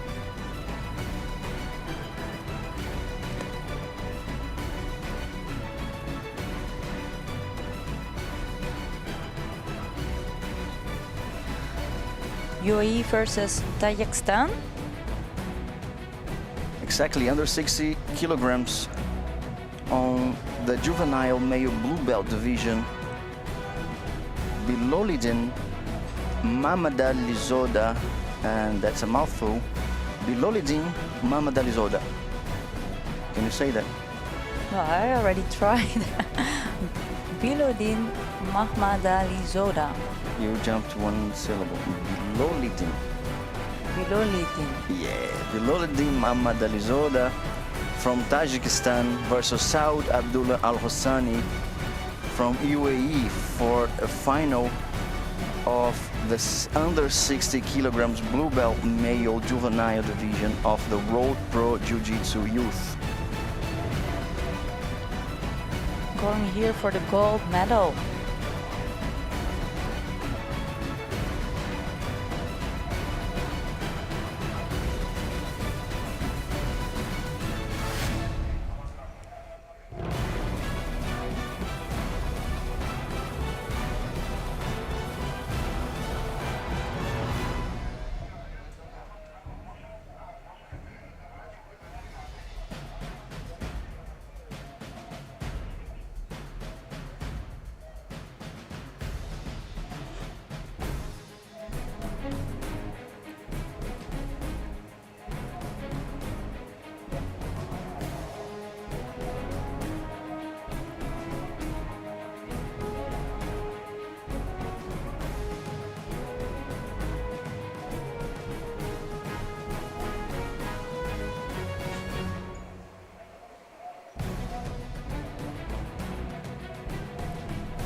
Our next final is in the 60 kilogram division blue belt male juvenile. Let's welcome our fighters to the center mat as we are live on Abu Dhabi Sports. In the red corner, versus Saud Abdullah from Al-Hossani. UAE, Bilolidin from Tajikistan. Saud Abdullah Hassani fighting for Sharjah Self-Defense Sports Club, and Bilolidin fighting for Davlatov Alijon Club.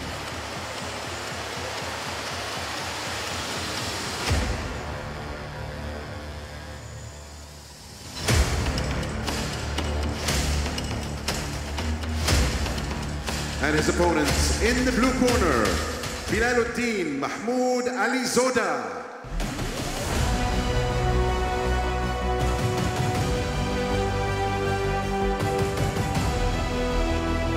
Bilolidin very happy to be there, pumping his heart really hard for this fight. Is the final. He can walk out of here today with a gold. With a gold for his country, his team, himself. There is a different taste, Yasmin, on individual sports when you win than in team sports, because of course you train with people, you train with a lot of people. Seems like you walk there alone, but you don't. In this case, Said Abdullah is carrying his entire team. Saud Abdullah is carrying his entire team In the male juvenile and his blue belt, country 60 on kilograms. his back right there. Exactly. Same That's goes right. for Bilolidin. Although they are there alone, they didn't get there alone. So although it's not a team sport, it does get a lot of people involved. The fight is set for 4 minutes. Saud Abdullah pulls guard. Bilolidin plays a strong game to pass his guard. Saud Abdullah for the guard passing, attempt guard passing. There he goes, working his way to the mount. That would be better if he had both underhooks. Although now he goes for the Americana, make him Saud defend himself.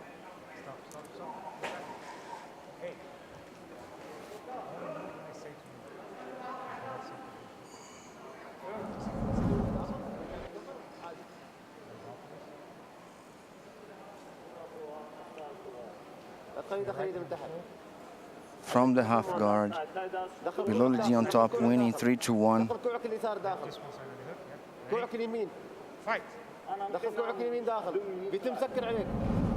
Yeah, so here we are seeing Bilolidin with the control from top, from the half guard, controlling his opponent's head, trying to escape his foot.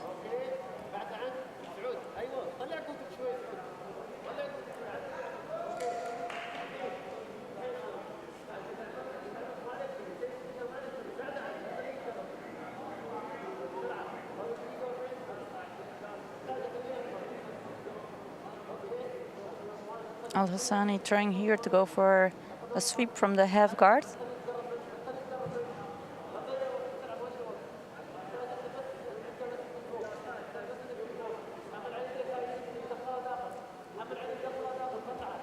He has he has a hold on the neck, and he's gonna give that to the other hand, who he can place the baseball bat choke. He gave it up. He's holding the legs, trying to pass the guard. He's 1 minute to go and 3 points ahead as Saud closed the guard on him. Now Saud has 50 seconds to make 2 points. If he manages to sweep Bilolidin right now, he wins the match. Exactly, as he would be then the last one that is scoring the points.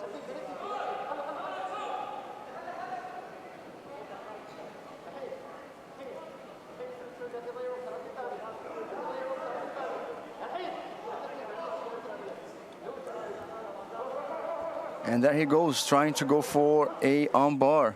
Bilolidin keeps his head down to not let that happen. He wants the time to pass. Although he's holding that too tight, and the referee might grant a penalty for holding up the game. 7 seconds to go. Saudi needs 2 points. And we're done. Biloledin manages to get the victory and the gold for Tajikistan. Setting up the final for under 60 kilograms, blue belt male juvenile division. Biloledin from Tajikistan walks with the gold.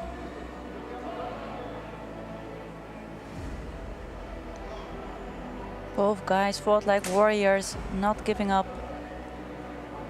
And that's your final for the 60 kilogram blue belt male juvenile. Your winner, in the blue corner, Bilaluddin Mahmoud Ali Zoda. Great display of techniques by both fighters. All the way to the end, Saud Abdullah placed a threat on Biloledin's work all the way to the final, to the last whistle. Great warriors, great display of technique, amazing show by Saud and Biloledin.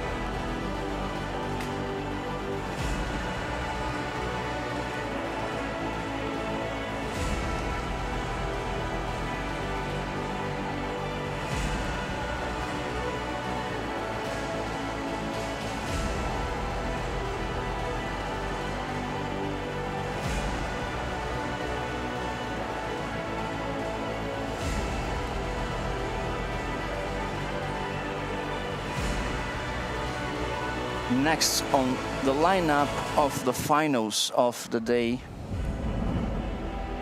we have final for the 57 kilograms juvenile female blue belt division. Aliasia Sultan Sharem from Al-Ain Jiu-Jitsu Club, Al-Anud Juma Al-Hassani from Banyas, under 57 kilograms. In the red corner, Aliasia Sultan Sharem. Aliasia Sultan from Al-Ain Jiu-Jitsu Club. Both girls representing the UAE.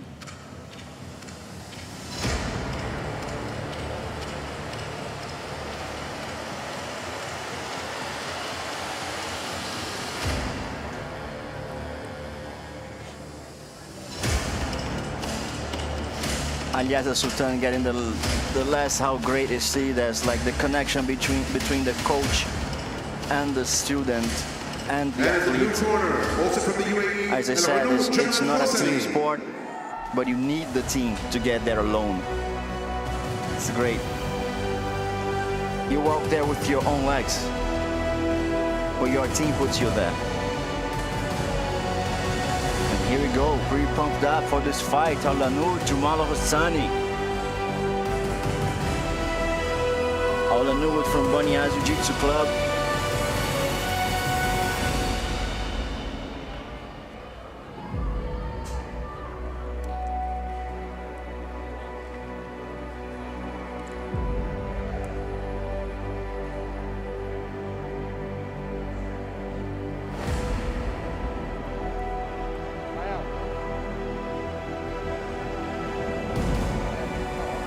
We're seeing here Aliasia Sultan Shiraim wearing the red belt, Al-Anud Juma Al-Hassani wearing the white gi.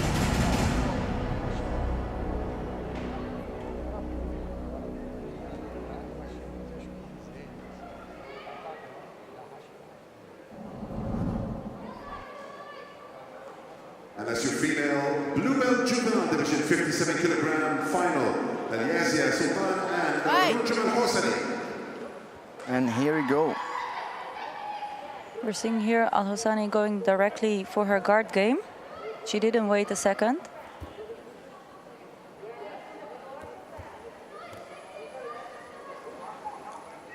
Shiraim looking here for the guard pass through the knee cut, and she is managing the guard pass.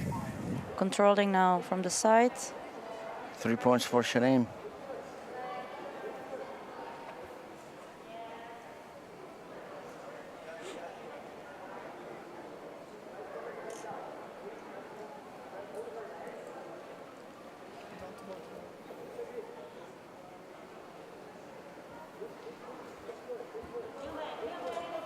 Al-Sharim now placing the knee on the stomach, trying to get 2 points out of it.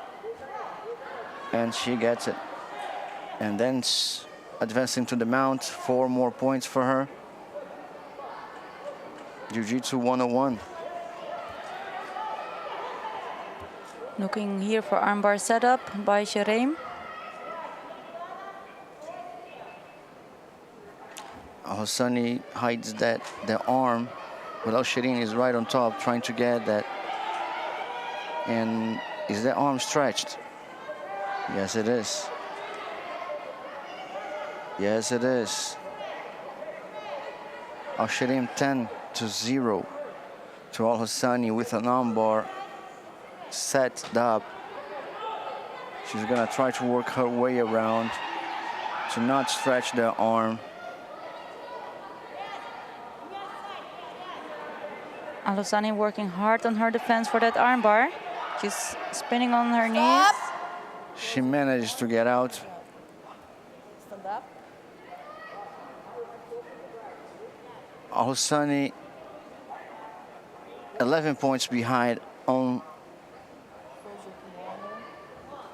11 points behind on the score and 2 minutes to go. We saw Al-Shirin a strong guard game. What do you think Al-Hassani could use as a strategy from now on halfway to end the match? Well, she will need to work on a very strong submission game. Close, Like, close guard. it's now not about gaining points.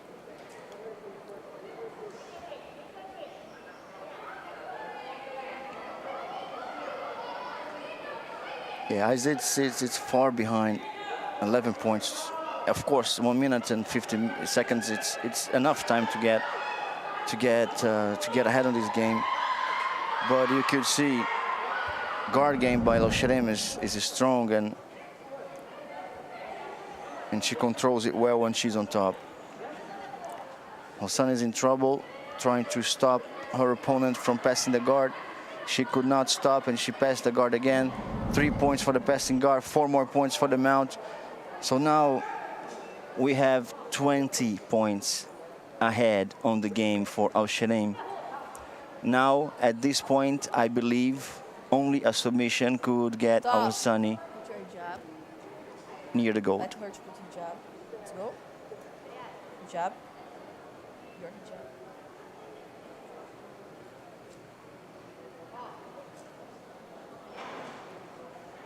Control her head. Control her head. Yazia, control her head.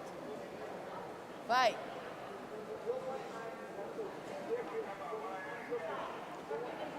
Aliasa is trying the loop choke.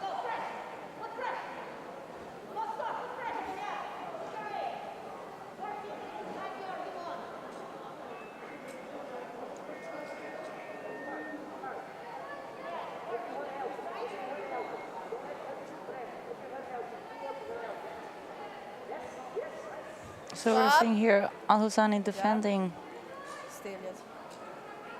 from the mount position. Put your heart side. 41 seconds to go. Guard. Sharam, Vai. 20 points versus 0 points from Al-Hassani. And with only 30 seconds left.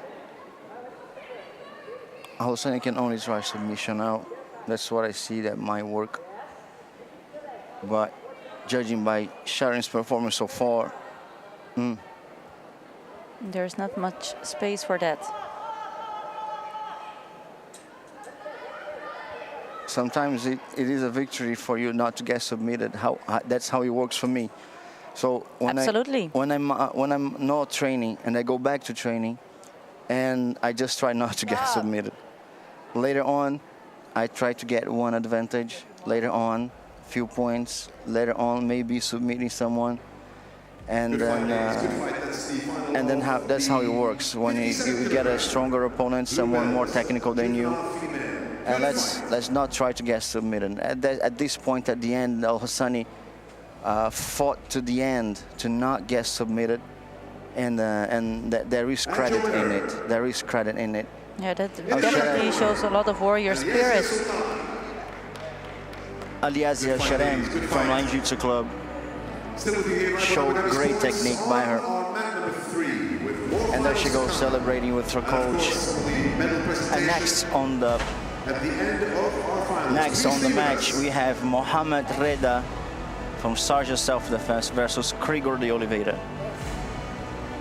Krigor de Oliveira from Banyas Jiu-Jitsu Club. And this is a match between the UAE and Brazil. Mohamed Reda representing the UAE and Krigor de Oliveira representing Brazil.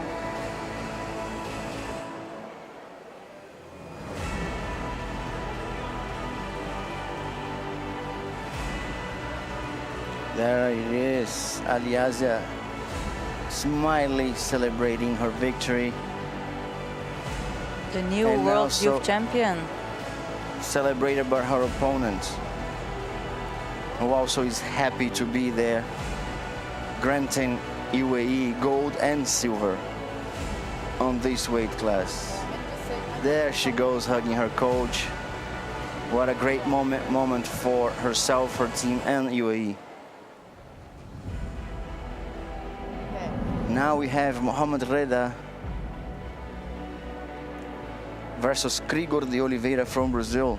Mohamed Reda from Sarja Self-Defense Sports Club and Krigor representing Banyas Jiu-Jitsu Club, blue belt, under 66 kilograms. This is the final. Worth in gold, Mohamed Reda. Walking through the tunnel that's gonna lead him to the mat. Like your eyes look everywhere. You search your teammates, you search your family, you search everything, your heart's pumping. Your coach is right there to guide you. And his opponent taking from Brazil, Krigor de Oliveira. Krigor seems pretty determined.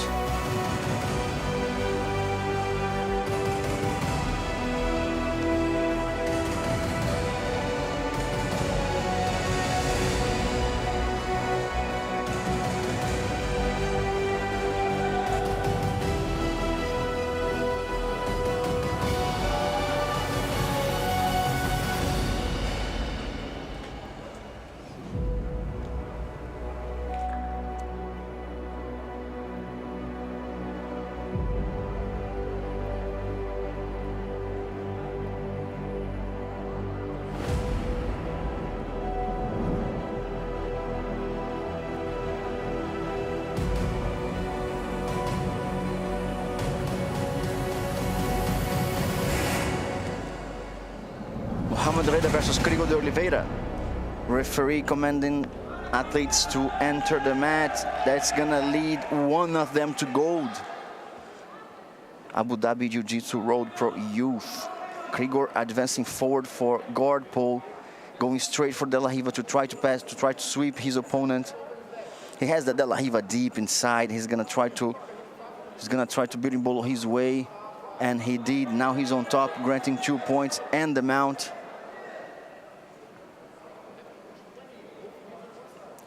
And there he goes. Referee asks help from the Falcon Eye. Let's see what is the referee's doubt regarding this position. Oh, there was a grip from the opponent on the inside of the pants of the Brazilian athlete. You're gonna see the UAE athlete is gonna place a grip right inside the pants, which is not allowed anymore. And there we go. And Brazilian end up on the mount. So let's see. 4 points for Krigor from Brazil. 3 points for the guard passing. 2 points for the sweep and 1 point. And 1 point for the penalty for having the hand inside, his opponent having the hand inside his pants. Now he's gonna try to work, he's gonna work his way to pass the guard. He's setting up a dribble to the other side. When he switches sides with the hip, he goes straight to the mount. He does not count time to go for the guard passing. So far we have 11 to Krigor from Brazil and 0 to Mohamed Reda from UAE.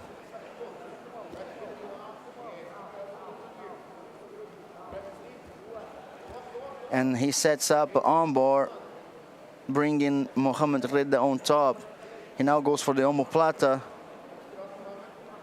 There's always this triangle of positions, in my opinion. Like I always, when I teach that. These positions, they work together. Omoplata, triangle, and armbar. You can connect the three of them amazingly. If you have an omoplata and it's not working, you can go for a triangle or armbar. And it happens to every other position. They're all intertwined. So he went for an armbar, it did not work, and now he goes for the omoplata. And he can easily switch if it does not work to a triangle. That's the beauty of jiu-jitsu. Although he's trying the omoplata, he managed to finish the position on top. 11-0 for Oliveira from Brazil. He twists his hip and Mohamed Reda taps out as Krigor safely goes for the victory.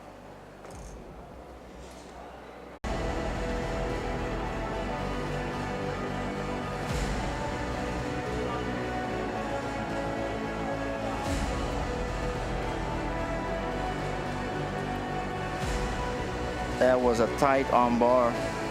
He even tighter, even more, and there we go. Yasmin, armbar for you. Right. You cross the legs or you pinch the knees? For me? Yeah, you. When you do it, do you cross the legs like this right now? Or you pinch your knees, stretching your legs forward in parallel? I'm a knee pincher. But I see like a very efficient way with the ankles crossed today in the World Championship. So perhaps maybe something to try in the near future at training as well. I always say that whatever works fine. If you get to submit someone in either way, then you have your position. So of course, if you teach people, you do not cross your legs, but then you see Bochecha, or you see Rodolfo, or you see Abbott, you see them crossing their legs, and then your student comes to you and say, hey, but they do it. So whatever works for you. Correct. You have the girls. We're having here Leila Hamad Koubaisi. She's from the red corner, Leila Hamad Al-Koubaisi. Representing the UAE. World U Finals blue belt under 63 kilograms. Leila Hamad Al-Koubaisi from Al Jazeera Jiu-Jitsu Club, representing the UAE. Wearing the red belt. And her opponents in the blue corner, Zainab Rashid Saeed. And here her opponent, Zainab Rashid Saeed, representing Al Ain Jiu-Jitsu Club from the UAE as well. The finals under 63 kilograms, juvenile female blue belt division. Leila versus Zainab. And Leila wearing the red belt.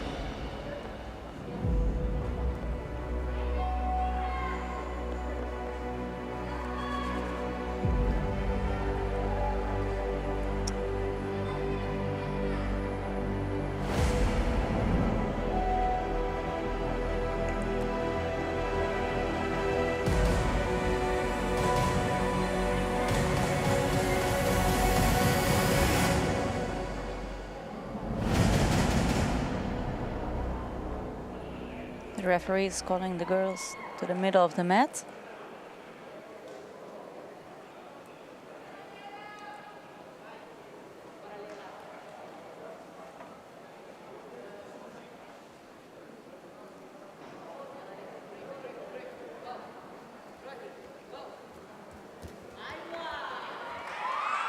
under 63 kilograms, blue belt division, female juvenile. Hamad Kubaisi, Laila Hamad Kubaisi versus Zainab Rashid Saeed, fighting for the gold.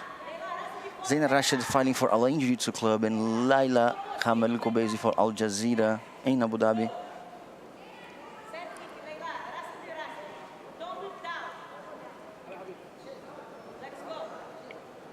And we're seeing here 1 point ahead for Hamad Kubaisi.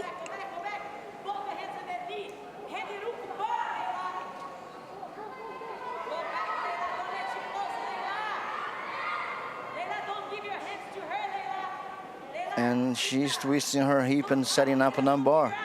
Do you see that coming? Yes, this is Zainab. I think it's Zainab Saeed is setting up an armbar. That's correct. Controlling her opponent's head. Does she have a loop choke right there?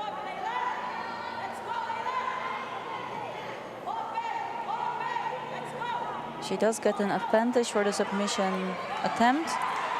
She goes for the sweep, making her opponent unstable. But Laila Kubaisi does not care what her plans, and she executes her own.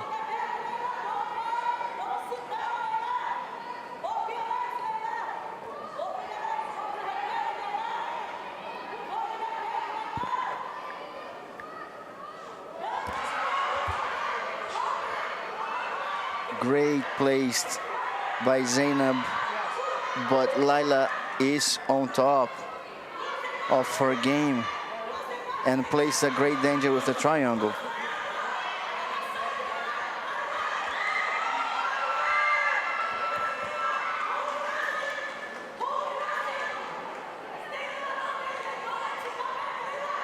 Now Kubaisi Kubaisi. ahead on the game.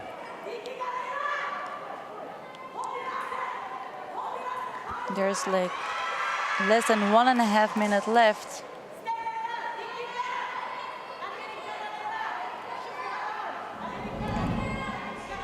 Four more points for Laila Kubaisi.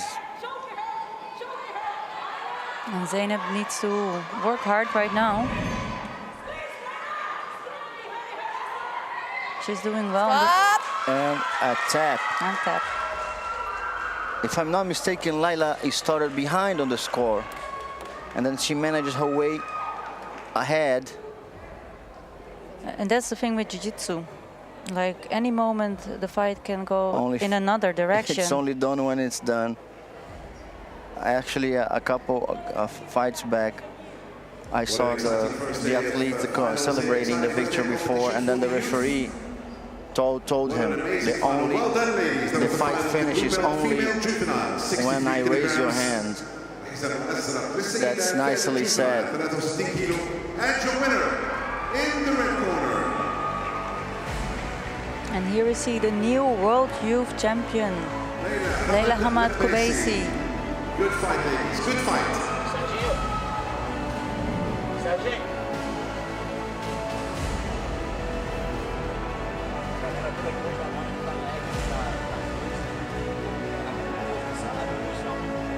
Winner by submission.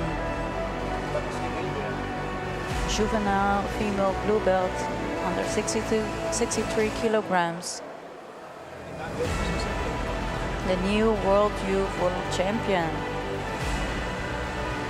Laila Hamad Al-Kubaisi. Congratulations.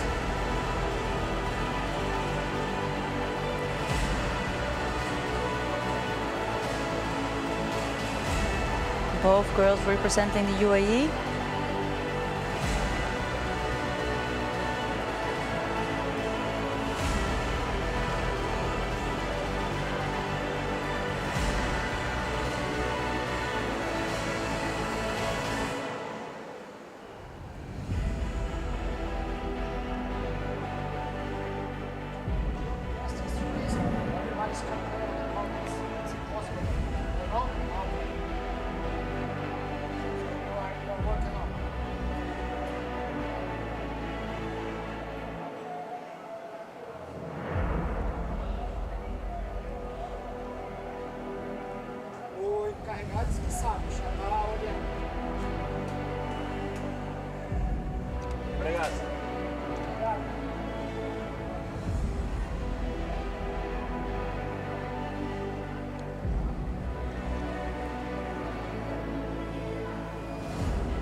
And here we see Shama Al-Noveli versus Moura Mahfouz. Both girls representing the UAE. Shama Al-Noveli from Al Wada Club. Our next fight is the blue belt for the female juvenile division, 70 kilograms, وزن 70 كيلو.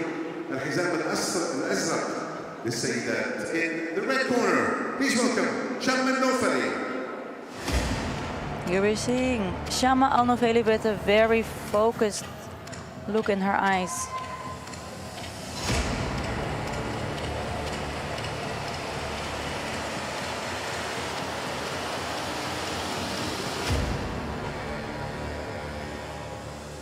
Under 70 kilograms.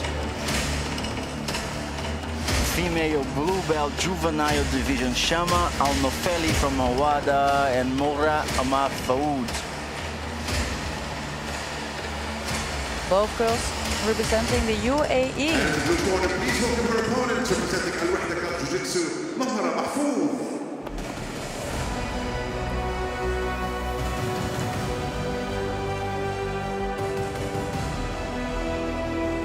This is the finals of the juvenile female blue belt division under 70 kilograms. Fight for the gold. Shama versus Moura.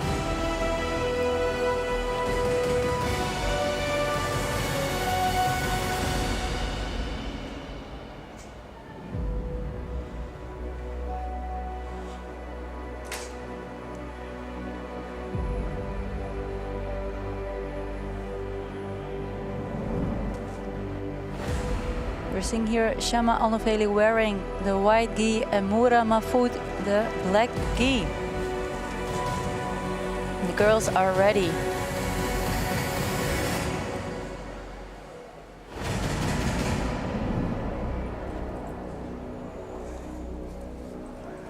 The referee is calling the girls to the middle of the mat.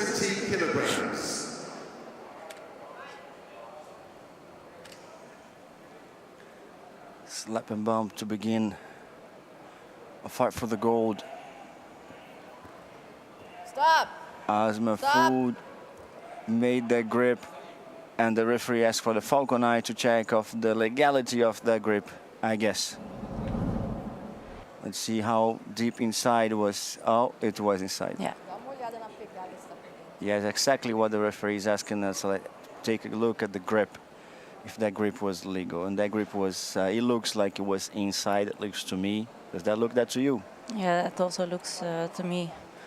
And that is a very sharp call by the referee. It was a hard decision, like actually. And she gets a penalty. The athlete who tried to take down gets a penalty for the illegal grip under the pants. She tries the same thing again. She went for the same position. Let's see if although she did not follow through with that grip, but that grip led. Stop. But that grip led to the takedown. I believe they're gonna check that again. Another point taken off Mahfouz, and they're gonna return the points, of course, yes. So Al-Noveli makes points out of Mahfouz penalties. They're fixing the score. They're gonna return the points off of Mahfouz. Yes. Exactly. Vai. Now 3-0 for Al-Noveli. Stop. As the fight gets close to the edge, return to the center. And now she gets the takedown, although did not maintain the position long enough to hold the points, to secure the points. Vai. There was an advantage. And there she goes. She has a strong game on that takedown. She goes for it every time. Yeah, she definitely wants to get a grip on the leg of Shama Alnoveli and go for the takedown.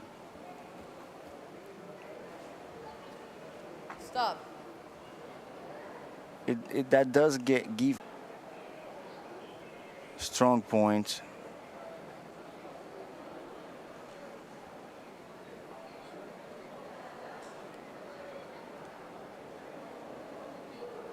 There are still like quite some possibilities left for both fighters in the final minutes of this finals of the World Youth Championship here in Abu Dhabi. 60 seconds to go.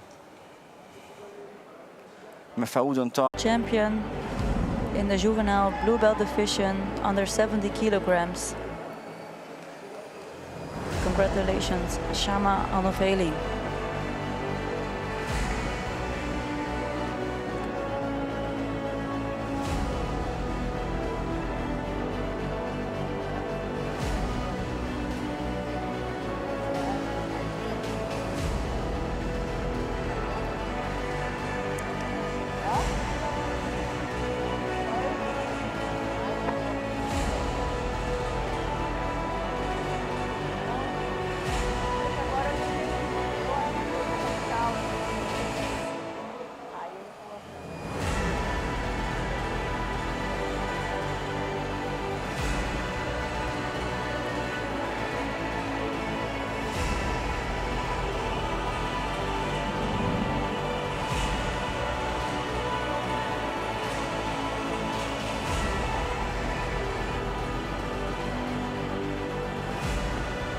And here we are seeing Faraj Khaled Al-Awlaki from the UAE versus Bernardo Shirmagati from Brazil. 73 kilograms of Hizam Al-Azraq was 73 kilo.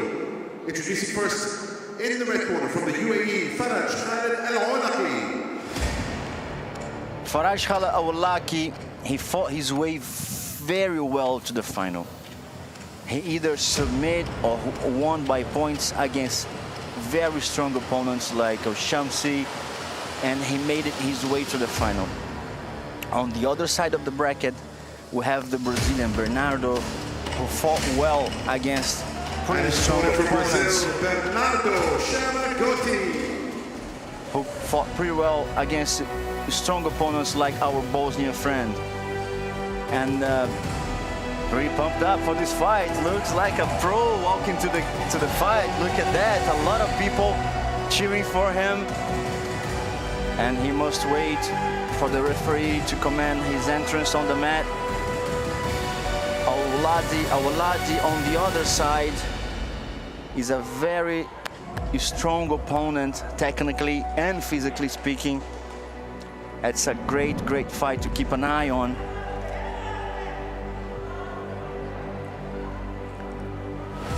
And we're seeing here Faraj Khaled wearing the red belt.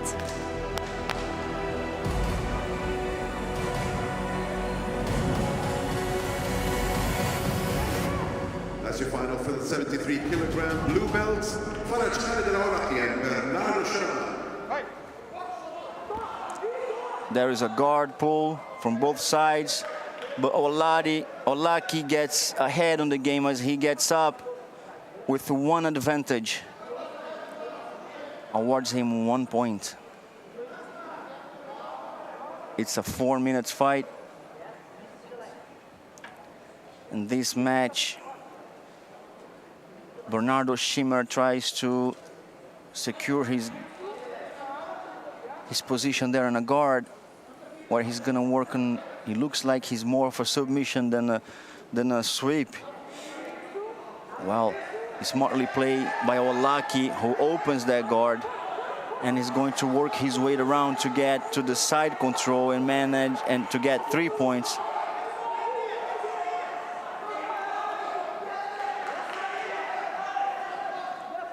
Bernardo Shimmer fighting for drill BJJ.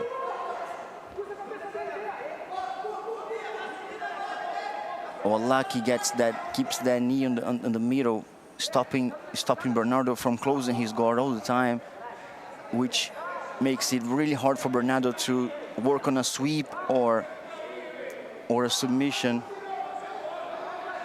Awlaki is calm, reading his opponent.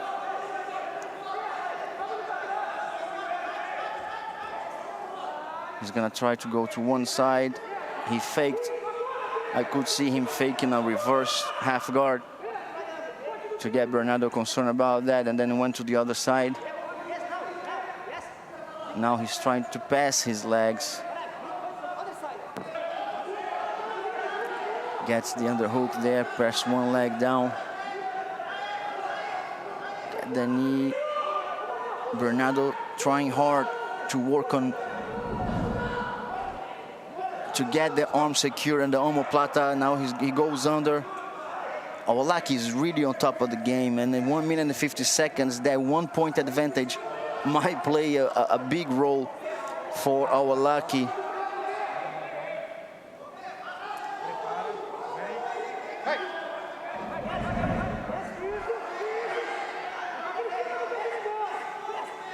Awolaki is secure, although Bernardo is trying really hard. Awolaki is secure in that position, as he will not fall on his back. That's what Bernardo is trying to do.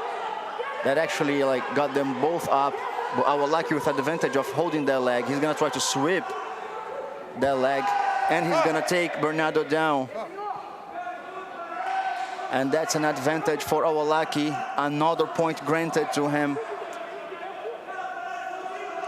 Bernardo has the opportunity to win if he gets one takedown, 2 advantages, 1 guard pass, anything that ties or surpasses his opponent on the score. But Khaled Awolaki is right there. He did not give him the grip for the guard pull. Awolaki wants the pull guard. Bernardo is pretty strong on. Let's see what the referee interpretation to that advance of Bernardo Schimmer. That was nothing. Bernardo keep pushing. Awolaki gets what he wants, which is with a pull guard. And with 58 seconds to go, he has a strong grip and he's right under Bernardo. And he's playing his game under the gravity center of Bernardo. He gets up, it's 2 points for him, which is gonna put him in greater advantage over Bernardo. It's gonna get him 4 points ahead on the score with 39 seconds to go. And 2 points granted for Khaled Awolaki.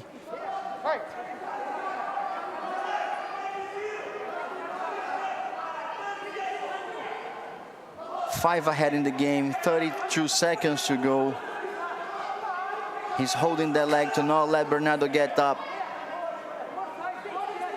Bernardo giving it all, giving it all. Bernardo, who's a great fighter, he placed a great danger over every opponent he fought, but that is not been enough for Khaled Awolaki,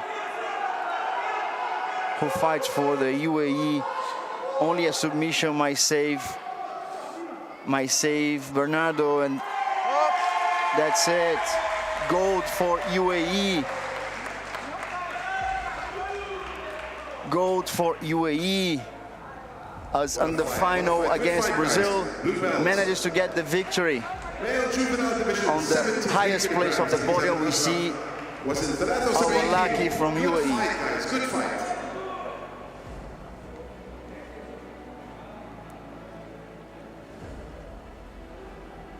Not even 1 point could do the Brazilian on the Emirati. And your winner,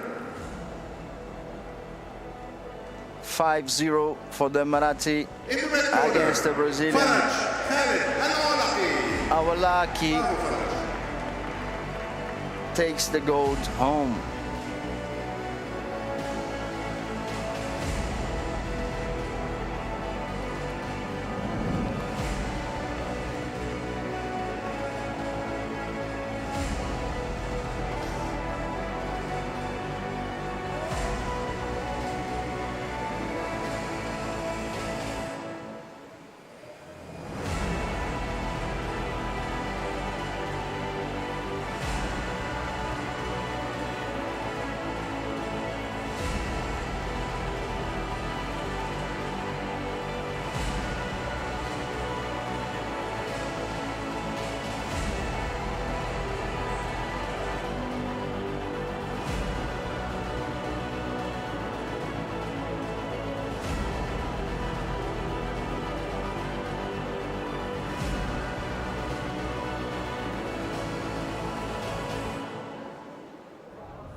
And here we're seeing finals to Saif go. Al-Mansouri Blue belt, versus male Pedro juvenile, Nascimento. 81 kilograms. الحزام الأزرق فئة ال 81 كيلو 81 kilograms. Introducing first from the red corner, representing the commando group, Saif Al-Mansouri.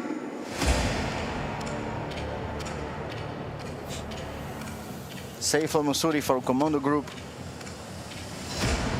fighting for UAE versus Pedro Nascimento from Banyas Jiu-Jitsu Club.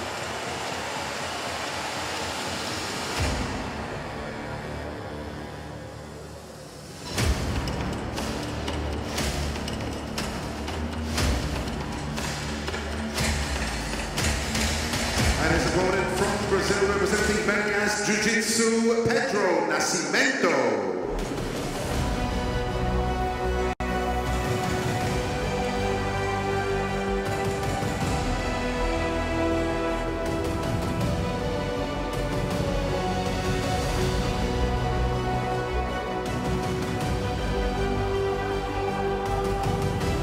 Tell you that.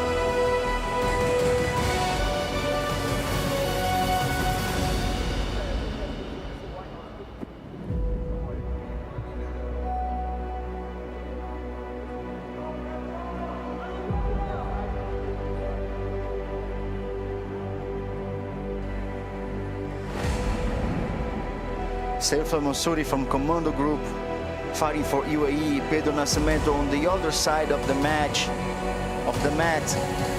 from Brazil, fighting for Banyas Jiu-Jitsu Club at the 81 kilograms final. It's our Referee asking them to get in. Saif Al-Mansouri in the red corner, Pedro Nascimento in the blue corner.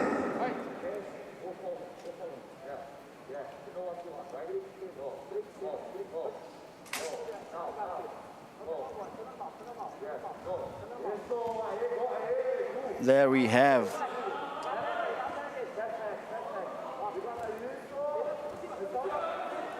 have a great display of techniques by Mansouri, who tries the takedown all the time, and he manages to get it. Grants him the advantage for the attempt takedowns plus the takedown that he managed to get it. So 2 points for the attempt takedowns and 3 points for the guard passing. Al-Mansouri being very explosive in his game. 3 more points, totalizing 8 points for Al-Mansouri.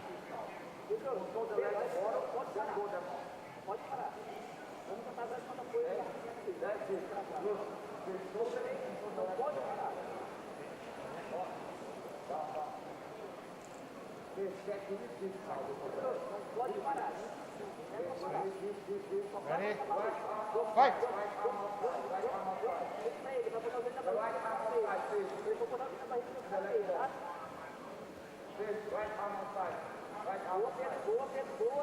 Saif Al-Mansouri, dominant performance,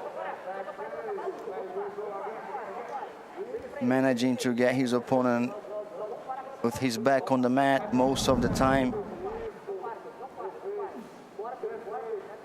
Saif listening to his coach.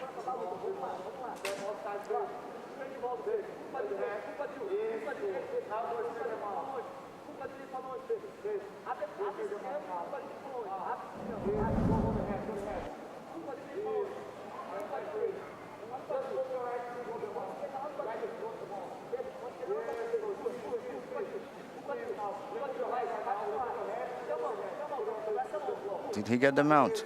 It seems so. Yep. Yeah.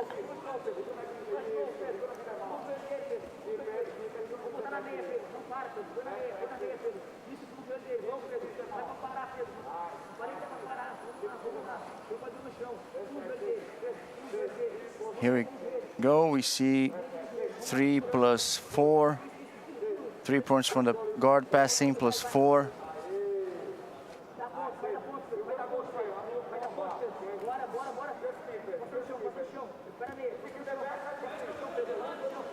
With 1 minute and 38 seconds to go, dominant performance by Saif Al-Mansouri. He's 16-0 ahead at the 81 kilograms blue belt male juvenile division of the World Pro Jiu-Jitsu Youth Championship.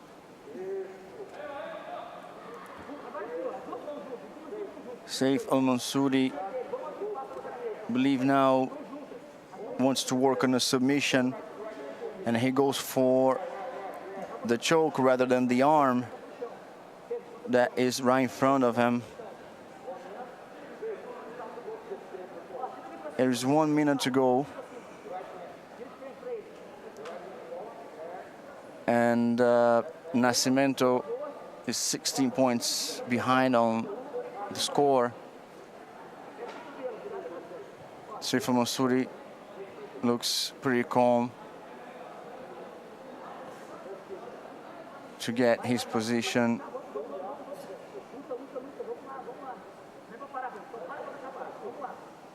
With 30 seconds to go, he will only go if the position is pretty secure for him. He does not want any point. And there he goes with the cross lapel choke.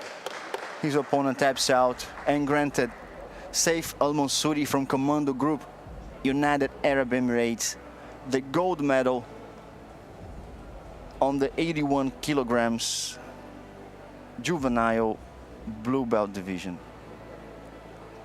There is his coach, very proud of him.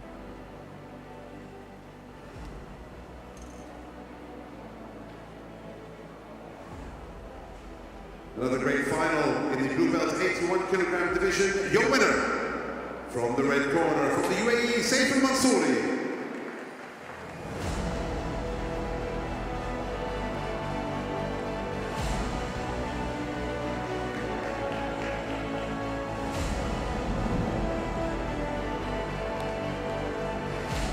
Saif Al-Mansouri, who is a known figure on the podiums in every competition he's been participating.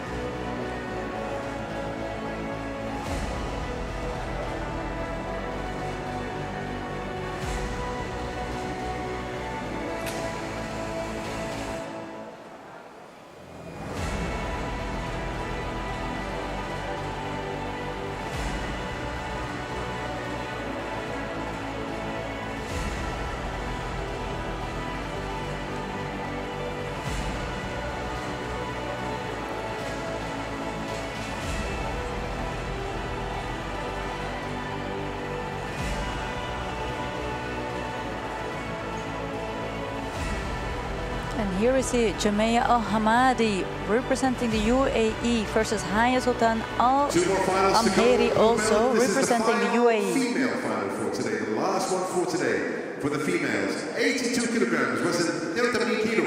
Al-Hizam Al-Azhar Al-Sayyidat. Introducing first in the red corner, Jamea Al-Hamadi. Here we're seeing Jamea Al-Hamadi fighting in the juvenile female blue belt category under 82 kilograms, walking full of confidence toward the center of the mat. Jamea Al-Hamadi representing Al Wada Club. And her opponent representing Al Jazeera Club, Haya Sultan Al-Amheri. And also here we're seeing a very confident Haya Sultan going into the finals together with Jamea Al-Hamadi, her opponent, for the finals of the World Youth Championship, hunting for that gold medal.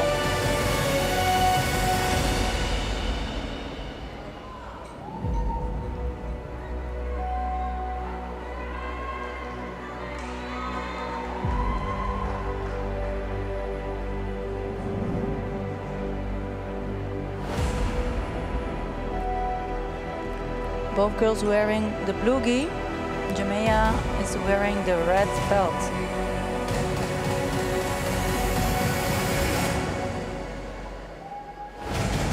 She's very excited to go to the finals. Both girls are very excited to go and face each other.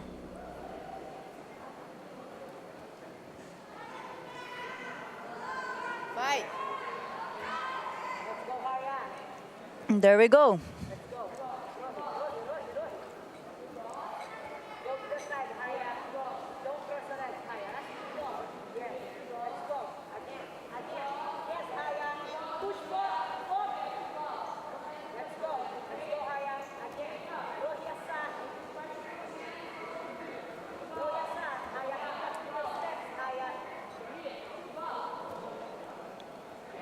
Both girls looking here to go for a takedown. Stop.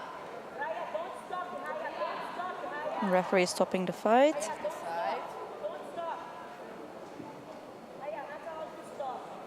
Asking the girls to go to the middle.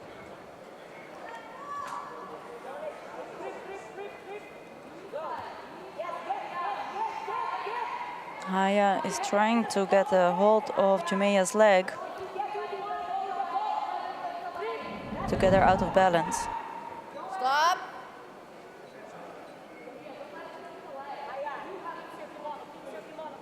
Here we see both coaches of the female fighters.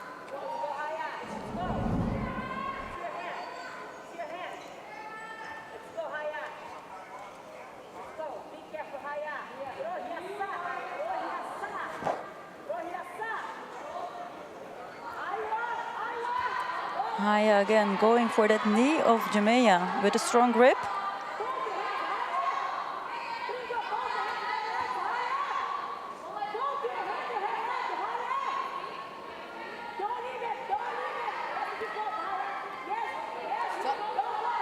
Stop. The referee stopping the fight. And the girls are fixing their hijabs. 2.5 minutes remaining.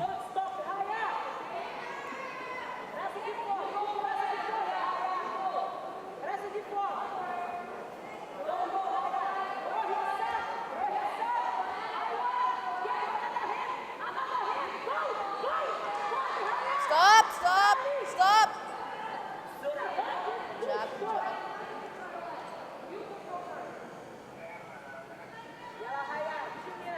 Fight. We're now halfway through the finals and still no points are being scored. And if the fight would end right now, we would go for the gold score. Stop. We haven't had one fight today to the golden score, right? That's right. That's how active these boys and girls are. They don't let the zero stay on the score for too long. That is really good. That's really good. No fights are, you know. Yeah, that's really good indeed. These girls are exchanging a lot of grips, and then on this weight division, one advantage on the grip might grant the takedown. Granting the takedown is having an opponent on top of you, which can result at this point of the fight with 1 minute and 34 seconds to go in a victory to whoever gains that grip. So although there's no points awarded, you can see they're both exchanging grips, trying to secure a best position. Only by that they will attempt a secure takedown.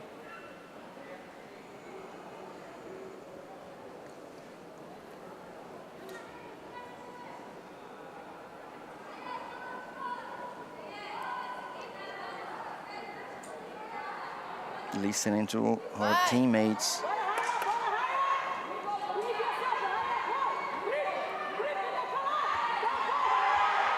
There he goes. Stop. Stop. Same position. Jumeya went here for the takedown. Lay down. Half guard. The referee is putting the girls back into the same position in the middle of the mat. 2 points for the takedown. Fight. 2 points for Jumeya, who is now ahead of the fight.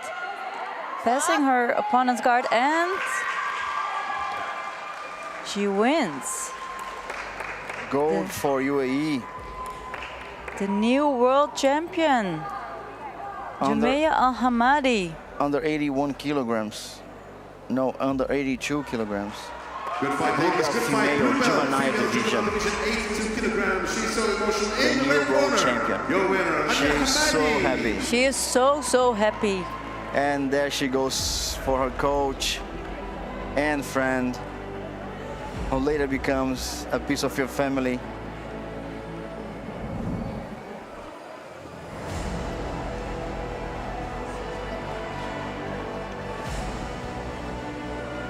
This is such a beautiful victory for Jumeya Al-Hamadi, who is now the New world champion under Wins by 82 submission. kilograms Americana submission. by submission. She walks and she applies a one-on-one submission. How great she puts the effort on it.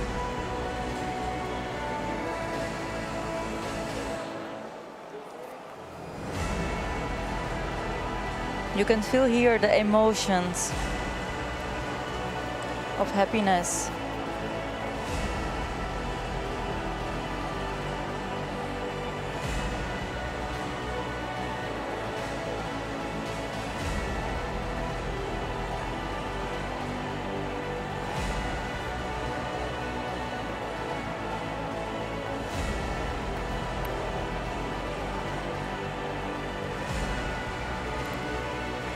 Congratulations to Jamea Al-Hamadi from the UAE.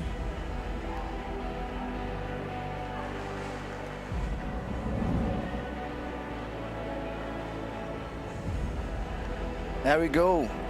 Under 94 kilograms, Ibrahim Al-Masuri versus Hamad Taha. Male juvenile division, 94 kilograms. Awada versus Sharjah Self-Defense Club. Juvenile Introducing blue first the belt. fighter from the red corner, Ibrahim Ali Al-Mansouri.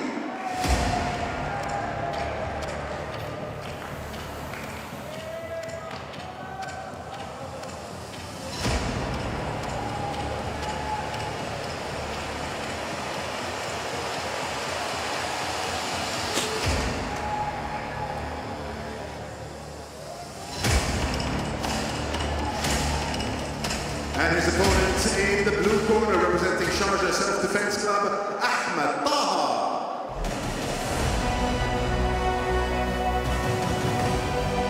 Ahmed Taha from Sharjah Self-Defense Sports Club. Ibrahim Al-Mansouri from Awada Club Jiu-Jitsu, both from UAE.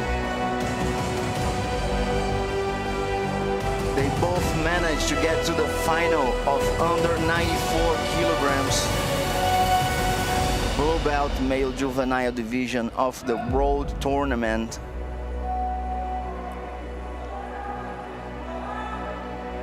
Here in Abu Dhabi.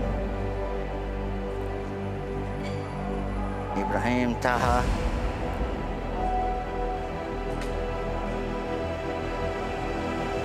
Both pretty excited.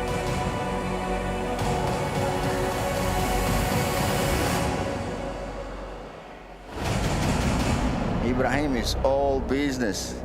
And it's a final His fight today, face the 94 means kilogram blue business. belts, Ibrahim Ali Mansouri and Ahmed Taha. Good luck, fighters. The last fight today. And you can see Ibrahim with a good posture, with his back straight. Taha with a little big advantage of a little advantage of the height. That in Jiu-Jitsu doesn't play much. It's just if he plays that well, if he uses that well, then that might be an advantage. The features in Jiu-Jitsu, from my experience, yes, I mean, it's just a concept. Some people say like, oh, the more tacky guy, you know, with short legs, short limbs, and then a heavy and square guy, he's gonna get advantage over the tall guy. But you know, the taller guy might have the leverage on his, and it's never predictable. So it doesn't matter how you look like, how your body composition is. If you use your body to your advantage, then you have an advantage. Otherwise, it doesn't matter if you are strong or if you have long legs, short legs. It's just a matter of how you use them. Do you agree with that? Yeah, that is very well said, Christopher, because, you know, like in my experience as a competitor, I was usually that person with those long legs and usually facing like the girls with the shorter legs, but they were very well able to play their body and their strengths with like shorter legs, because maybe when they're on top it's easier to pass that leg because there's, for example, like less leg, or they're able to put more pressure because their body composition is made in a different way. So whether you're like an athlete with like long limbs or with short limbs, or you're more stockier or more thinner, each body composition has its advantages, and it depends like your strategy and how well you know to play your game with your body. Exactly, and as we are speaking, both athletes, they all were exchanging grips, but not much of an action shown to the referee that takes 1 point off each, and they are both 1 point from penalties. As it is right now, just like 0-0, 1-1 from penalties takes the fight to the golden score. They both, after the regular time, they both have 1 minute to score 1 point, any points. And the ones who scores the first wins. As the fight, the way it is right now, that's where we go. It would be like for today the first time that we will see the gold score.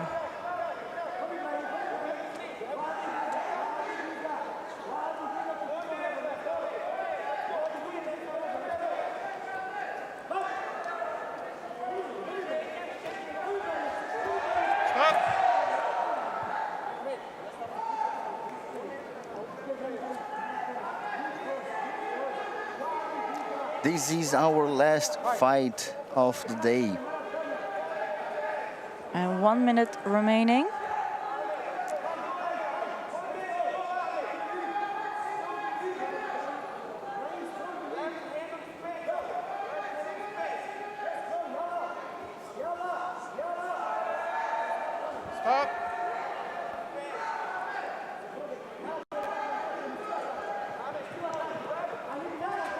We want to thank you guys for your audience, for your participation on the comments of our YouTube live channel.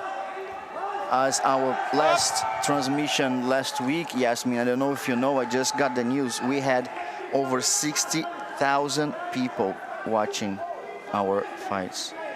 Oh, wow. We had on That's average incredible. between 2 and 4 at the time, but the traffic in total was over 60,000 people. That's a whole stadium. That is a Listening whole to stadium. you.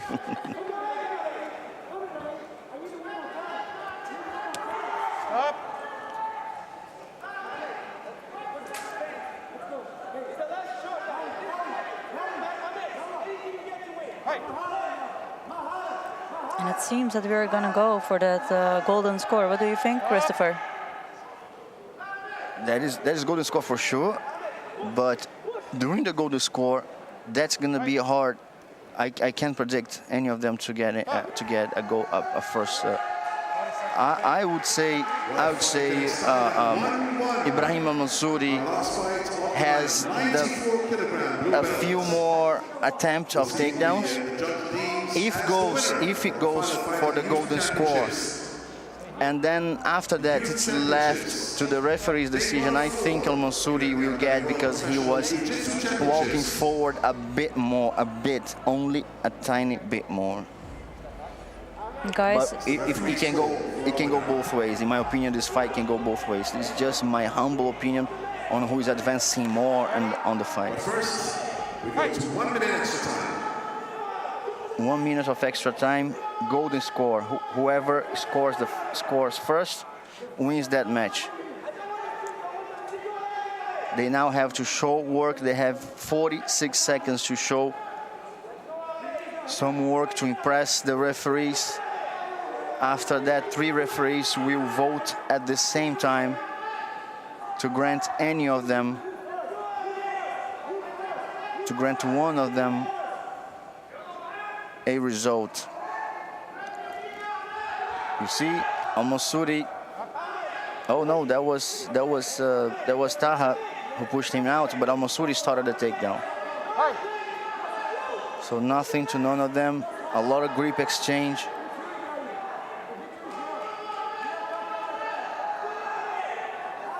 and nearly 10 seconds left. And I believe that's gonna be on the referee's hand to decide who won that match. And there you go, Taha giving his Hail Mary on the last second. So they both now wait for the referee's decision. And I want to thank you guys. Keep watching. We're gonna have the commentaries of the fights. We're gonna pick a few fights to talk about. We're gonna talk about our best. Blue belt, 94 kilograms. It's the referee's decision. We're gonna talk about our best fighters. We're gonna talk about the event. We're gonna talk about what's coming up. And as I predicted, Masuri got it. Right. So I want to thank you guys for the audience. I want to thank you guys for the comments. And keep watching. We're gonna be live. We're gonna be live on the. We're gonna be live with the studio as we're gonna go there right now to talk about this event. See you guys. Thank you very much. Thank you, Yasmin. Thank you, Christopher. And see you live in the studio. See you tomorrow. See you now in the studio. And see you tomorrow for the next day of the Youth Championship. Come and join us at the podium for the medal celebration.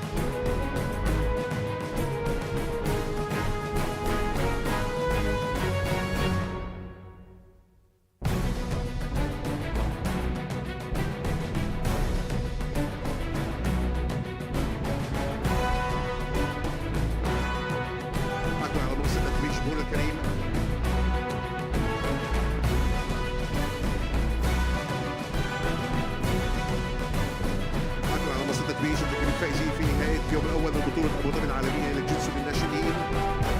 سعادة عبد المنعم الهاشمي رئيس اتحاد الإمارات للجيتسو، سعادة محمد سالم الظاهري نائب رئيس اتحاد الإمارات للجيتسو، وسعادة فهد علي الشامسي الأمين العام اتحاد الإمارات للجيتسو. أهلا وسهلا بكم على منصة التتويج لتكريم الفائزين.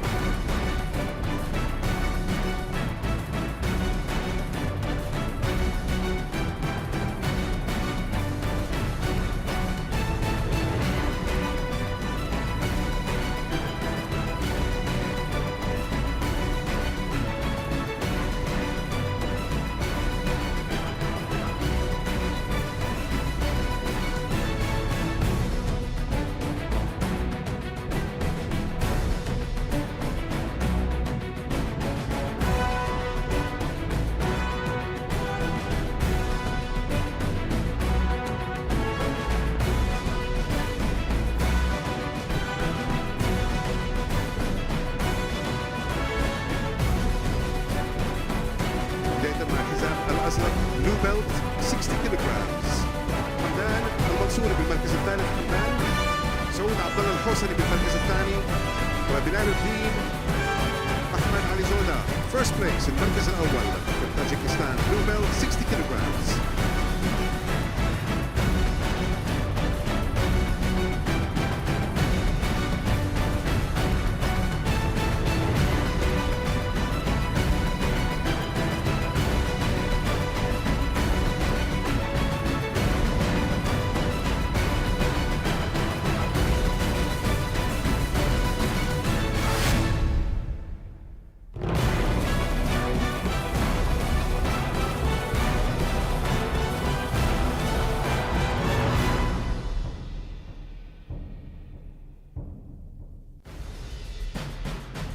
Thank you guys, thank you very much. Moving on to the blue belt, 66 kilograms. الحزام الأزرق 66 كيلو. Wesley Gabriel de Andrade Silva in third place.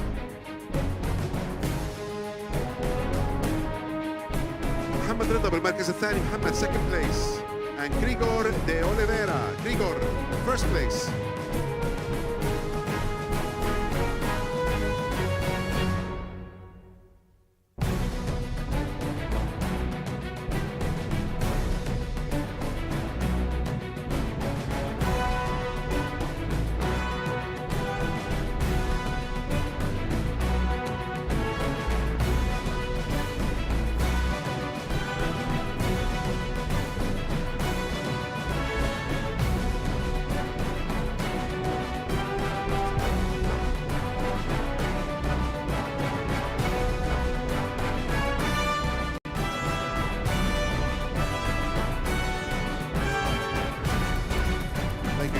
very much. Well done. Moving on to the blue belt, 73 kilograms. حزام الأزرق 73 كيلو. فاروق فيهو. فاروق فيهو. Bosnia Herzegovina. Third place, Bernardo Gatti. Second place, Bernardo. And فرج خالد عولك المركز الأول. برافو.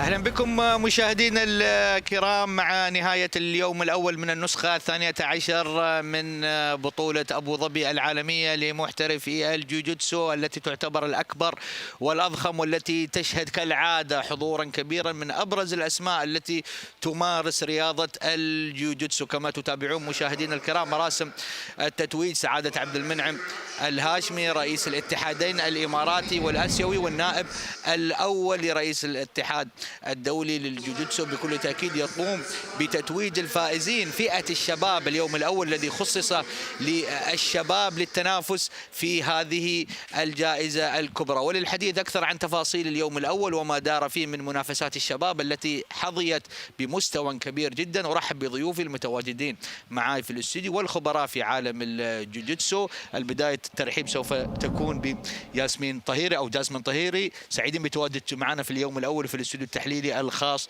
ببطولة أبو ظبي لمحترفي الجوجيتسو.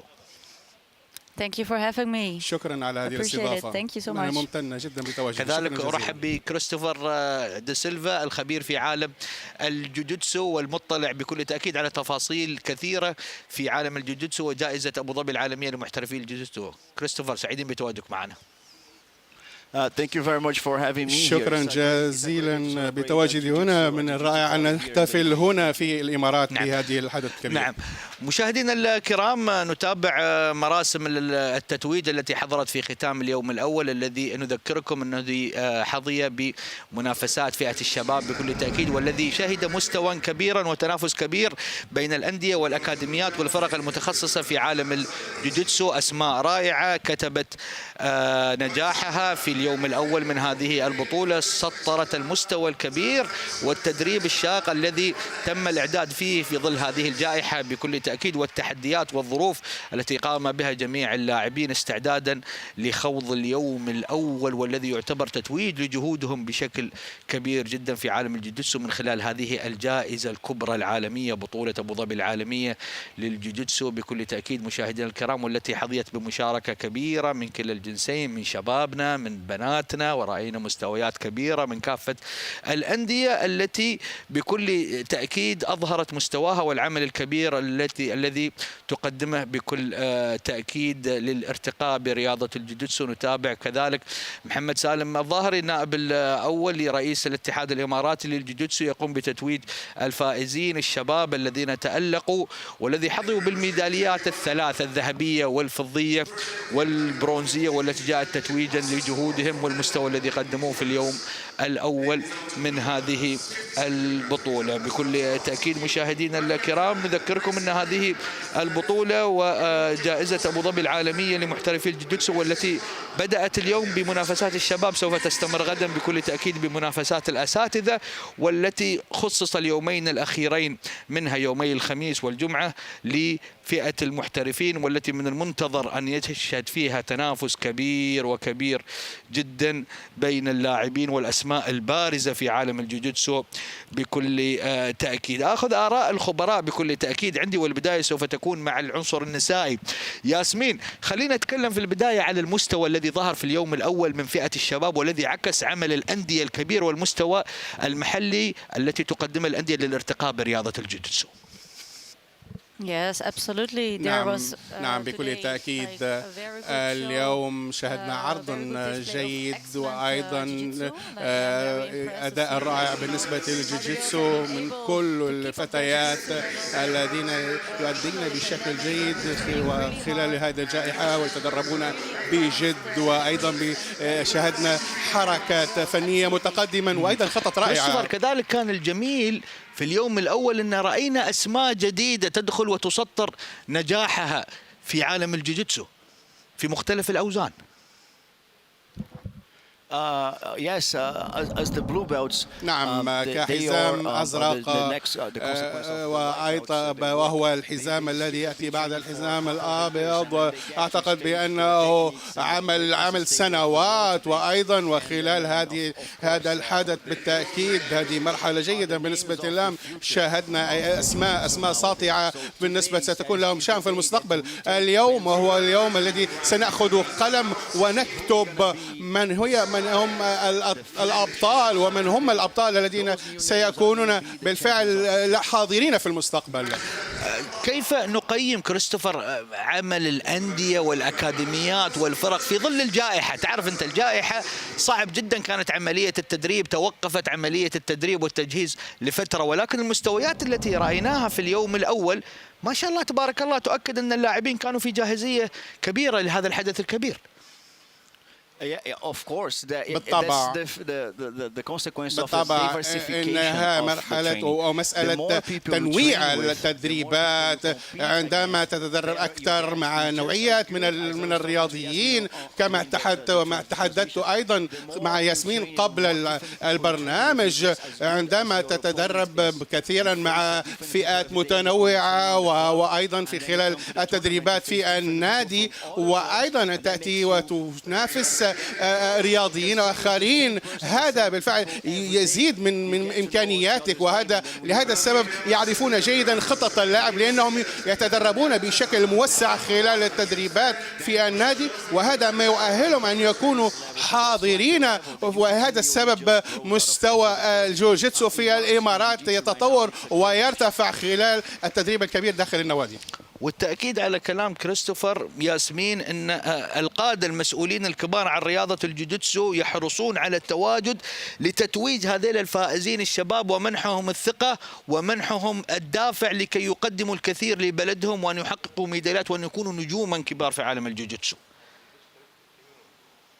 Yes, it's amazing to have like such a platform for athletes, شيء رائع to نشاهد demonstrate هذه المنصة التي نشاهد كل كل هذه الفنيات وكل هذه الخطط الذين يقدمونها. وهذا مهم جدا أن يكون هناك منصة عالمية مثل هذه كبطولة العالم للجوجيتسو الذين يظهرون فيها إمكانياتهم، وهذا مهم جدا لمشاهدة الآخرين وأيضا لتحفيز الآخرين وإلهامهم بالنسبة لهم ليكونون رياضيين المستقبل. ولكن يعني ياسمين الملفت في اليوم الأول يعني المستوى الذي قدم من العنصر النسائي، المستوى اللي قدم من لاعباتنا وكل اللاعبات المشاركات في اليوم الأول المخصص لفئة الشباب، رأينا مستوى وعنصر نسائي مرتفع كثيرا عن النسخة السابقة.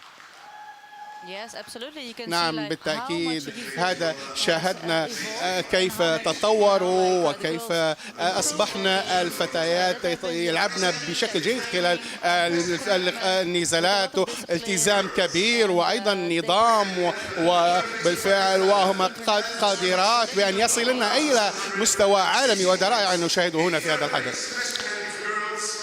كريستوفر المستويات التي قدمت في اليوم الأول كانت متقاربة بشكل كبير، ما رأينا فوارق في النقاط كبيرة، ما رأينا الأمور تحسم مبكرا في كل النزالات التي حضرت وفي أغلب النزالات.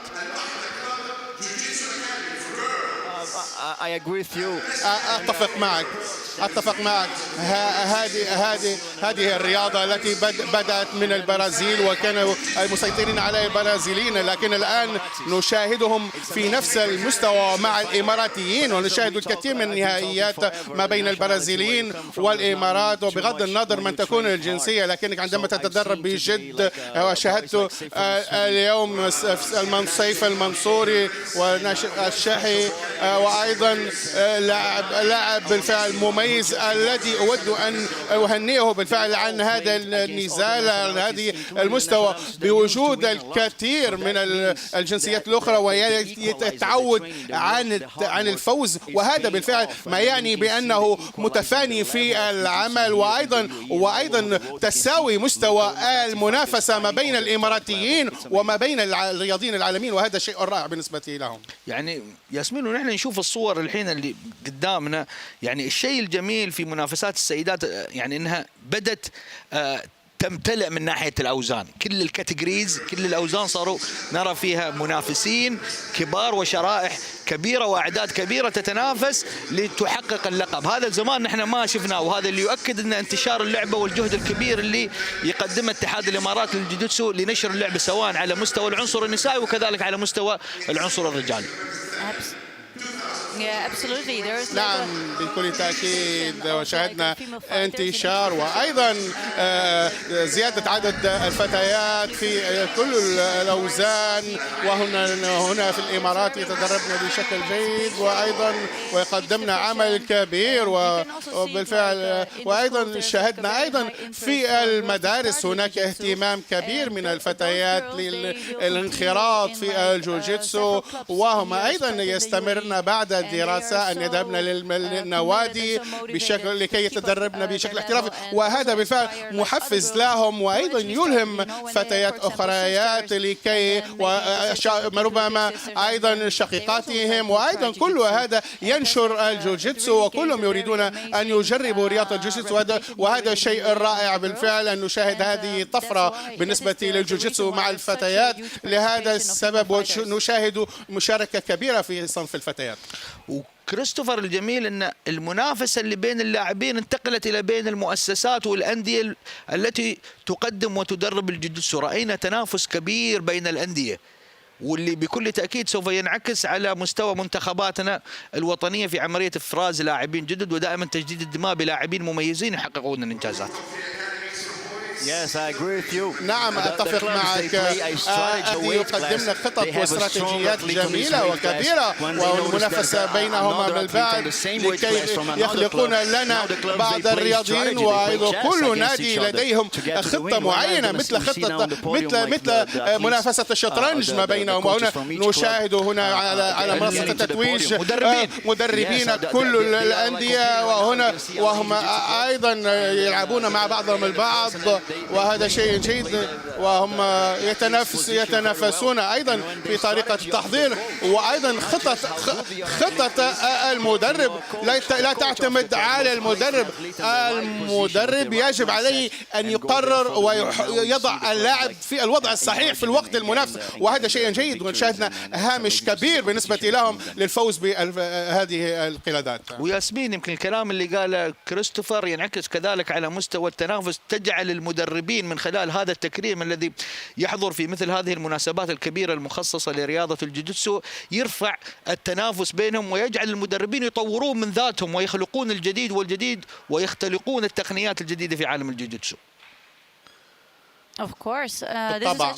بالطبع هذا ما ذكرته أيضا مع كريستوفر من قبل، المنافسة ما بين النوادي أيضا وبالنسبة للأولاد والفتيات أيضا، هذا طريقة جيدة لكي يزيد من الجودة والمهارات، لأن المنافسة هي مثل المرآة، مرآة النادي والرياضيين لكي يعرفون أدائهم، وعندما ينافسون أنفسهم ويقيسون مهاراتهم مع النوادي الأخرى. وبالفعل هنا نحتاج المنافسات كثيرة لكي نطور من الجوجيتسو هنا في الإمارات. بكل تأكيد، والتطوير مشاهدينا الكرام بالنسبة للمشاهدين وبالنسبة للمشاركين تقريبا في رياضة الجوجيتسو هم يتطورون بشكل كبير من خلال استضافة دولة الإمارات العربية المتحدة وتحديدا أبو ظبي لكثير من المناسبات ولكثير من الأحداث المخصصة والتي جذبت أسماء عالمية وطورت بشكل كبير ووضعت رياضة الجوجيتسو كما نذكر وكما نذكر دائما في بعد آخر، حيث أصبحت أبو ظبي هي عاصمة الجوجيتسو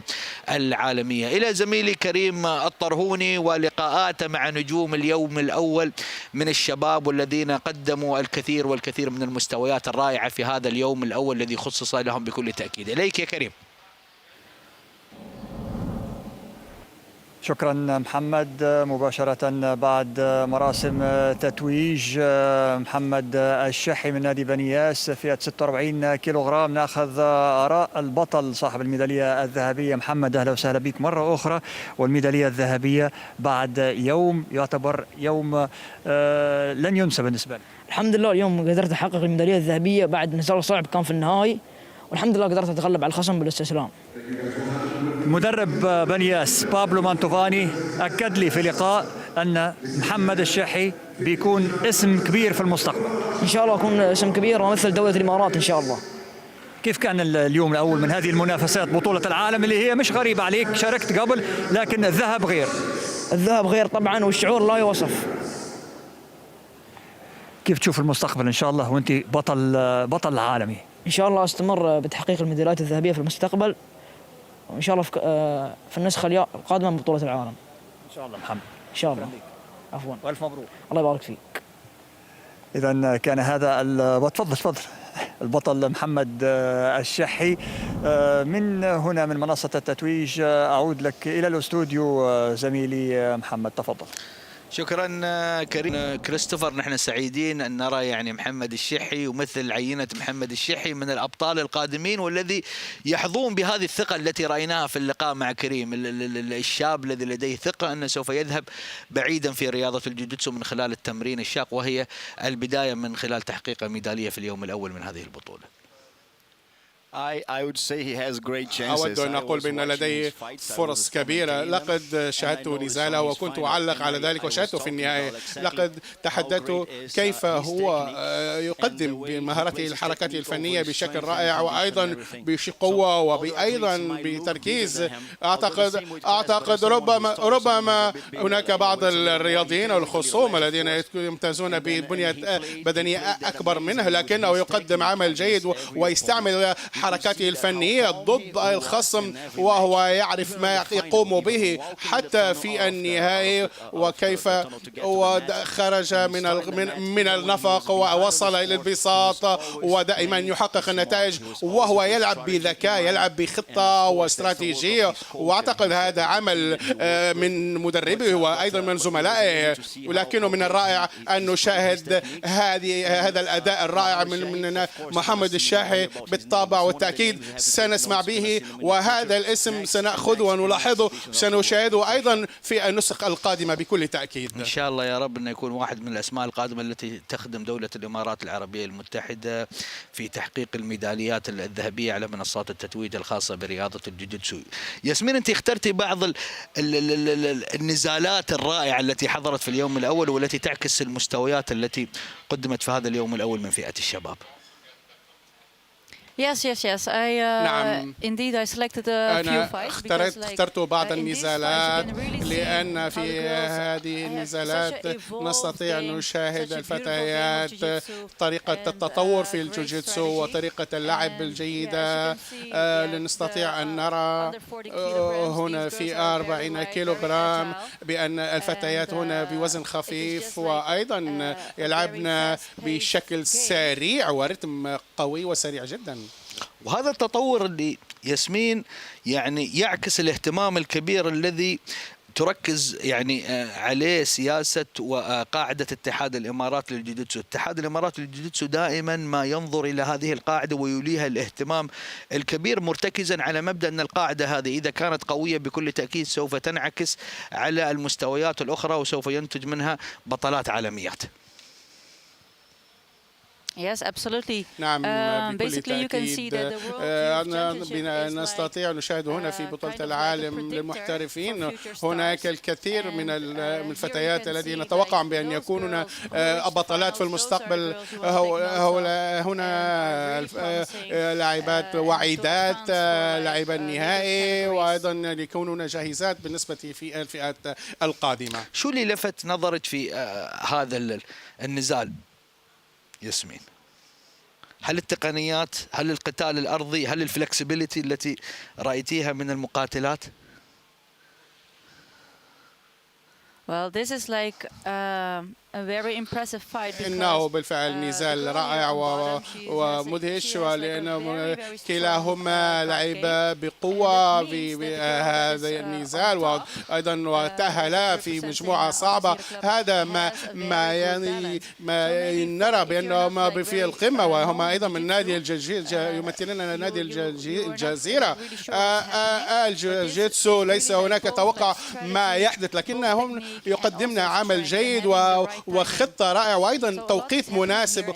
كثير من الأشياء حدثت في هذا النزال. يعني النزال مشاهدينا الكرام يعكس الكثير من التقنيات والمهارة التي وصلت لها بناتنا في دولة الإمارات العربية المتحدة. كما ترون يعني نزال ومباراة حضرت فيها الكثير من التقنيات والكثير من المهارات في القتال الأرضي وتعكس التطور والعمل البدني الكبير الذي تقوم به الأندية بكل تأكيد في عملية تجهيز ناشئين وناشئات لتحقيق الإنجازات لدولة الإمارات العربية المتحدة. واحد من النزالات الرائعة التي حضرت في اليوم الأول الذي نذكر الذي خصص بكل تأكيد لفئة الشباب مشاهدينا الكرام في اليوم الأول من بطولة أبو ظبي لمحترفي الجوجيتسو. هذه البطولة العالمية التي دائما وأبدا ما تفرز من خلالها أسماء عالمية كبيرة وأسماء كبيرة كذلك مشاهدينا الكرام عالمية سوف تحضر في الأيام القادمة لتثري البطولة بالمستويات المعهودة بكل تأكيد. كريستوفر، أنت كان لك اختيارات كذلك في اليوم الأول من هذه البطولة وكلكم اتفقتوا أنكم ذهبتوا للأوزان الخفيفة، يعني ما شفت حد فيكم ذهب إلى الأوزان الثقيلة. Yes. There's no such a thing as a favorite. نعم ليس هناك أي أسبقية من أي فئات الأخرى لكن النزال شاهدته هنا بالفعل وهو تطور الحركات الفنية والقوة وأيضا بغض النظر أيضا عن الجنسية. هنا راشد الشاحي عندما قاتل خصمه ولعب ضده وكل شيء أنه منذ البداية في المجموعة بدأ يقدم الفنيات وليس فقط القوة ويحاول أن يلعب بذكاء واستعماله للحركات الفنية محددة بغض النظر من قوة خصمك وأيضا بغض النظر عن حجمه وأيضا لكنه يستعمل ذهنه وعقله أكثر ما يستعمل عضلاته وهذا ما قام به خلال هذا النزال وهو طبق هذه الفنيات وأيضا والخطة التي متبعة من قبل مدربه في كل نزال وهذا استعمل أيضا طريقة الإغلاق المزدوج.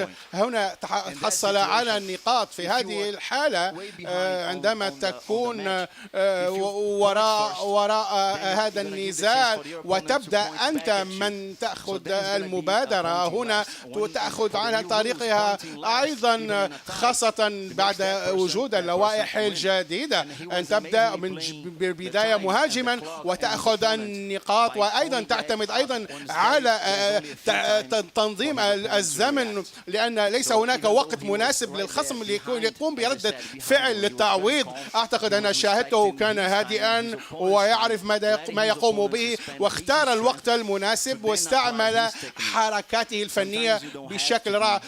في بعض الأحيان لا يلزم أن تكون قويا لكن في هذه الرياضة أن تكون ذكيا وهذا ما قام به في هذا وهذا الجميل اللي تحدث عنه كريستوفر أن مع السنوات ما يحدث في رياضة الجوجيتسو من طفرة كبيرة خاصة في سرعة تنفيذ التقنيات.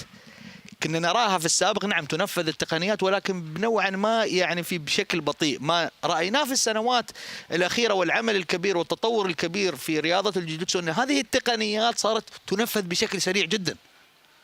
Yes, there is not even one stale moment on the fight. ليس هناك لحظة في النزال ضائعة برمشة عين تقوم بالحركة. هذا هو مستوى الحركات الفنية. وحتى الحركة صارت يعني نفس الكومبينيشن، يعني ما صارت سنجل موفمنت، صار في combination of movement.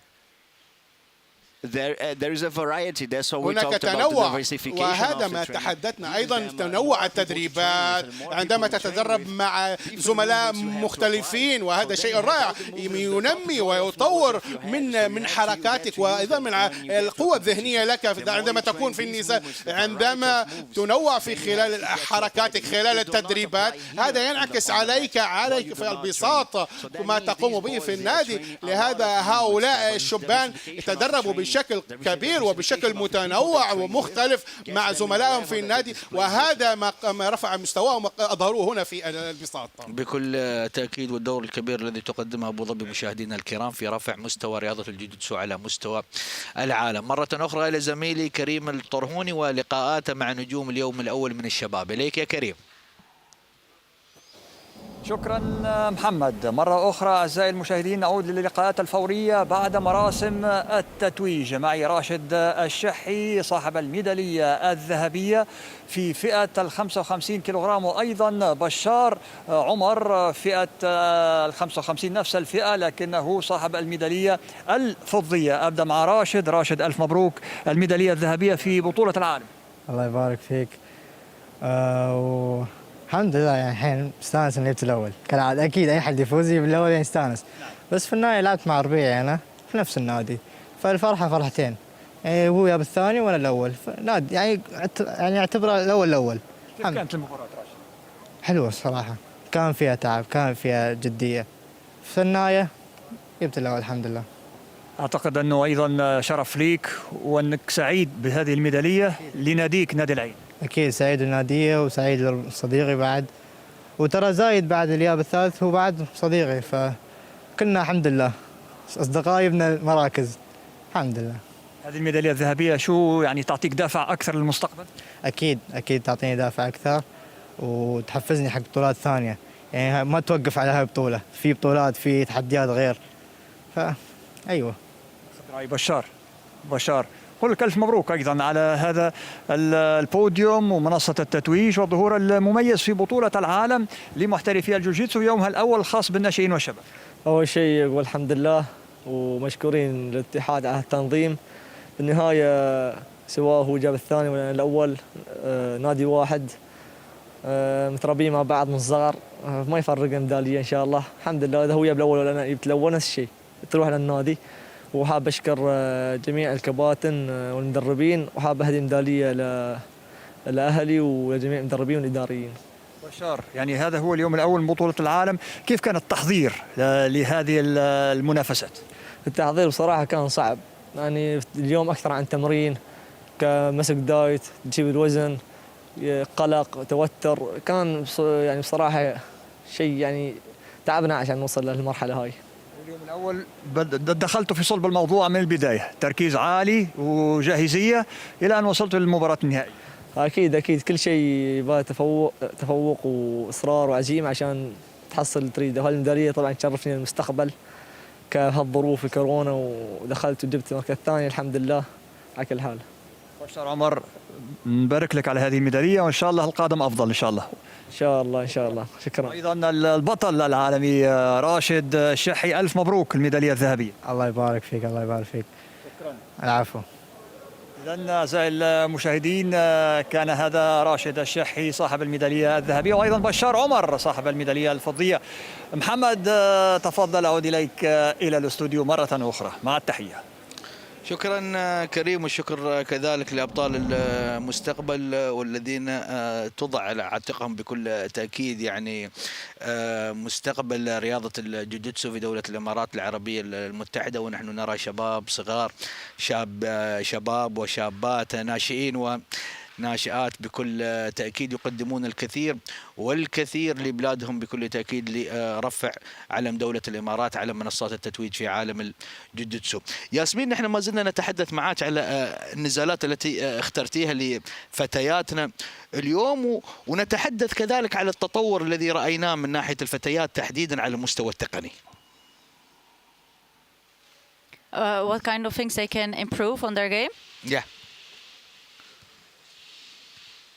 How they did improve? Yeah. Well, you can see that they really have been training like with a lot of different partners as well. تدربوا بشكل جيد مع زملائهم في النادي، وبالنسبة لهذه المنافسات أيضا يشعرون ويعرفون نقاط القوة والضعف في المباراة والنزالات.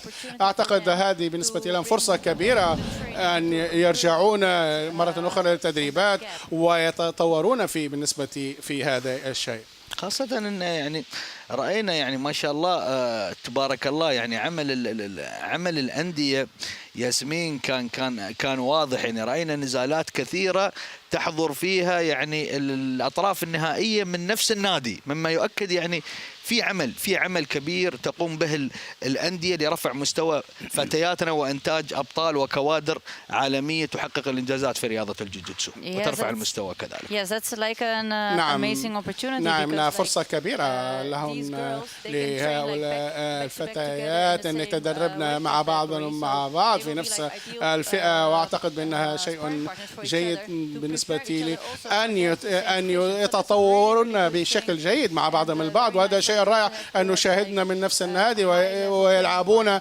معهم في مستوى عالي ورفيع. هذين مشاهدينا الكرام هم بذرة النجاح بكل تأكيد، بناتنا وفتياتنا الذين قدموا مستوى رفيع جدا يعكس العمل الكبير الذي تقوم به الأندية والأكاديميات تحت مظلة اتحاد الإمارات للجوجيتسو، والعمل الكبير والدعم الكبير الذي نراه من القيادة الرشيدة، واللي بكل تأكيد يعني الدعم الكبير الذي يقدمه صاحب السمو الشيخ محمد بن زايد آل نهيان بكل تأكيد ولي عهد أبو ظبي نائب القائد الأعلى للقوات المسلحة، الأب الروحي والداعم الكبير لرياضة الجوجيتسو في عملية نشر الجوجيتسو وتطويرها ليس فقط على مستوى دولة الإمارات العربية المتحدة ولكن على مستوى العالم بكل تأكيد. مع نجماتنا وبناتنا الذين تألقوا في اليوم الأول بكل تأكيد نذهب مع زميلي كريم الطرهوني ولقاءاته بعد نهاية اليوم الأول. إليك كريم من جديد، تفضل. شكرا محمد. والميدالية الذهبية الأولى في بطولة العالم لمحترفي الجوجيتسو فئة الناشئين من نصيب اللاعبة الإماراتية ليلى القبيسي وزن 63 كيلوغرام. ليلى أهلا وسهلا بك وألف مبروك الميدالية الذهبية. مشكورة أخوي، تسلم. حدثنا عن بداية المشاركة السادسة في بطولة أبو ظبي وورد برو، شو يمثل لك؟ طبعا كل سنة تكون أصعب ولازم تحديات صعبة، ويعني هالبطولة صدق إنجاز حقي لأن لعبت في وزن أكبر عن وزني، فيعني أنا مصدومة أن أنا قدرت أفوز هالفوز. يعني شعور كبير وأكيد أنه لا ينسى، وخاصة الميدالية الذهبية. طبعا أكيد، طبعا هاي ثاني مرة أجيب الذهبية وإن شاء الله جايات أكثر. وأيضا الميدالية الأولى اللي تهديها في هذه البطولة العالمية لنادي الجزيرة. طبعا نادي الجزيرة والأهلي والشيخ محمد بن زايد آل نهيان عبد المنعم الهاشمي وكلهم اللي مساهمين إنه بدعمنا. إن شاء الله. كيف تشوفين المستقبل بعد هذا التتويج؟ المستقبل إن شاء الله بيكون أصعب وأنا قدها إن شاء الله. عفوا. البطلة الإماراتية صاحبة الذهبية سيداتي وسادتي ليلى القبيسي تحتفل رفقة مدربتها بهذا الإنجاز. محمد تفضل، أعود إليك مع التحية. شكرا يا كريم. ودائما بنت الإمارات هي قدها وقدود بكل تأكيد في عملية تحقيق الإنجازات، والإنجازات ما هي غريبة على بنات الإمارات والامرأة في دولة الإمارات العربية المتحدة، والامرأة التي تحظى باهتمام كبير ودعم كبير من القيادة الرشيدة كيف لا، والدعم يقدم من أم الإمارات الشيخة فاطمة بنت مبارك الله يحفظها إن شاء الله. كريستوفر، يعني أنا عجبني يعني الحديث في عملية تحقيق الإنجاز في وزن مختلف، وهذا يؤكد لك صعوبة ثانية، يعني كيف أنك تحقق إنجاز في وزن أعلى من وزنك أو وزن أقل من وزنك. Yeah, you see that happening a lot. هذا حدث كثيرا خاصة في المسابقة السابقة. شاهدت بعض الأبطال شاهدتهم يلعبون في أوزان أكبر. هذا يعني ما ليس هناك خوف وخشية بأن يذهبون للأمام وأن تذهب في فئة أكبر من فئتك، وهذا ما شاهدناه هنا. هذه مسألة شجاعة، أعتقد أنها ببساطة شجاعة كبيرة عندما تأتي إلى هنا وتلعب ضد شخص أكبر منك وأيضا أثقل منك في الوزن. ليست مسألة فنيات أو خطة وأيضا مدربك كيف، إنها هذه مسألة شجاعة لأن تأتي وتلعب في وزن أكبر وأقوى وأيضا أن تكون أفضل منهم وتحقق الإنجاز. ليس هناك خوف. هذا بالفعل يشعرك بالفخر. هذا شيء رائع أن نشاهد مثل هذه الأشياء، وشاهدت هذه الأشياء تحدث كثيرا ليس اليوم فقط بل في جل الأصناف والفئات والأقسام هنا. عندما دائما يلعبنا في فئة، وهذا بالفعل يجعل عليهم الأنظار، وعندما يذهبنا إلى أوزان أخرى وهو تحدي لأنفسهم لكي يلعبون مع أوزان أكبر وأيضا مع أشخاص أقوى. وبالفعل وهنها على هذا الفعل. المنصوري عجبني في هذا النزال انه كان ذكي جدا، كان ذكي جدا. التعامل مع النزال كان فيه ذكاء كبير جدا من اللاعب، وكان فيه استخدام للتقنيات في الوقت الصحيح والشكل الصحيح. أتفق معك.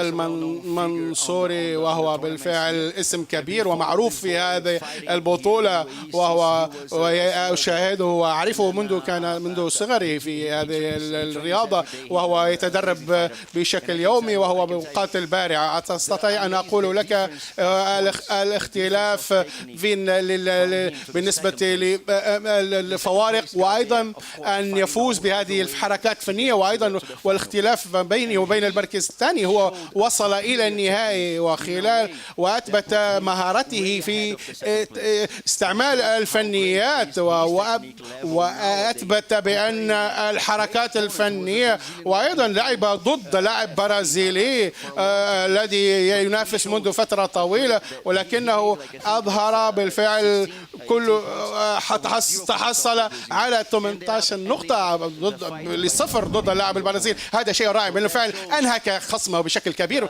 من الحركات الفنية، وهنا نشاهد الازدهار وأيضا الحركات الفنية والفرق الكبير الشاسع والبون بينه وبين السكذ الثاني المركز الثاني. وهنا بالفعل أثبت بأنه في مستوى آخر دعنا نقول. وهذا العمل الجاد الذي يقوم به منذ بدايته منذ 8 سنوات وأنا أشاهده وهو يتبارى، واليوم يصل أيضا كيف وضع هذه الحركات في محلها في هذا الوقت المناسب. أعتقد بأنه يستحق هذا الفوز، ومن الرائع أن نشاهد مثل هذه النزالات. وهذا الحديث مشاهدينا الكرام الذي تحدثوا فيه محللين يعكس المستوى القوي جدا الذي ظهروا فيه الناشئين والشباب في اليوم الأول من بطولة أبو ظبي العالمية لمحترفي الجوجيتسو. يعني جاسمين، خليني أختم معاك باليوم الثاني بكرة ذا ماسترز، الأساتذة، مستوى آخر.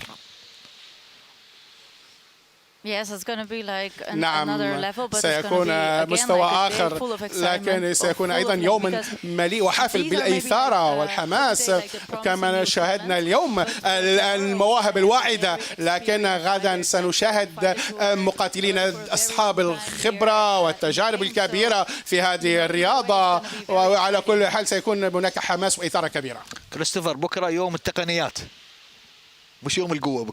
بكرة يوم التقنيات. Technics. That's how it's left for us. هذا ما بقى لنا. غدا. You still young. أنت لازلت شابا. ربما أبدو، لكنني بالفعل غدا سألعب ضد زملائي الذين لعبت معهم في السابق، ومن الرائع أن أشاهدهم مرة أخرى هنا في هذه البطولة. الجوجيتسو للجميع بغض النظر عن العمر والوزن، وأيضا أعتقد سنستمتع كثيرا. إنها رحلة كبيرة بالنسبة لنا. اليوم سنلعب في رتم نحن لعبت أيضا في الفنون القتالية مختلطة، ولكن أعتقد هناك رتم آخر ونمط آخر عن الأولاد. هناك من القوة بالتأكيد في بعض الأحيان. عليك أن تكون ذكيا أيضا في نهاية النزالات. غدا سنشاهد الخبرة بأحسن حلة، واليوم شاهدنا الأولاد كم هم سريعين وأيضا متحفزين وحركاتهم في الوقت المنافس. غدا سنشاهد نفس الشيء لكن في وتيرة أخرى ومستوى آخر وسرعة أخرى، ليست سلو موشن لكنها طريقة كيف تطبق الحركة بطريقة فنية. ببعض الأحيان ربما لكي لا تصير لك إصابات وتحاول أن تلعب بطريقة ذكية وأيضا أن تستعمل مخزونك البدني. غدا سيكون يومي وسأحاول وأنا متحمس أن أكون هنا أيضا أن نشاهد مع زملائي كل هذه النزالات. بالطبع سيكون عرض رائع للجميع بكل تأكيد. جاسمين، في نزال معين تنتظرينه بكرة؟ في نزال معين نتوقع أنه يكون مثير جدا من ناحيتك الفنية؟ Well, of course, I'm going to be like very excited. بالطبع أنا متحمسة لنشاهد تحت 80 كيلوغرام وأيضا تحت 90 كيلوغرام كيف سيؤدون. أنا آتي من هذه الرحلة من الجوجيتسو، لكنني كيف سيقدمن ويبلين البنات خلال النزال، كيف سيؤدين، كيف بالفعل. أنا أشعر ولدي فضول كبير كخبيرة في هذا المجال، وأريد أن نشاهد هذا النزالات بالنسبة للفتيات. كريستوفر في نزال معين تنتظروه؟ There is a transition between adult and master. As you get over the 30s, and then you move up on the category that's Master 1, and then you get as you get a little older, Master 2, then Master 3, and so on. So I believe Master 1 is the أيضا الكثير من الأساتذة وهناك أصناف مختلفة ما بين الكبار والأساتذة. عندما تصل إلى مرحلة الكبار والمحترفين تلعب بوتيرة كبيرة، وهناك انتقال بعدها للذهاب إلى الأساتذة ولعب بوتيرة أخرى. وبعض الأحيان تشاهد هذه الفترة الانتقالية ما بينهما. هناك بالفعل هو بعض الشيء، وبالنسبة لي هناك عرض رائع بالنسبة للأساتذة غدا. أكيد مشاهدينا الكرام، الإثارة والمتعة منتظرة كالعادة دائما وأبدا في بطولة أبو ظبي العالمية لمحترفي الجوجيتسو. وصلنا إلى ختام تغطيتنا لنزالات اليوم الأول من النسخة 12 من بطولة أبو ظبي العالمية لمحترفي الجوجيتسو، والتي خصصت كما ذكرنا لفئة الناشئين والشباب. ودائما أبو ظبي تعلنها أن الجوجيتسو هو اسلوب حياه. As always, Christopher, Jasmine, Abu Dhabi says always to the world that jiu-jitsu is a lifestyle. That's right. هل هذا صحيح؟ Exactly. As I said, نعم بالضبط كما قلت، إنها رحلة.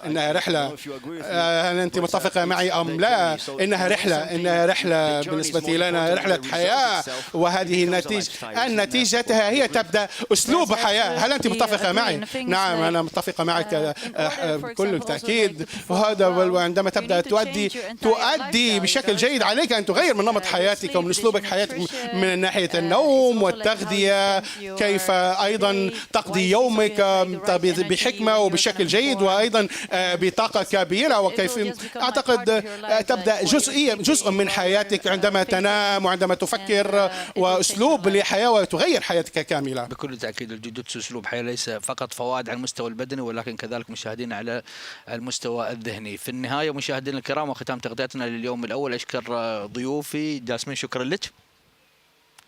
Thank you so much. It is Jasmine or Yasmin? Yasmin. It's Yasmin. Yes. Okay. Thank you very much and see you tomorrow.